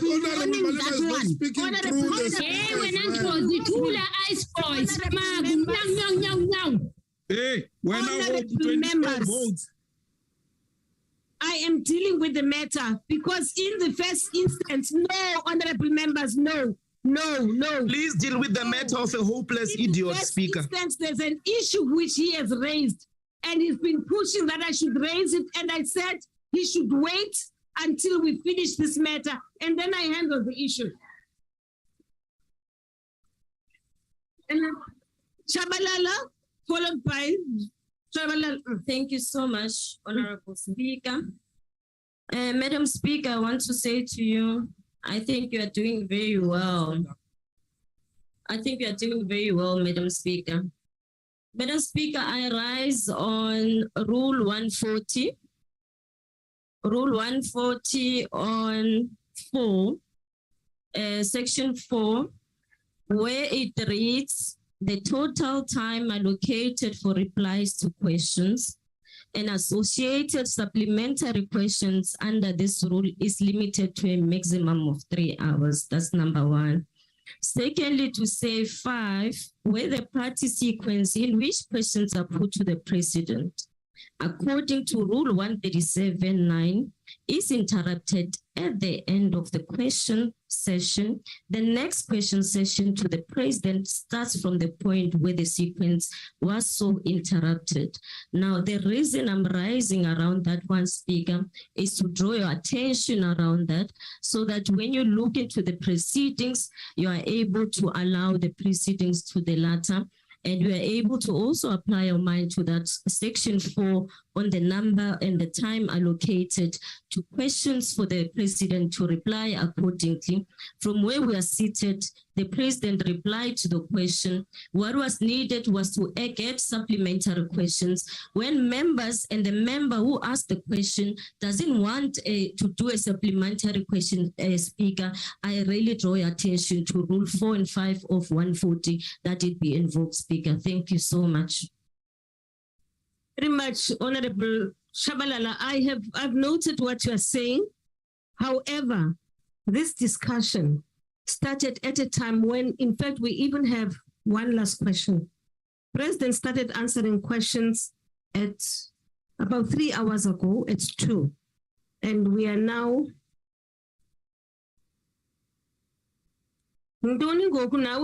leader of opposition now Honorable, yes.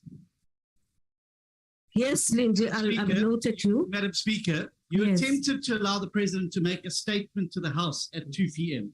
Questions to the President started 55 minutes after that. Okay, Honorable, thank you very much. Honorable Zulu, you are now the very last speaker on this matter. Oh, Honorable.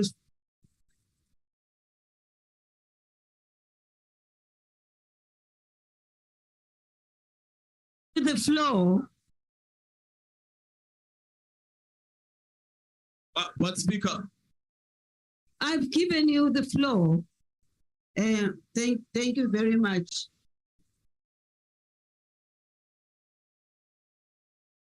Honorable Zulu, you have the floor. Honorable members, will you please listen to Honorable Speaker. Yes. I rise again yet with a request, Honorable Speaker, that can we please find each other? If there is a feeling that the President did not answer, please allow Honorable Zulu to speak. Yes, continue. We are listening. Speaker, ngicela ukuthi abantu bangangikhulumeli ngoba ngiziphakamisela isandla, ngizithobile, ngihleli la. Ngicela abantu bangangikhulumeli ngoba ngiyakwazi ukuzikhulumela. First and foremost, Chairperson, I rise again on the same rule of the decorum of the House. And also to indicate yet again, Honorable Speaker, that maybe when we are there, you cannot hear what is being said between the members here. Some of the statements that are being made, Honorable Speaker, are very painful to take. And they are painful to take to a point that Honorable Papo began to respond.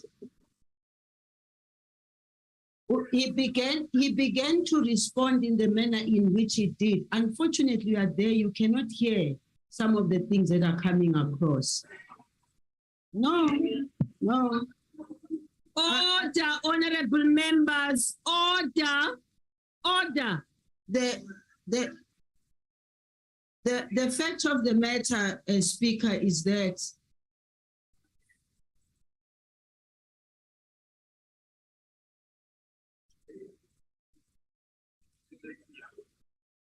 honorable members, Minister Zulu was sitting there listening when you were speaking, all of you. Now I don't understand why you are preventing her from speaking. Can you please allow the matter, Yaka, Honorable Papo, to be attended to later? We deal with it as the last matter. Please continue. Thank you very much, Honorable Speaker. To be held at ransom by 24 votes is not fair. Honorable Josie, please, man. Honorable Josie, please, don't do that. Don't do that. Continue, Honorable Zulu. Honorable Speaker, it is a request. Honorable Speaker, haggling is allowed in Parliament. And Honorable Speaker, I sincerely am raising this issue again on the basis fact. And when I say I'm a living an example, I really speak from the bottom of my heart. It really cannot continue in the manner in which we are behaving and doing things in the House. But also, Honorable Speaker, we are the ones that adopted the rules that we are now referring to in the House. Honorable Shabalala went back to the rule 142. And it is also not acceptable that when the time for questions begins and the president is supposed to respond, or any other member of the executive, the time that is allocated must be the time that is allocated. And so when it so happens that in between there are disruptions, I just think it is utterly and completely unfair for all of us to sit through a process that should have ended a long time ago. Respectfully, the rules are indicated and we all accepted the rules. Honorable Speaker, it is a request because the more we sit in the House and the more we get agitated, the more we are just a reflection of people who actually are not here to represent the people that brought us here. So let us not abuse the fact that we are honorable members in the House. But Speaker, who is she talking about now, Lindy? So I thank Honorable Speaker, no. I think this is being blackmailed about bottom of the heart must come to an end. What is she talking about? Shut up. The fact of the matter, Chairperson, is that we can be called all kinds of names and we will take the punch. But the bottom line is that it's a request. Can we at least have order in the House so that we can finish the work that we came here for? That's the request I'm making. Honorable Zulu, actually, I would have thought that one of the things you raised is that actually, right at the beginning, the President did indicate that he has an emergency. So at some point, when there is a wife who is who's undergoing a procedure, but I allowed nonetheless for people to speak. Proposal, Speaker. Proposal, thank you. What is the proposal, Honorable Member? Thanks, Speaker. It's a proposal now, ne? Proposal. So you'll go straight to the proposal. The proposal is that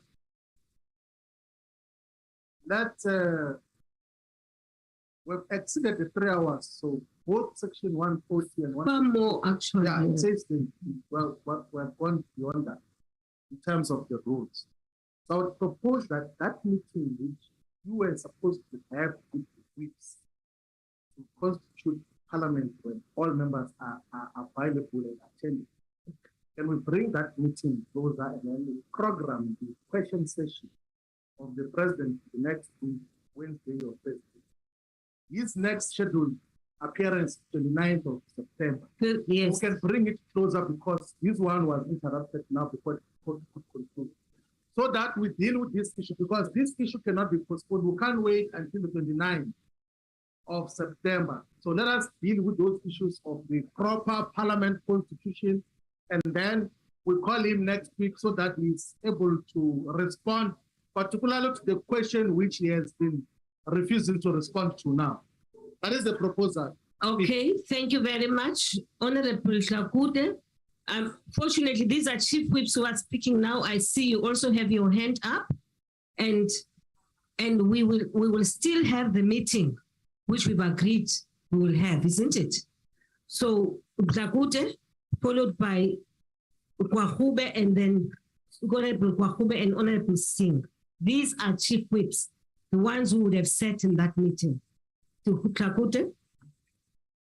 Thank you very much, Honorable Speaker, and thanks for the opportunity to speak in this House. Because today, can we take 1 minute each? Yes, Honorable Speaker. Yes. I want to bring all of us to the rules of the House because we cannot change that. These are the rules that we adopted. I want to concur with Honorable Judith Chabalala when she said, she quoted Rule 142.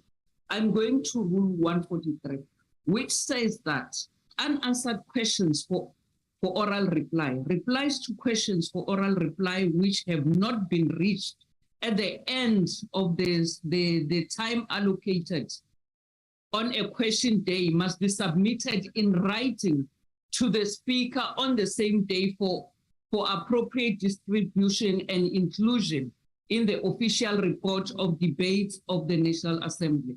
So I want us to go to this rule, Honorable Speaker. The real reason we adopted the rules was to guide the proceedings of the House. So we cannot move away from these rules. So I submit, Honorable Speaker. Thank you. Honorable Dlakute, Honorable Kwahube.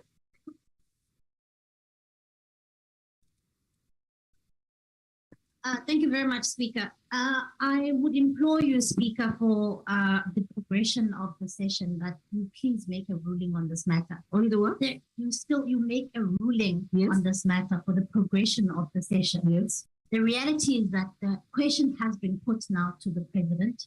He has not responded, but now the question has been put to him. We can't adjourn a session, a question and answer session in the middle of a question. So my plea with you, please can you make a ruling so that the President can continue answering this question, and then at which point we could adjourn. Thank you. Thank you very much, Honorable Kwahube. Honorable Singh.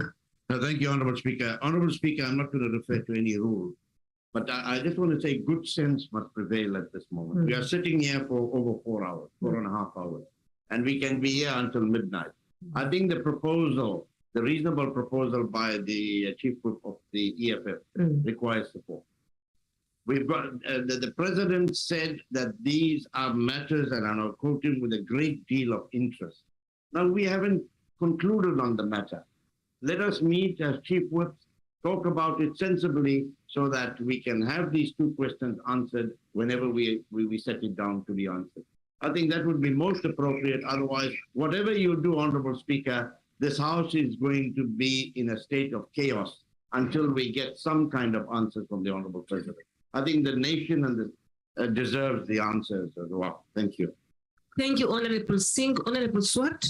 Speaker, I am very mindful of the President indicating that his wife was having a procedure and that we need to also accommodate him in that regard. For that reason, I would like to support the Honorable Shivambu's suggestion that the question is held over to a session where he might get better legal advice to answer the question.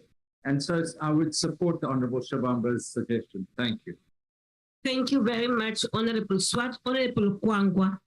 Honorable Shivambu mama makaphinda abuye President. Sizothetha naye sigqibile kule vexile. Thank you very much. Yes to accountability. Thank you very much, Honorable Kwangwa. Honorable Zungula. Thank you, Speaker. These are now the whips of the chief whips of the parties. In support of Honorable Shivambu, I also want to add that he must come in person. He must not do it virtually. Thank you. Thank you very much, honorable members. Honorable members, I suggest that we have, on this part, we have now reached the end on this matter. There have been proposals made by parties. One of the proposals made is that there is a need for us to have another question session rather than the question session which is coming in September. I think towards the end of September. I'm not sure, 29. And that we rather bring it earlier. And this is, I don't know about 24 hours, I didn't hear that. But what I do know is that there's a proposal that we bring these questions earlier, right? And in addition, Honorable Swart says, it will also provide for the president to have even more time to prepare and sift what it is that he will present to that session. Lastly, honorable members, on the same matter, is that meanwhile, I do want to keep on reminding you about this. Honorable Zungu, and without mixing things, I want you to keep it at the back of your mind that the motion that we are going to be embarking upon now, starting from Thursday, Friday, through that panel, is a motion that has been moved by yourself. I am not suggesting in any way that because of that, because you made it clear from the beginning, that the fact that there's a panel should not replace the questions raised with the president. I've understood that. Now, the issue is the chief whips were supposed to meet, and I would still encourage that the chief whips should meet and finalize this matter, because there's also something called the programming whip, who is part of that panel, and the programming whip will then bring, I hope she's here, will then bring to the programming committee a proposal on the date for that interaction. And I think, in my view, I think I've captured what you have raised. Yes, Honorable Steenhuisen. Madam Speaker, I'd like to know in terms of what rule you'll be making this decision, because 1431 sets out a very specific procedure that must be followed if the question is to proceed, and that's that it submits a written reply. And so I'd urge my opposition colleagues to be very careful about what you're going to do, because we're going to let the president out of the trap today. It'll end up with a written question that he could very well not answer. And I can tell you right now, the next thing this time this question is submitted for the order paper, they're not going to let it through the goalie again soon. So be careful what you wish for. There's no provision for 1431. It's going to take a lot of the question was put. Will you please mute the system? Yes. The question was put to the president. Yes. The president responded, and I'll do that in inverted commas. And therefore, we started moving into the supplementary question. Yes. So you can't stop a question midstream. Now, I'm happy to concede that the last question on the order paper falls away. Yes. But you don't have a provision in 1431 or any of the rules to be able to. And you can go on about time, but we started an hour late before the president started. And be careful of the precedent here, because what you could provide is for a president who filibusters his responses and just kicks for touch for time, and you end up getting through one or two questions. So I think that if we're going to do these things, we must do them fairly and in terms of the rules. 1431 does not give provision for us to stop the question session and move on. We can not go to the next question, no problem, but this question is live, and those who prepared follow-up responses, myself included, must have our rights protected by the Speaker as well to put that. Thank you, honorable members. Speaker. Honorable members, will you please lower your hands for now? Speaker. May I propose an adjournment for 2 minutes? Speaker. To allow me. Suspension, not adjournment. Suspension, so that I can consult with the team here. Thank you very much. We can vote for Shivambu's motion.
to you. I'm not disrespecting you.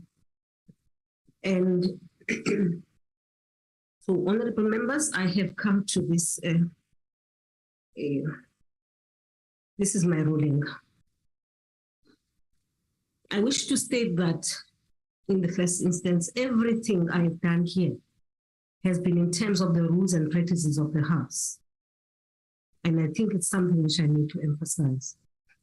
I've also allowed, deliberately so, all parties that wish to speak to do so. And I do not regret this. I've now considered all the issues raised and have made the following determination. 1, in terms of the rules of the programming of business, it is a function of the programming committee. The manner in which the outstanding questions are dealt with will be for the programming committee to decide after consultation in the Chiefs Whip Forum. I'm aware that the Chief Whips Forum is meeting tomorrow. And I would hope that the Chief Whips will take the matters raised here as seriously and deal with the matters, whether they agree or disagree, but the Chief Whips must discuss this issue. I do not have the powers to make a determination, 1, on the programming of Parliament. It is only the Chief Whips which can agree with that, on that, and then decide with the programming committee. Now, intimidate. No, andifuni ketana nyan, andifuni nyan dondole. Now, so your speakers, your whips tomorrow will meet, will discuss. They will then engage with the programming committee, and the programming whip, who is Misuma, who is Trippy here, will then bring that matter and report to us in the programming committee about the date you shall have agreed on. Now, honorable members, as we know, it has happened in this House before that a question is sometimes not completed due to expiry of time. And I want to emphasize expiry of time. In this regard, I wish to state that question time started at 14:51, and therefore, in terms of the rules, it would have expired at 17:51, according to Rule 144. Therefore, the time allocated for questions has in fact expired. Rule 143.1, as it affects the last question, will also be deliberated upon by the programming committee and the rules committee if necessary. I'm equally aware that on Friday, there is a meeting of the rules committee. We will therefore now allow me to adjourn until the processes that I have outlined above, which are meant to give a way forward on these questions which you have raised here, have taken place. This session is now adjourned. Long live the speaker! Forgot to